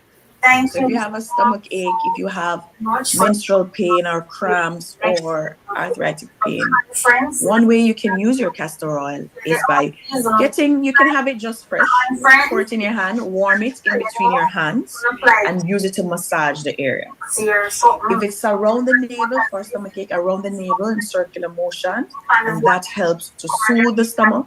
Castor oil is one of the oils that penetrate the skin very well and very deep. So it gives that analgesic effect when it penetrates the skin. To increase the benefit of that pain relieving effect, that's where the dogwood comes in. So we know our Jamaican dogwood tree, the plant. I've never heard of that plant before. I've never even heard that plant referenced before. Really? Really? Yes. Yes. Vaguely ever hear about this dogwood plant. Oh man, okay. So dogwood. We're Kingstonians, you know. I'm a Clarendonian. I don't know. I'm saying this is such a thing. I have never heard of a dogwood plant. Siobhan cut left me. Yeah. I'm a Kingstonian. Yeah? Right. But the dogwood plant. Yes, the Jamaican dogwood. So Pisidia piscicula. That's the scientific name. And you also have the Erythrina species. So those two species, you'll find those. It's native to our region, and we use it for the same reason, for pain and inflammation. However, it's one of the trees that we call fish poison tree. I don't remember if you remember. Back in the day, we usually have a plant that fishermen would pound the leaves or the branches, put in the water, and the fish would, and they would be able to catch the fish with their hand. Yes, it's no banned, but that was due to what it did to the fish. It just relaxes the muscle, so it slows them down, so they will float to the top, and you're able to catch them. So it stuns them. So it's a very good muscle relaxant. So that's another name for it. Fish poison tree. Fish poison tree. Yes. AKA dogwood. Dogwood. Now you can't mix it. You can't get it mixed up with your dog blood. It's totally different. And it looks different. It's more of a tree, medium-sized tree, while the dog blood is a shrub with little red berries. Yeah. Right, so this muscle relaxant property that the dogwood has the analgesic benefits. So pain, inflammation. It also has a sedative effect due to the pisidine that's in the plant. The what? Pisidine is this pisidine. Pisidine. Yes, or pisidine. Pronunciation varies, but yes. Yes. So that compound is the same compound. It has that muscle relaxing effect. It's an alkaloid, but it also has so many medicinal value as well. It helps with sleep, insomnia, anxiety and depression. So it relaxes the nerves, and that's one of the benefits of having your dog blood tea. Persons will have it as a tea. It's good for diarrhea and headache and so on. So the dogwood is versatile. It's one of those plants that if you have it in your yard or if you have access to it, you want to have a container of it in your house because it's very versatile in relieving a lot of ailments as well. There's this remedy I'd love to share if you have that lingering, if you have a lingering pain. Get your dog blood, get a bark. So the bark has a lot of the dog blood or dogwood? Dogwood. Okay. What did I say? Dogwood. Yes. So you get your dogwood bark and you would get some castor oil, some olive oil, coconut oil, whichever other oil. You soak your dogwood and any other pain relieving plant that you want. So let's say guinea hen weed root. That's a very good one to add to it. Some pimento berries, some cannabis if you have it. And soak those in the oil. And when you have or you feel that pain, you pour some out, rub it between your hands to get it a little warm and use it to massage the area. That can help with pain relieving. And if you have some tea, makes it even more beneficial in relieving pain. And you mean make a tea of the plant? As in a castor bean tea? No, the dogwood. Oh, the dogwood. Yes, the dogwood. So you can have the leaves as tea, you can have the bark as a tea. And it helps to give that medicinal benefit. Yes. So, Doc, are there any precautions that one should monitor when taking these? Is there any potential ill effects? Yes. So for castor oil, it has ricin. So ricin is the poisonous compound in castor oil. Now, how we prepare the black castor oil, it has a reduced amount of ricin in it, but you still have your ricinoleic acid. So high quantities of castor oil taken internally can be harmful. It can cause tremors or nausea and stomach discomfort. So you normally hear, don't drink your castor oil. Part of our traditional remedies in Jamaica is when you have constipation, they'll get like half a teaspoon of castor oil and have that, and it helps to release the stool. And they'll massage the baby's navel when they have griping or constipation as well. So there are cases where it is ingested in that regard. For dogwood, it is also a very strong plant, so it's recommended. It's not one of your everyday teas that you would have because you want to ensure that you're being moderate with your dogwood. So every week is a good time frame to have your dogwood tea, or 3 to 4 days if you have it more frequently. So it gives the body time for it to help to alleviate any pain and inflammation, give that sedative effect without having any discomfort. And no more than a cup every time you have it, or 1 teaspoon of the herb in 1 cup of water. 1 teaspoon to a cup of water. 1 teaspoon. And you shouldn't have more than 3 cups per week. Yes, that is it. Checked on the CD was okay. Okay. Yes. Pregnant and breastfeeding, you'd avoid having this tea. Yes, because there's no research showing so far the effects. So avoid until we have more research of that. Just to be sure. Yes.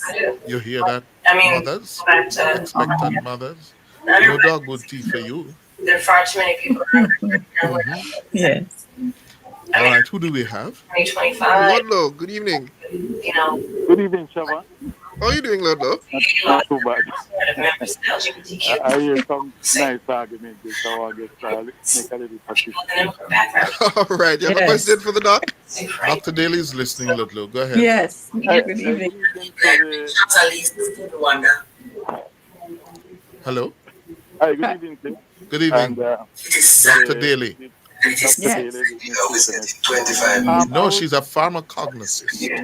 Okay. Pharmacognosist. Big Okay. difference from a nutritionist. No, I figure I've been listening to her. Yes. But, are there adverse conditions, adverse effects of taking the dog? As I understand that the floor it has some poison. People's National Party. Okay. Floor of the dog. The dogwood. Yes. Are you aware of that? Yes. And that's the piscidine, the compound we're mentioning. Okay. So that's the same compound that will cause the muscle relaxing in the fish. It's high doses of it can also cause the same effect in humans. So the discomfort and the toxicity. So that's why you want to take it small doses every week, or at least, or at max 3 times per week. But one more thing before you go down, why do we, when you have diarrhea, or why you have to take something? What is it to relieve or to stop the diarrhea? Because I believe it's like the body is trying to get rid of whatever, toxins and everything. But we all seem to want to take something to stop diarrhea. So sometimes when you have a headache, it must be a symptom. And you try to take something to stop the headache.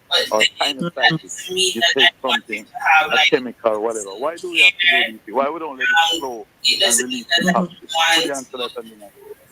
No, you can hold on, Ludlow. Okay. Go ahead, Doc.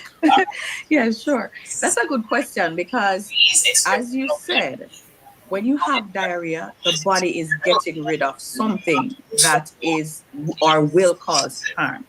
So we need to let it flow. So it's important for the diarrhea to pass. We don't want to keep it in because we run the risk of keeping the parasite or the harmful chemical or the bacteria, whichever microbe is in the body. So it's good to let it pass. Now, part of the diarrhea is oftentimes you get extreme cramping. So some of the medicines that we'll take or the herbal teas that we take would help to ease the pain and discomfort, while some has the antimicrobial properties or the neutralizing properties if it's too much hydrochloric acid, that indigestion.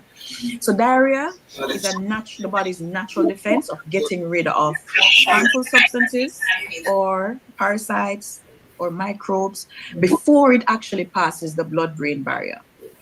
So after the diarrhea, you usually feel a little better. You use some time to recover. Now, if that agent, whether it's a chemical or a living organism, if it passes into the blood, that's when we tend to have the sickness for a longer time.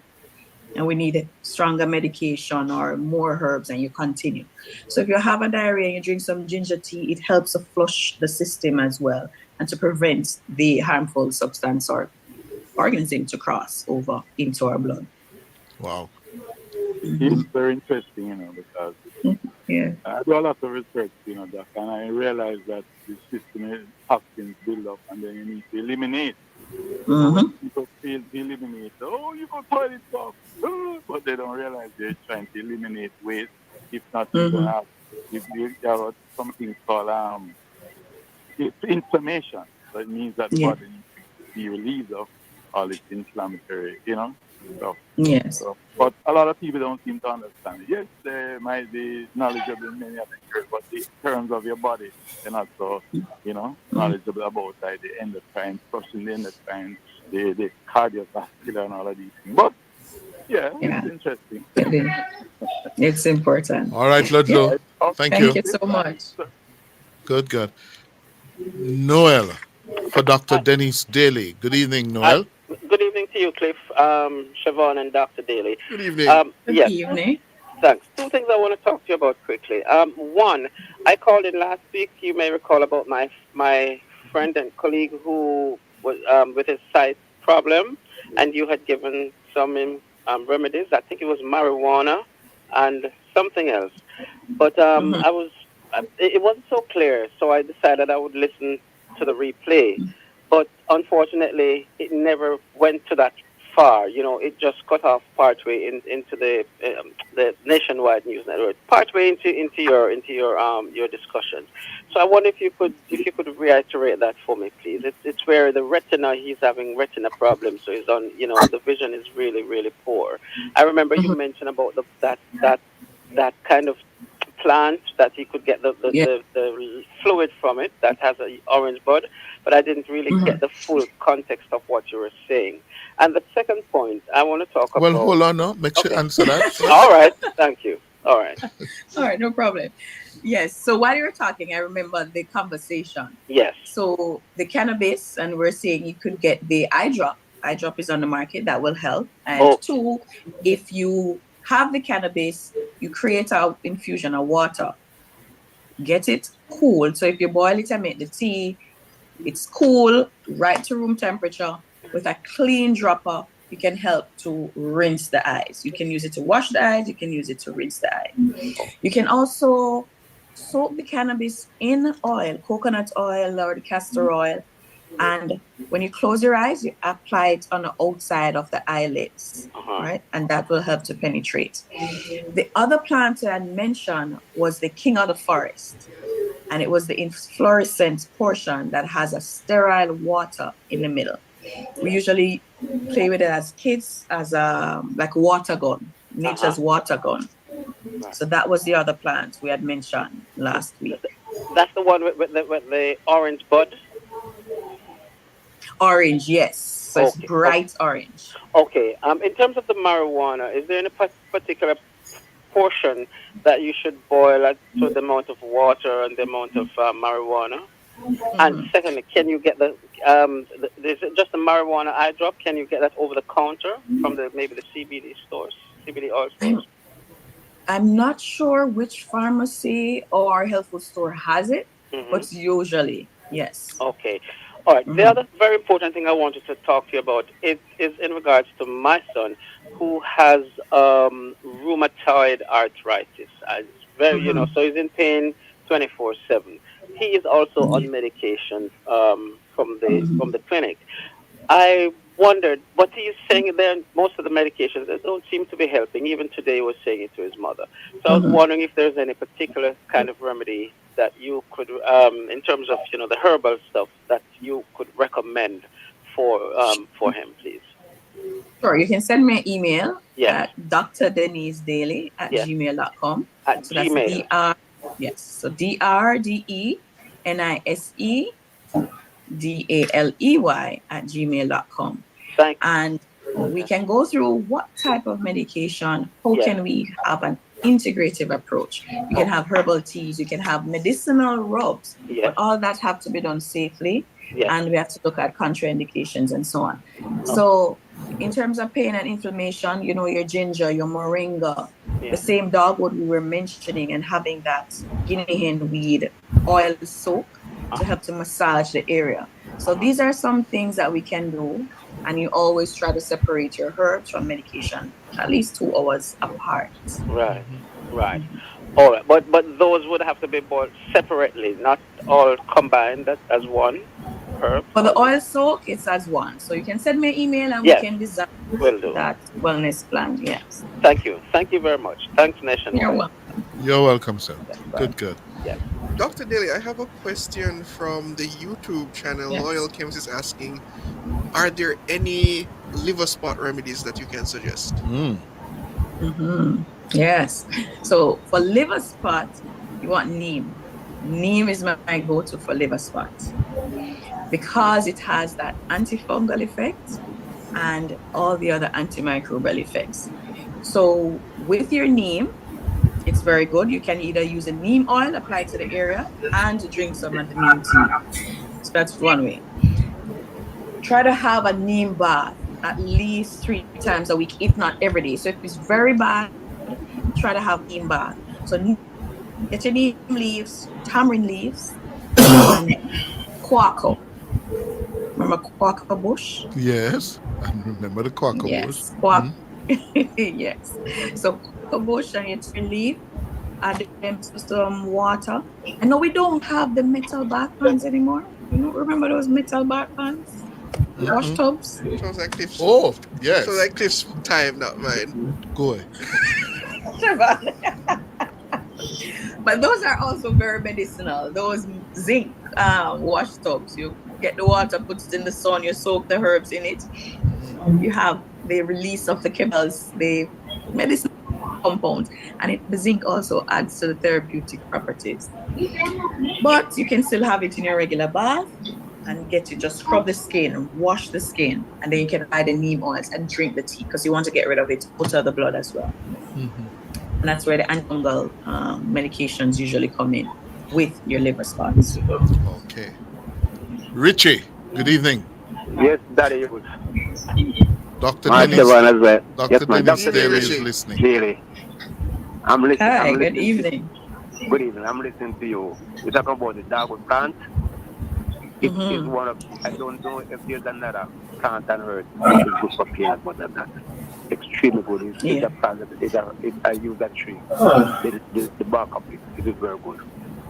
Yes. But for, don't know, you're talking about diarrhea. Generally, see a person have diarrhea, you know that they might eat something with, which is not suitable for the system. Yeah. So they call you call the diarrhea. Sometimes it's called vomiting as well. So it's best to stop it before it gets worse because if the vomiting can be there and the problem is with the immune system. So we talk about the ginger, especially turmeric. But the best thing I recommend is the charcoal. Activate charcoal. It's extremely good for that. Poison, anything like that. Hold on. You're not a doctor. Dr. Dennis Daly. Talk to me and advise the listeners. She mentioned about the ginger. I said, yes, it's true. Yes. Especially turmeric. Yes, but the one you just called a while ago. And the activated charcoal. Yes, that is recommended. The activated charcoal. Yes. What's your view on that, Doc? Activated charcoal is very good too for diarrhea, for constipation, and any ailments that's causing vomiting and diarrhea. So we spoke about it a couple of weeks ago. It's actually your carbon or your fiber that's even more activated due to the processing when you burn it and you add your calcium, your lime juice. So it's good for constipation, it's good for stomach ailments, good for poisoning. So it should be one of those one of those remedies in our kitchen. So it's very good as a tablet, or you just get a few of the powder. Teaspoon of the powder in water and you drink that, and it helps. Yes, Doc. That is. Yes, sir. This year is my 40th year studying bush and herbs. That's My 40th year. I'm very proud. Where you studied? Where I studied them? Yeah. Bush. Nature. You're going to the bush? I know when I go in the bush. I live in the bush. This for me. It's like for you people to love to travel overseas. It's not my lifestyle. I love to travel to Jamaica. Yeah. If you walk with me on the street, you'll be wondering why I keep looking about the place that I just keep walking and looking and pushing. That is the idea. Yeah? That's good. Yeah, man. I am not a person of the public. Yes. All right? All right, All Richard. right. Yes. All right, Thank we're you gonna, so much. let's take a break and come back with more of Nature's Remedies from Dr. Denise Daly. The numbers to call us, 876-630-93-7124 or 876-618-8255. Call us. Fast and never fever grass. Hey, Spirulina we blending, so you know I'll be spending every dollar out on me billfold. You want to play all your favorite Supreme Ventures games like Cashpot and Lotto in a one place? Plus BetPon Sports with Just Bet and horse racing with MBet? Come take a step in at the new SV Games app. All of the games you love in a one place. Step in and play all your numbers. Bet on all your sports and get enough chances to win in the only gaming app you need. SV Games from Supreme Ventures. Visit supremegames.com to download the SV Games app. More ways to bet, more ways to win at your fingertips. Must be 18 years or older to play. The usual story is told. Mothers wash the clothes. The bloody element is a secret. The wrongs are always denied. The girlfriends and mothers of their children defend their honor and double down to deflect their deeds. Even some who sit in church regularly keep praying for their sons and nephews to change their wicked ways while accepting the spoils of their crimes and murderous ways. It is an uncomfortable reality, but should we avoid talking about it? Join me, Rodney Campbell, every Tuesday from 9 to 10:30 p.m. for Affairs of the Heart, right here on Nationwide 90 FM. This Tuesday's topic, the role women play in creating and covering criminals. Appear to be Nile run downtown, run downtown, run downtown. Affairs of the Heart is brought to you by Supermed Pharmacy. Super happy, super healthy, Supermed. 7 months on from one of the closest local government elections in the country's history, how does the voting public view Andrew Holness, Mark Golding, JLP, or PNP? We send DeSantis from Blue Dot Insights into the field to canvass the views of the public, and the results are in. Tune into Nationwide 90 FM and all our social media platforms from Monday, September 23 to Friday, September 27, as we reveal how the voting public feels about the Prime Minister and Opposition Leader, plus the parties they lead. This is the best advertising opportunity anywhere on radio over this period, so do contact our sales department at 876-630-1210. It's the Nationwide Blue Dot Polls. Outside Ali. Dr. Denise Daly is a former program director for the College of Health Sciences at the University of Technology. She does seminars on corporate wellness and team building strategies and health and wellness in the workplace. She also offers lifestyle and wellness coaching and offers personalized wellness packages. Dr. Daly is also the co-owner and founder of Nasare R&M Company Limited. All natural skincare products are available for customers. They also do private labeling and customized skincare packages. She can be contacted by email at drdenisedaily@gmail.com for bookings and consultations. She can also be found on Instagram and Facebook at Dr. Denise Daly. Good God have mercy, hey. Good God have mercy, hey.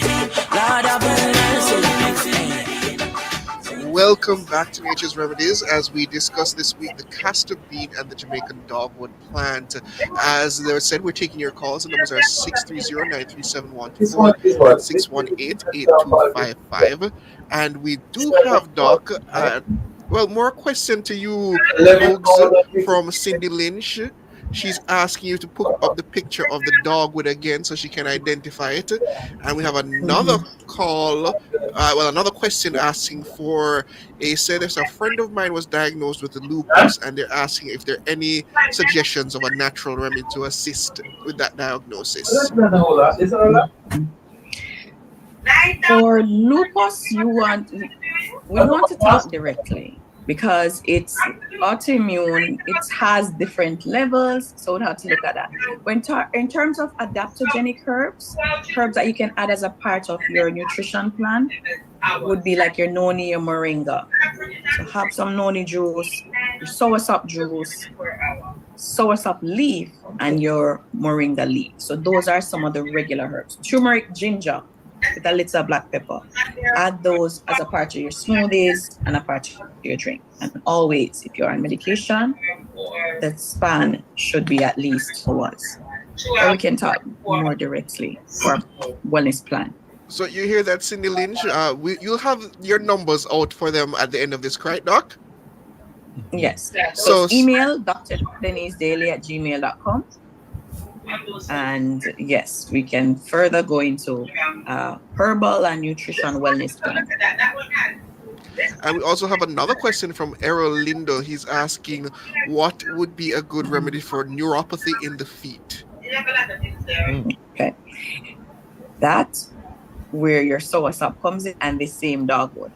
Remember, we have mentioned dogwood is very good with the nerve. It's a nervine, so it helps with that as well. So massaging the feet with it is very good. If you want to do a foot soak, get your Epsom salt, create that dogwood herbal tea, add it to the water, and allow it to relax in the water, so to speak. And then when you take it out for 20 minutes, 30 minutes thereabout, then you massage it with your oils. Internally, you can have the tea and your adaptogenic herbs that help with inflammation as well. Your turmeric, your moringa, and even the dogwood tea. All right. 14 minutes going up to 8 o'clock. We have pharmacologist Dr. Denise Daly on the line. Yes. And we are taking your calls for Dr. Daly. 876-630-937124, 876-618-8255. Yeah. So, Doc, tell me, and this is specific to me, castor, you mentioned mixture earlier in terms of castor bean oil with cannabis for pain relief. I not to feed into this annoyance, but would you recommend, because I brought this up before, would you recommend that same mixture, the I think it's probably CNB oil? That is what it's called? Cannabis oil or something to that effect? Not sure. Which oil? The cannabis oil.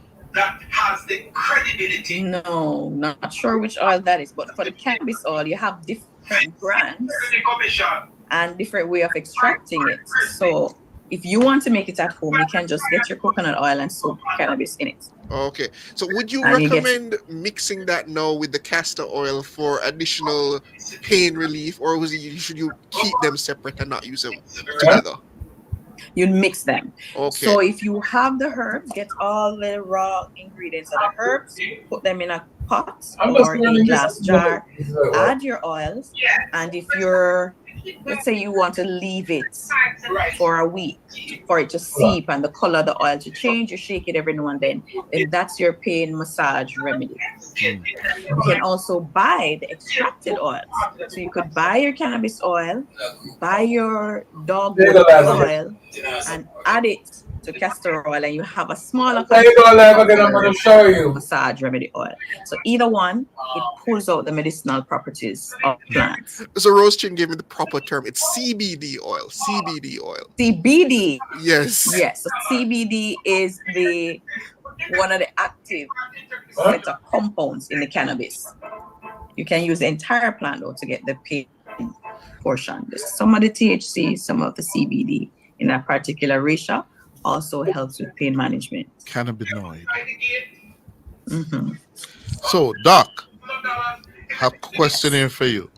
Which of your own skincare products is good for acne? The turmeric flaxseed soap, it's very good for acne. We also have goat milk soaps that's made with your oatmeal, like oats and honey. That's very good for acne as well. We have an activated charcoal herbal soap, very good for acne. For turmeric, flaxseed, that's one of the best sellers because of the turmeric flaxseed properties that it adds to the skin. So if you have that redness, it helps to clear it up. In a week, you start seeing changes to the skin. And you can apply the herbal oil. I understand we have a caller. Del, you're on the line. Good evening. Yes, sir. Good evening.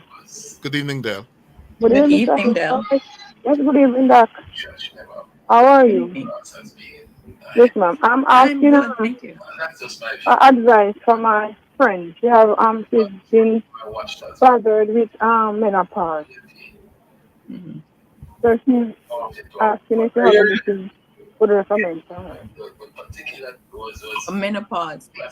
Yes, ma'am. Heat. And that feeling and so advice. Are you hearing her well, Doc?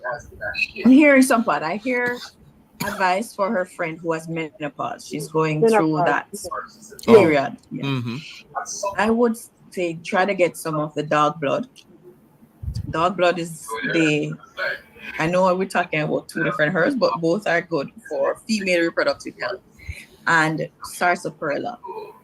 So we call sarsaparilla often with the men's reproductive health, but it's very good for women's reproductive health. You can have it as a tonic or as a tea, and it helps with the hot flashes. Red raspberry leaf or raspberry leaf, if we have that, you can use it to make a tea as well, and these help. But again, some of the food we eat, we can incorporate it in a manner to help with the hot flashes, help with some of the what do they call it, the symptoms that come about with menopause. You heard that, Del? Yes, sir. Thanks. And you know the dogwood, right? You know the Yes, plant. sir. Yes. Dogwood and sarsaparilla. Dogwood, sarsaparilla, and your dog blood, which is Ravinia. And how should they prepare it, Doc? As a tea or as a tonic. So as a tea, the 1 teaspoon in water, in 1 cup of water, you can have that as a tea. And when you feel it coming on, you have it. If you have a cycle where you have an idea, it comes in the morning or in the afternoon, then you can start having it before it comes in to reduce the overall effects of the symptoms. Most time at night, doctor. Most time at night, and sometimes morning. And our heart just racing and the pressure go up same time. So you have to try and keep cool. Try to have the teas before. Having the adaptogen teas that are good for stress when the body goes into a stress mode. That's where your noni and your moringa comes in as well. Your multivitamin. If you have Leaf Alive, that's a good tea to just reduce stress overall in the body. Doc, is sarsaparilla the same thing that they drink as a soft drink in the United States? Which one? Sarsaparilla, is that the same thing that they drink in the United States as almost like a soft drink? They call it root beer or something to that effect? It's a part of it. The Smilax. Okay. Yes, it's a part of the blend. We have another caller for you, Doc. Petal, good evening. Hey, good evening. Good evening, Mr. Hughes. Good evening. Good evening. Good evening, Petal. Good evening, Dr. Dale. How you doing? Today. Is that too much? Hello? Yes. Yes, we're hearing you. Are you hearing me? Yes. Castor oil.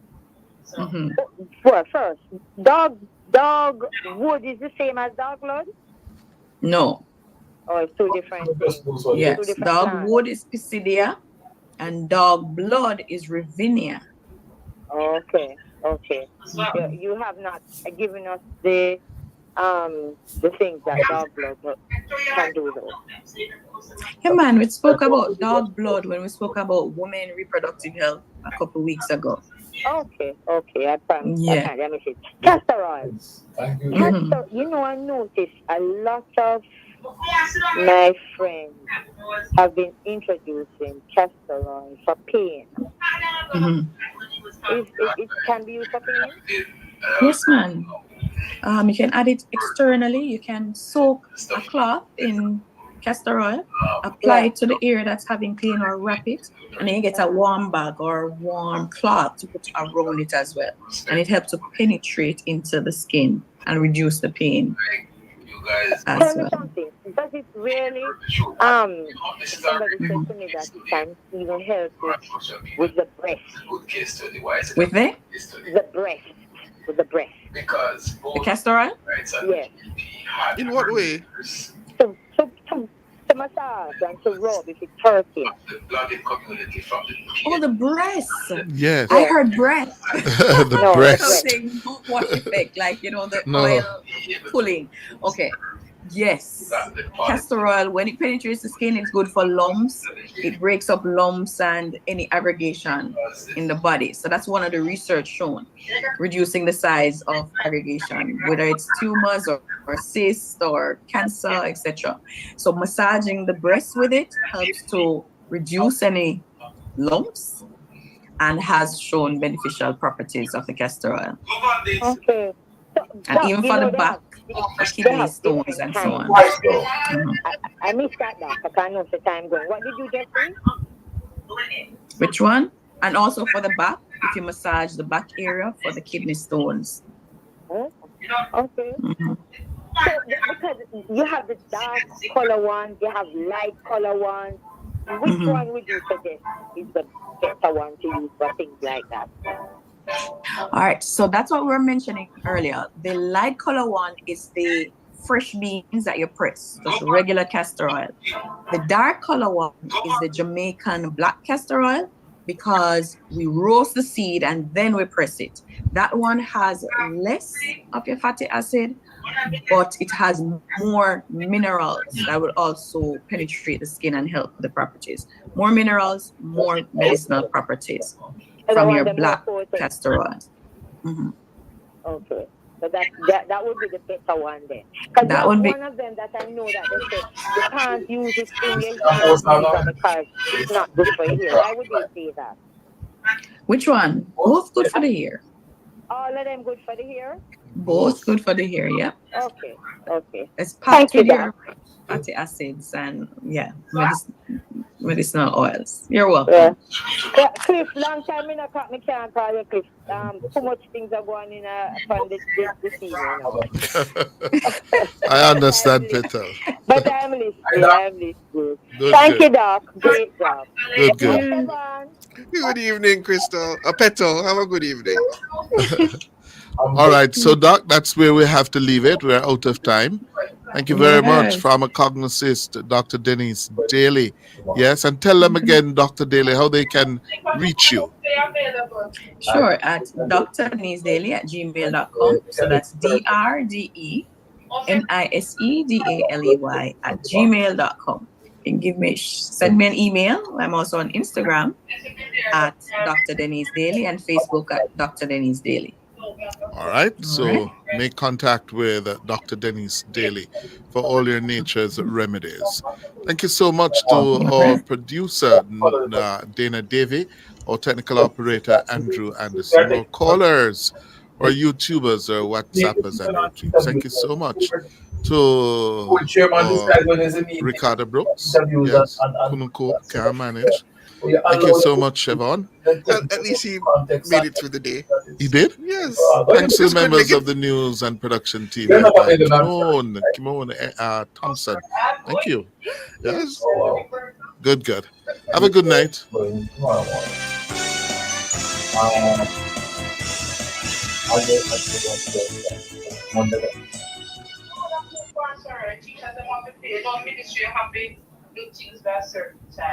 But if I'm not there Thursday, I just have to go on. Oh, we can set it for Thursday. I'll make myself available for Thursday. I will definitely make myself available for Thursday. Okay. All right, I'll let them know that. So, yes, sir, I'll let them know. Okay. All right. As you asked me a question, I got the number and passed it on to Mr. Riley because he had asked for it. Okay. Spoke with the parent, okay? Okay, because she was calling me and I'm really stuck at this stage. I don't even know what direction to go. I'll follow up tomorrow, please. Okay, all right. Thank you. Thank you, Doc. Yeah. All right, bye-bye. All right, okay then, sir. You too. Bye-bye.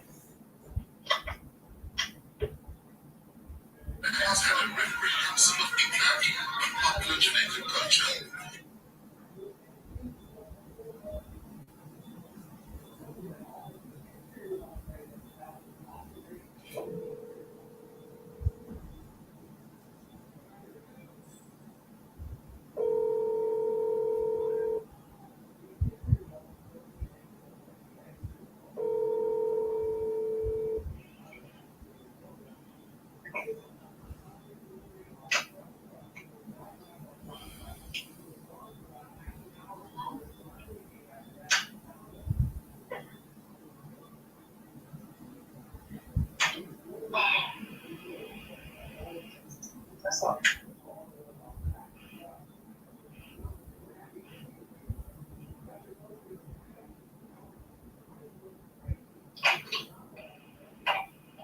What was I again? I was inside.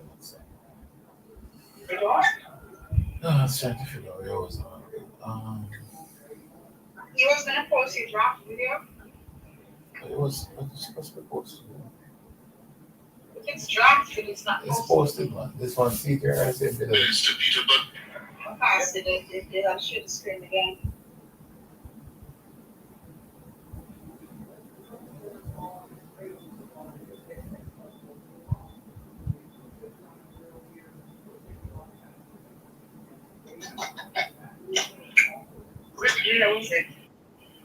Minister Peter Buck, National Security. Same video up here in the draft. Oh, so you still must have had double that. Possibly. Okay, see, why you have my picture? Why you have my name there? Video. They want me mistake and take a picture off. May have to go up my foot. You think you're going on a paro? Yeah, go on. Yeah, mommy gone down there already. You think you're going on with mommy? Oh, this is share out going on. What can walk on, Alia? Alia? Ali?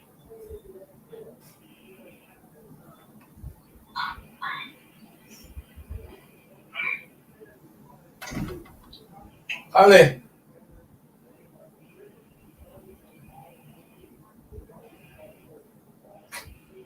I feel the vibe now. I have to show face to it, you know.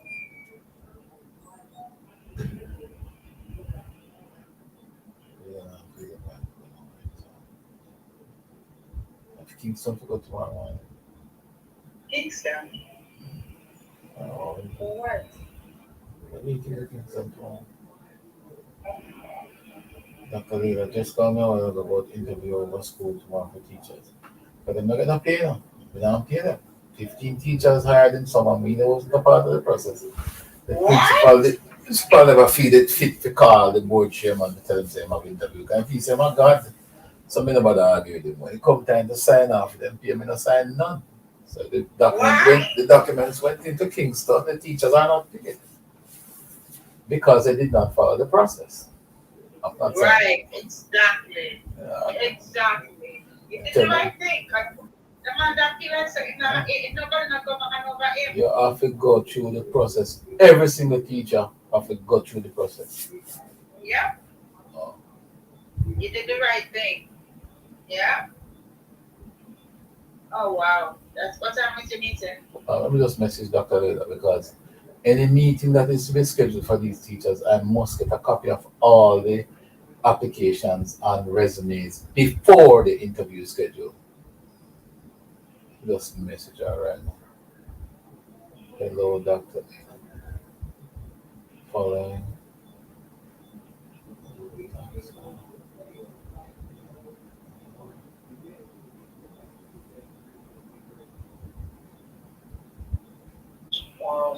Reference to in reference. Alright, this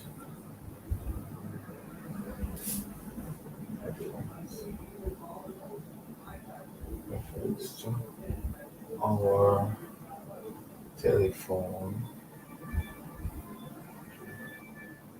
conversation earlier. Please note Mr. DDP.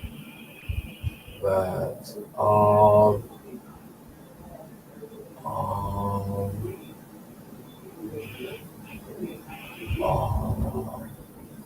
Documentation. Formal document.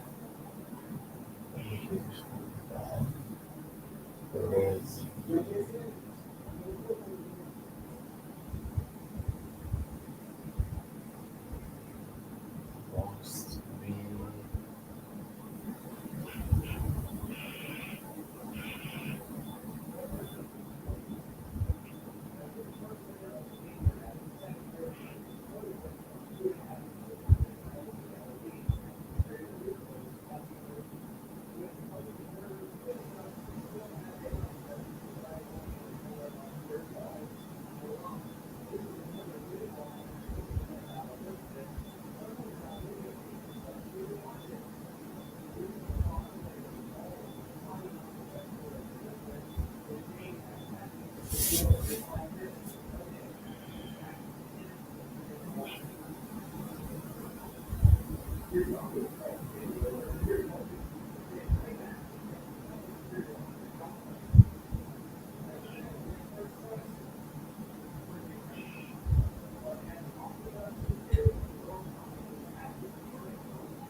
Looks good.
Until the past, monkey conscious. So, closet CLOS. YP.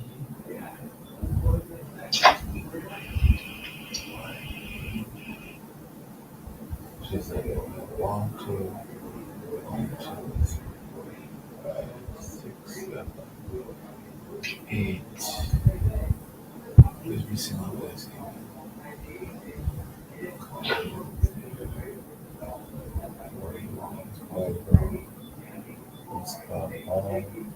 One, 2, 3, 4, 5, 6, 7, 8, 9, 10.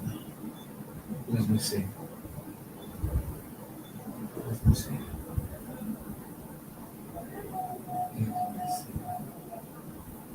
Who's missing? Oh, she.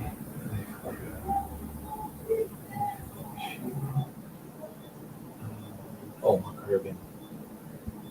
CK. Wait, what is it? Sure.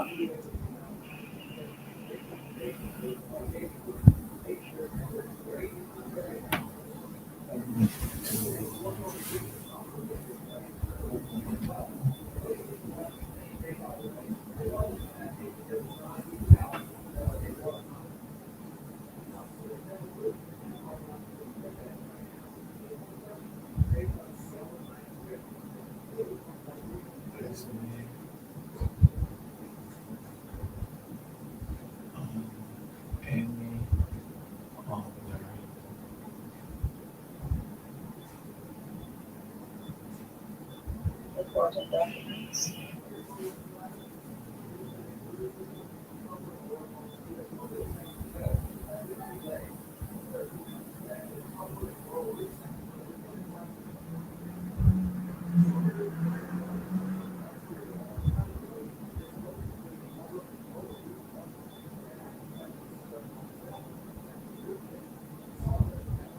For teachers. For teachers what?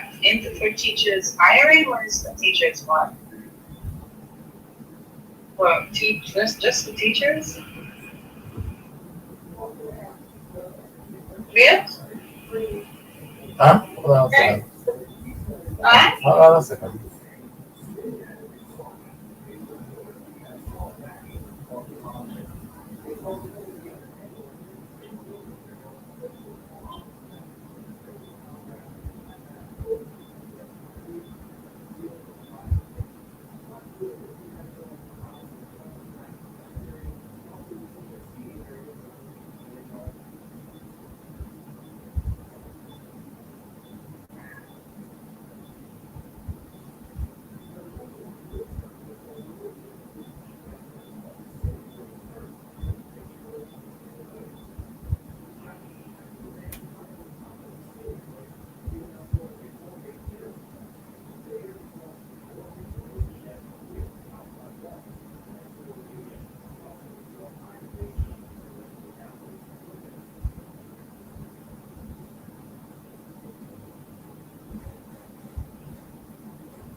Alia?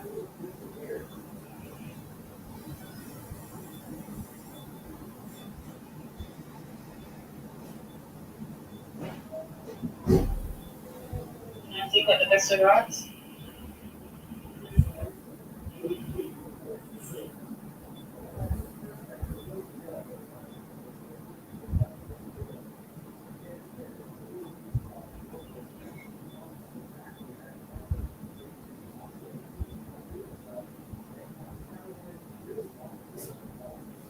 teachers' employment.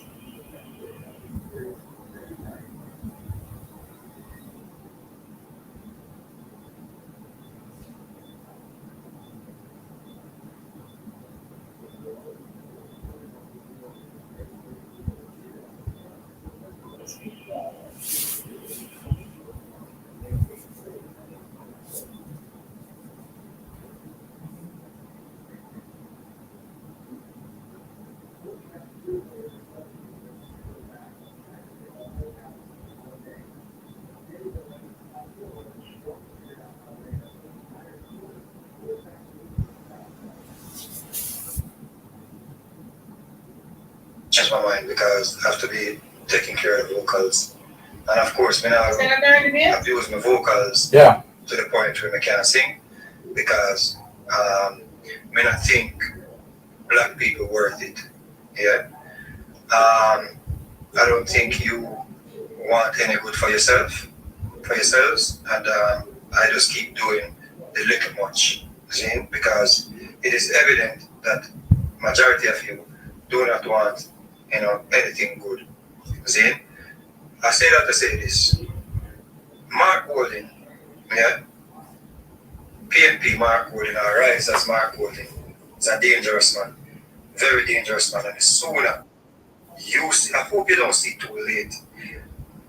I hope you don't put this man into power and then regret it. But you know what is to be must be. Me can't stop what is to be. You understand? Me can't stop destiny. If you are going to go to the polls and put him in power, it's on you. Because I still have to survive. You see, I'm a family. But more you pay attention to what I say carefully. Notice up. Mark Golding started out. Yeah? My growth started out with Mark Golding from the day Ian Big Stone and also whoever is behind it reenacted slavery.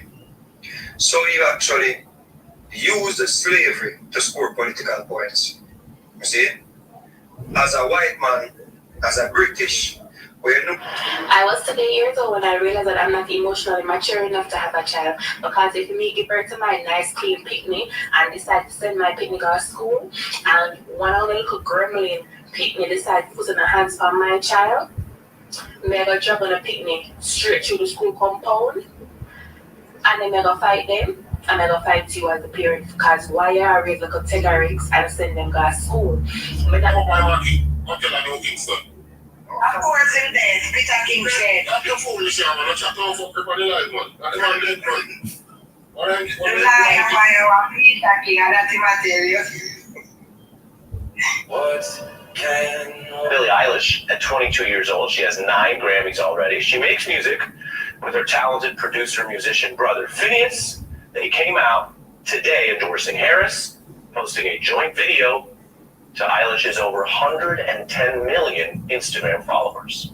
Today is National Voter Registration Day, and we are asking you to please join us in going to iwillvote.com to check your status and vote early like we do. We are voting for Kamala Harris and Tim Walz because they are fighting to protect our reproductive freedom, our planet, and our democracy. We can't let extremists control our lives, our freedoms, and our future. The only way to stop them and the dangerous Project 2025 agenda is to vote and elect Kamala Harris. Vote like your life depends on it, because it does. Billie Eilish, at 22 years old, she has 9 Grammys already. She makes music with her talented producer-musician brother, Phineas. They came out today. It's a big deal. Secretly. Give it there. You just talk about this by yourself. Look, man, me now go around you, man. Me now go around somebody. I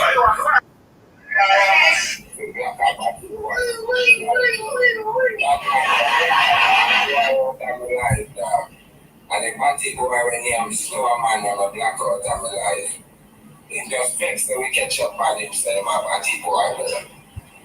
Shots fire, my brother. But try with it.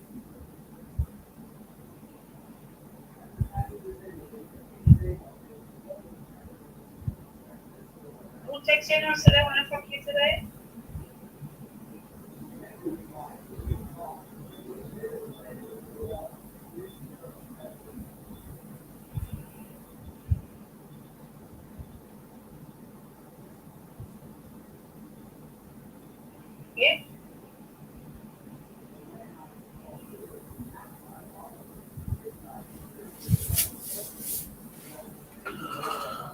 All right. Oh, yeah.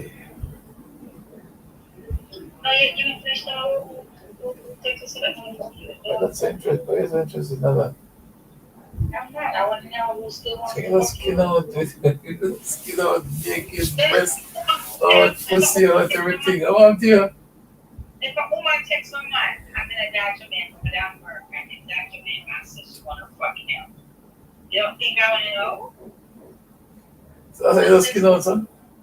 I don't know, son. You don't know who?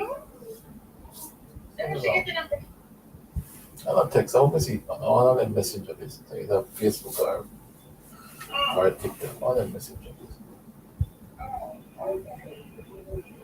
You don't have a picture, so I know. Send something to delete. I'm going to send something to delete. Oh, yeah. I don't think of that shit. There you go. But I think that, I don't play with something. I don't know who you are. You're not going to set me out. Exactly. Then I get something. You're not going to converse with not happening. Not converse with you. You're not going to converse with you. You're not going to call me and send me. No. None of that. You got your glasses? No, not yet. Probably tomorrow. Yeah, it's supposed to be 2 weeks now, but I'm wait on the car. Let me figure out it. It's been, yes. Huh? It's been over 2 weeks. It's supposed to ready now.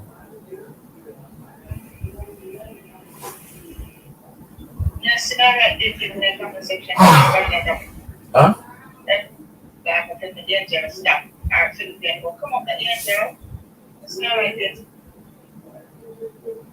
Mr. Thompson, we were in almost. Can't control if you look a boom boom, man. What? You can't control if you look a boom boom, man. So you stay. What are you talking about? What are you talking about? But I think I'd be in the band. You could be there with the best say, oh my God, you almost like my type. Yeah, but what? Yeah, what's his name? But she didn't get each other something. She said, Angel. No, I'm saying if I almost look like my type, almost like my type. Then said, damn, he almost looked sexy in the door. He wasn't getting me no mind. I'm here, right? I'll write that my ass off and I'm giving the mind. Come on now, watch the comment section more else. And then I said, check the video, why are you so happy? You're having a total conversation with somebody in the background. Is that your one? Yeah, Patal, really into like recording this. I said, okay. What have you talking to us? Let's come out there and chat. Let's come out there live. Because you love the politics. I gave them 11 hours of my time today and I can't complain. Rest for tomorrow, let no one feel for tomorrow morning. How many hours are you going to do me tonight?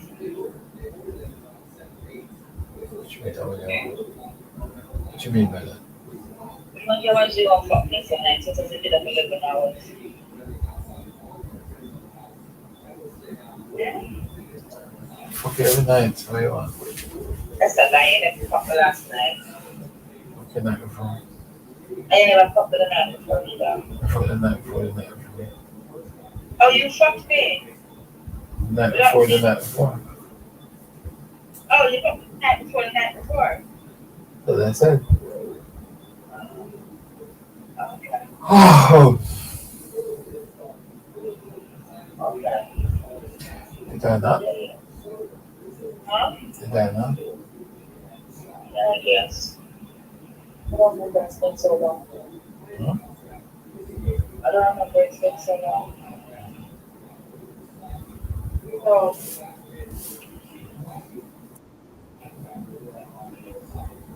I don't remember it's been so long. He was supposed to send me off the money to school, right? The class, right? Mm-hmm. So, don't even send it, just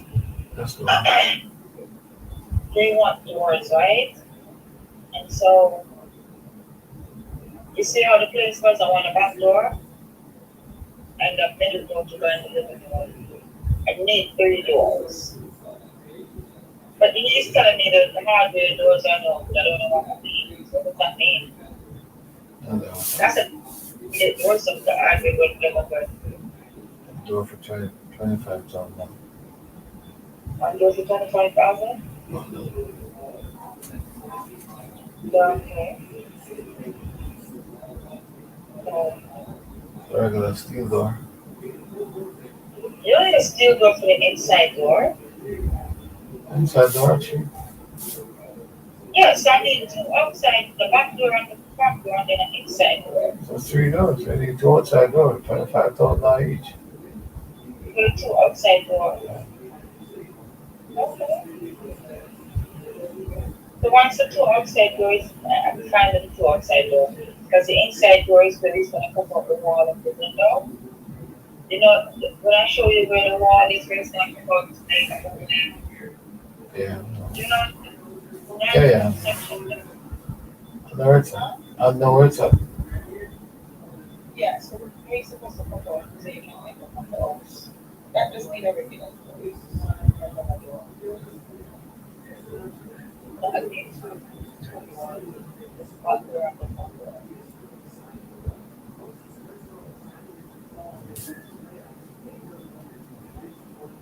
Yeah.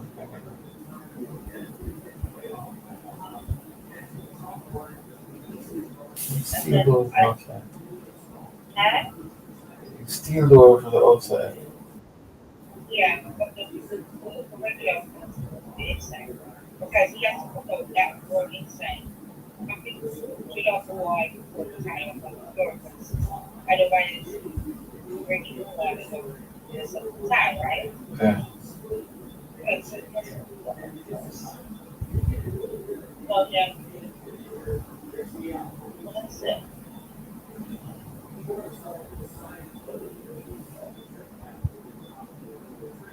Sorry, okay, for the school reading, but I hope to buy school. Today I have to end up buying next week on the because that's what the instructor is saying. We asked them to run tests. Or it was changing, so that's what they have. All the protocol changed, the thing that they had to treat her and done. Now, so many things has changed. It's like, Size and pussy changed too. it's almost like,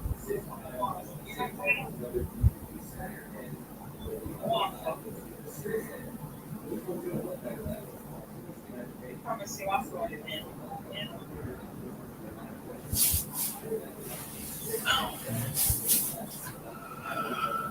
I'm trying to get the few things together. I appreciate it.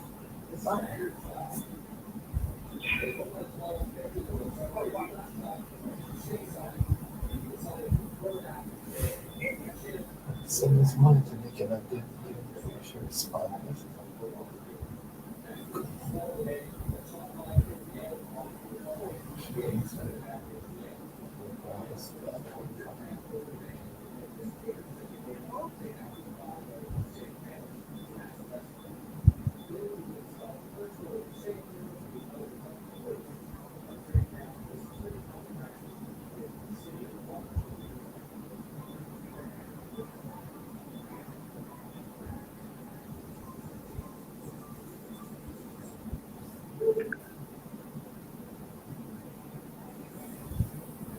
And the guy promised that he was going to balance with money and right in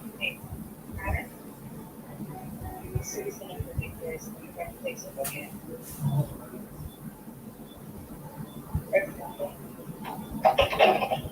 So he's going to predict this, but I want to be there.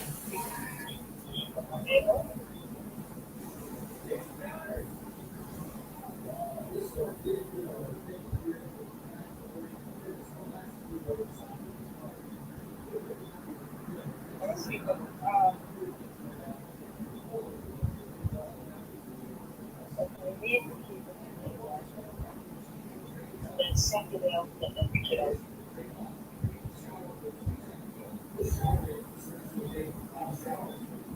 You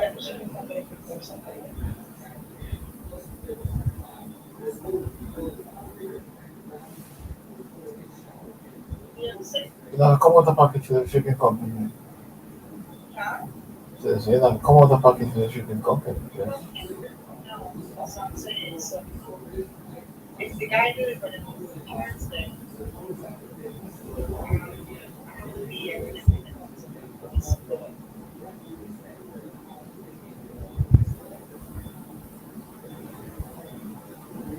we're gonna pick the gym twice.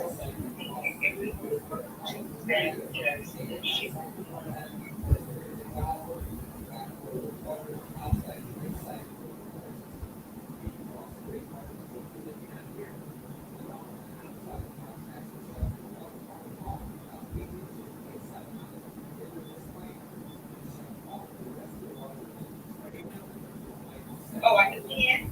Every single one of them. Huh? That's the guy said those are sheetrock and concrete. Oh, the ones you have? Yeah, so all of them, those ones for Benjamin are sheetrock and concrete. You can use for both. Yeah. Oh. Yeah. Because my father said, make sure the nine have sheetrock. He said, what are you talking about? He said, all of those are those ones. They are, I forgot what he called it, but they said they're mobile. I said, okay.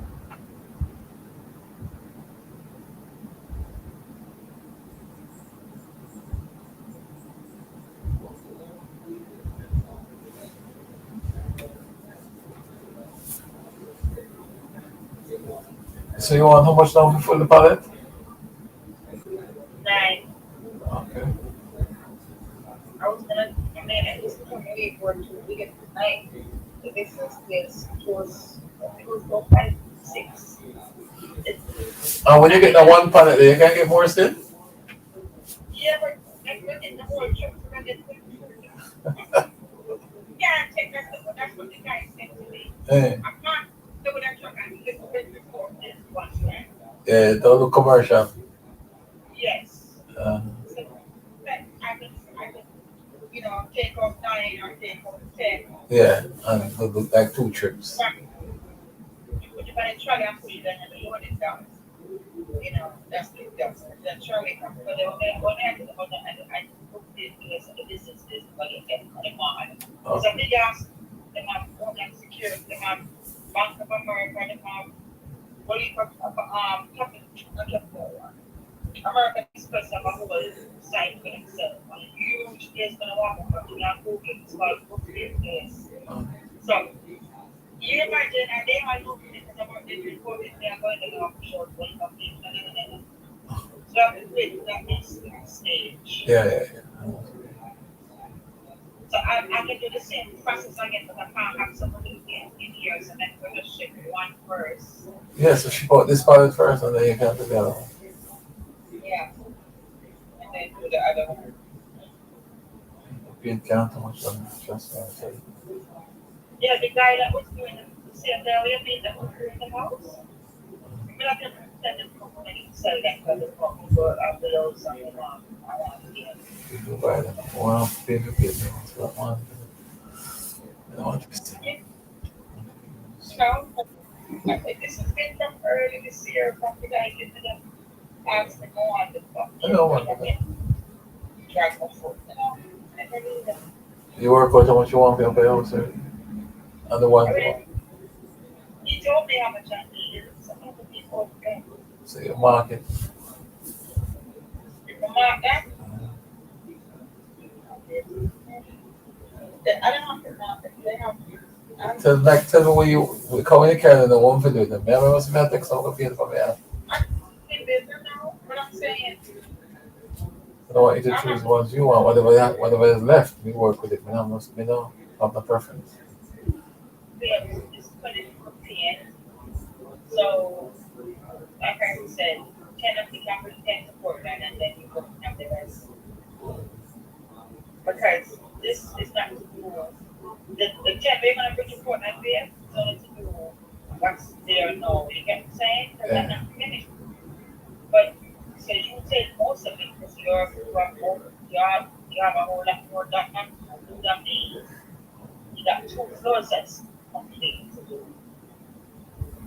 So, yeah.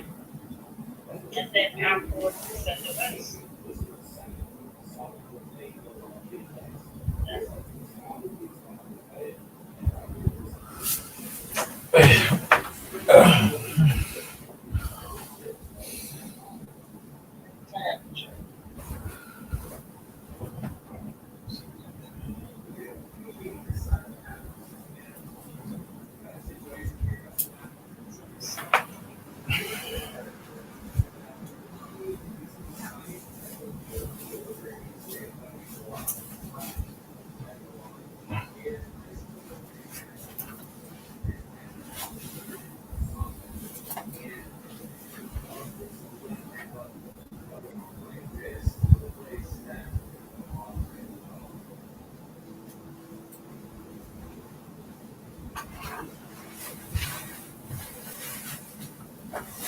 You know, electrician is finishing, right? How they do this? Because the chat, the bill I say, it come up with just one pipe and that was it. Hello, Can you give me another one? That's exactly what I'm saying. I don't think you know what he's doing.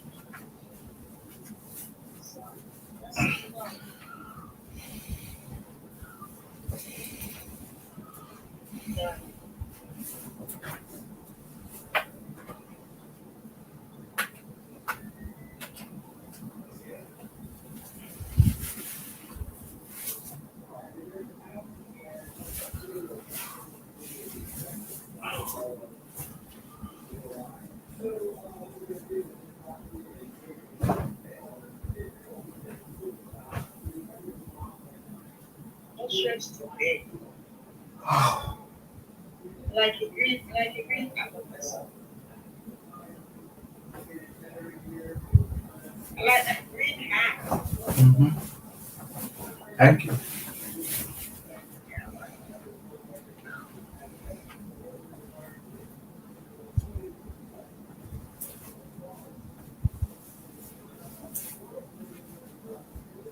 I have the same outfit with the big twins.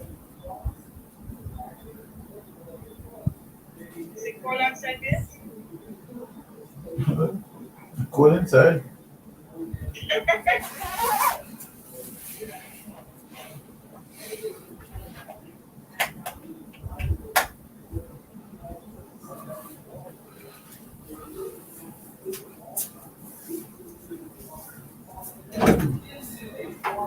Alia?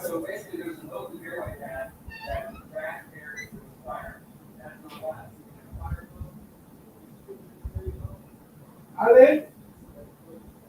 Alia? Come down. No problem. Eh? You go already?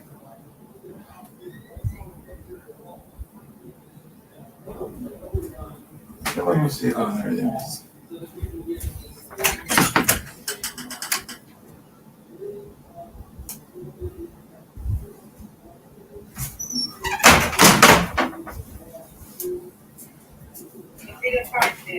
Huh? Video.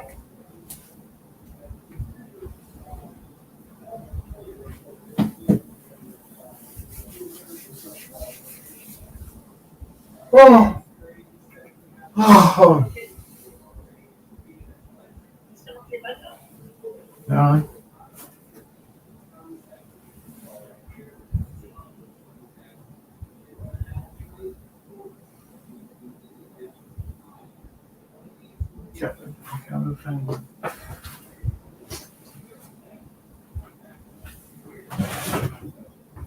I don't know what I'm going to see today.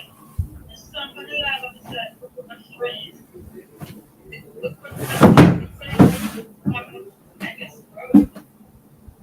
Why?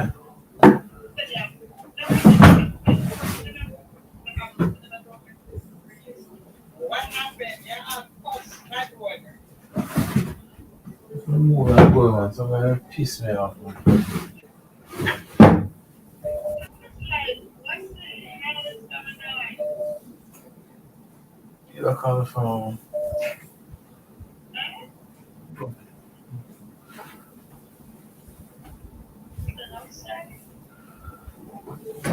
But then did you watch the video send you with that red long stuff? Yes? Huh? Did you watch the video I sent you with red long or something live? No. To explain this, you have to lay down there and they were having a whole conversation. They were celebrating the tabling. Because what they're saying is, you know, see the lady that says, Andrew Holness disgrace, still cannot be certified as to be. Expect better from them. No, but yeah, see, you have a lot of people over there now. Yeah, but we need to better from them. We just want to listen to them. How to listen to them?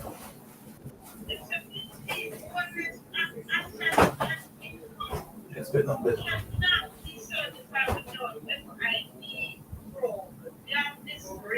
From the country. Okay, what? And they're over there on YouTube with a big audience and they're talking women and they're talking shit. Biggest disgrace is well known, so. Come on there.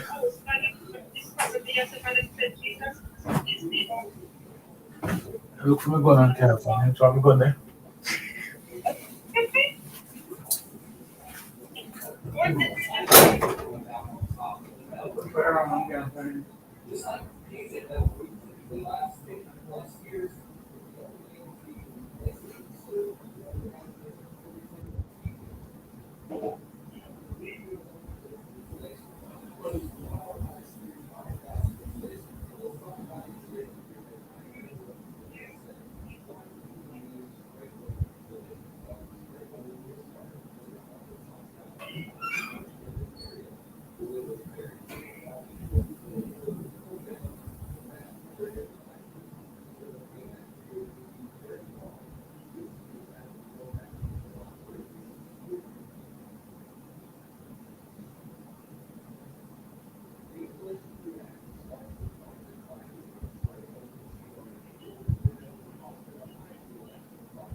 The most I'm not fear them now. I don't know that I'm not fear them.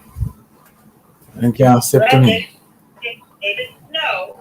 They heard it coming out today. Anyone of them meet me, anyone don't want to meet me. They heard today, Mr. Chakabia. Good church talk. I'm big and bad and check out.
And run again to get one report from the first from the bank.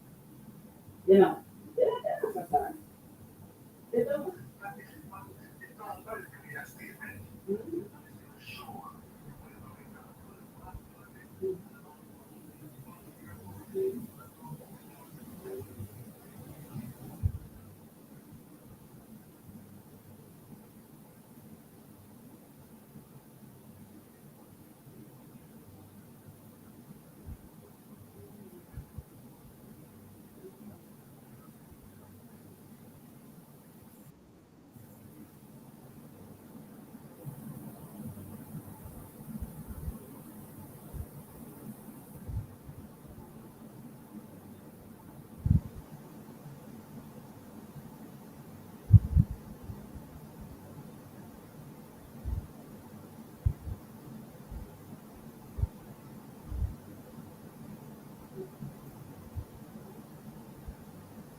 Night time, then me I want that if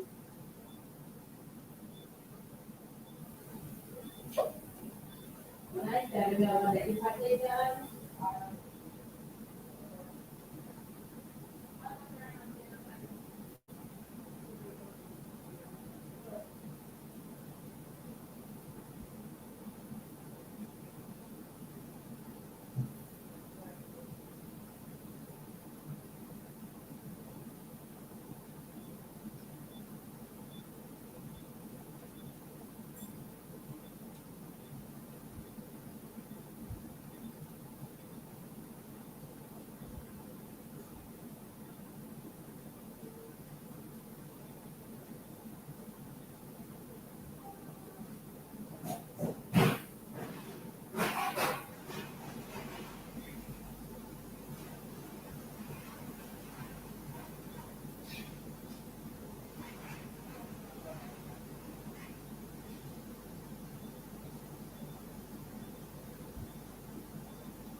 C'est vrai.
That's not really good.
That's bad. That's it. See that?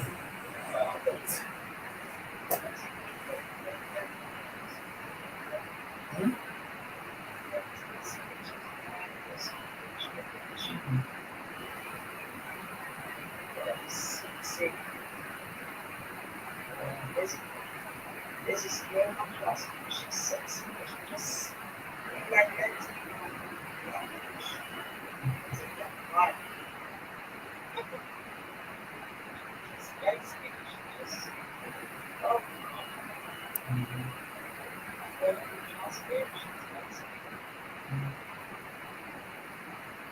The air is strong there. That's my problem.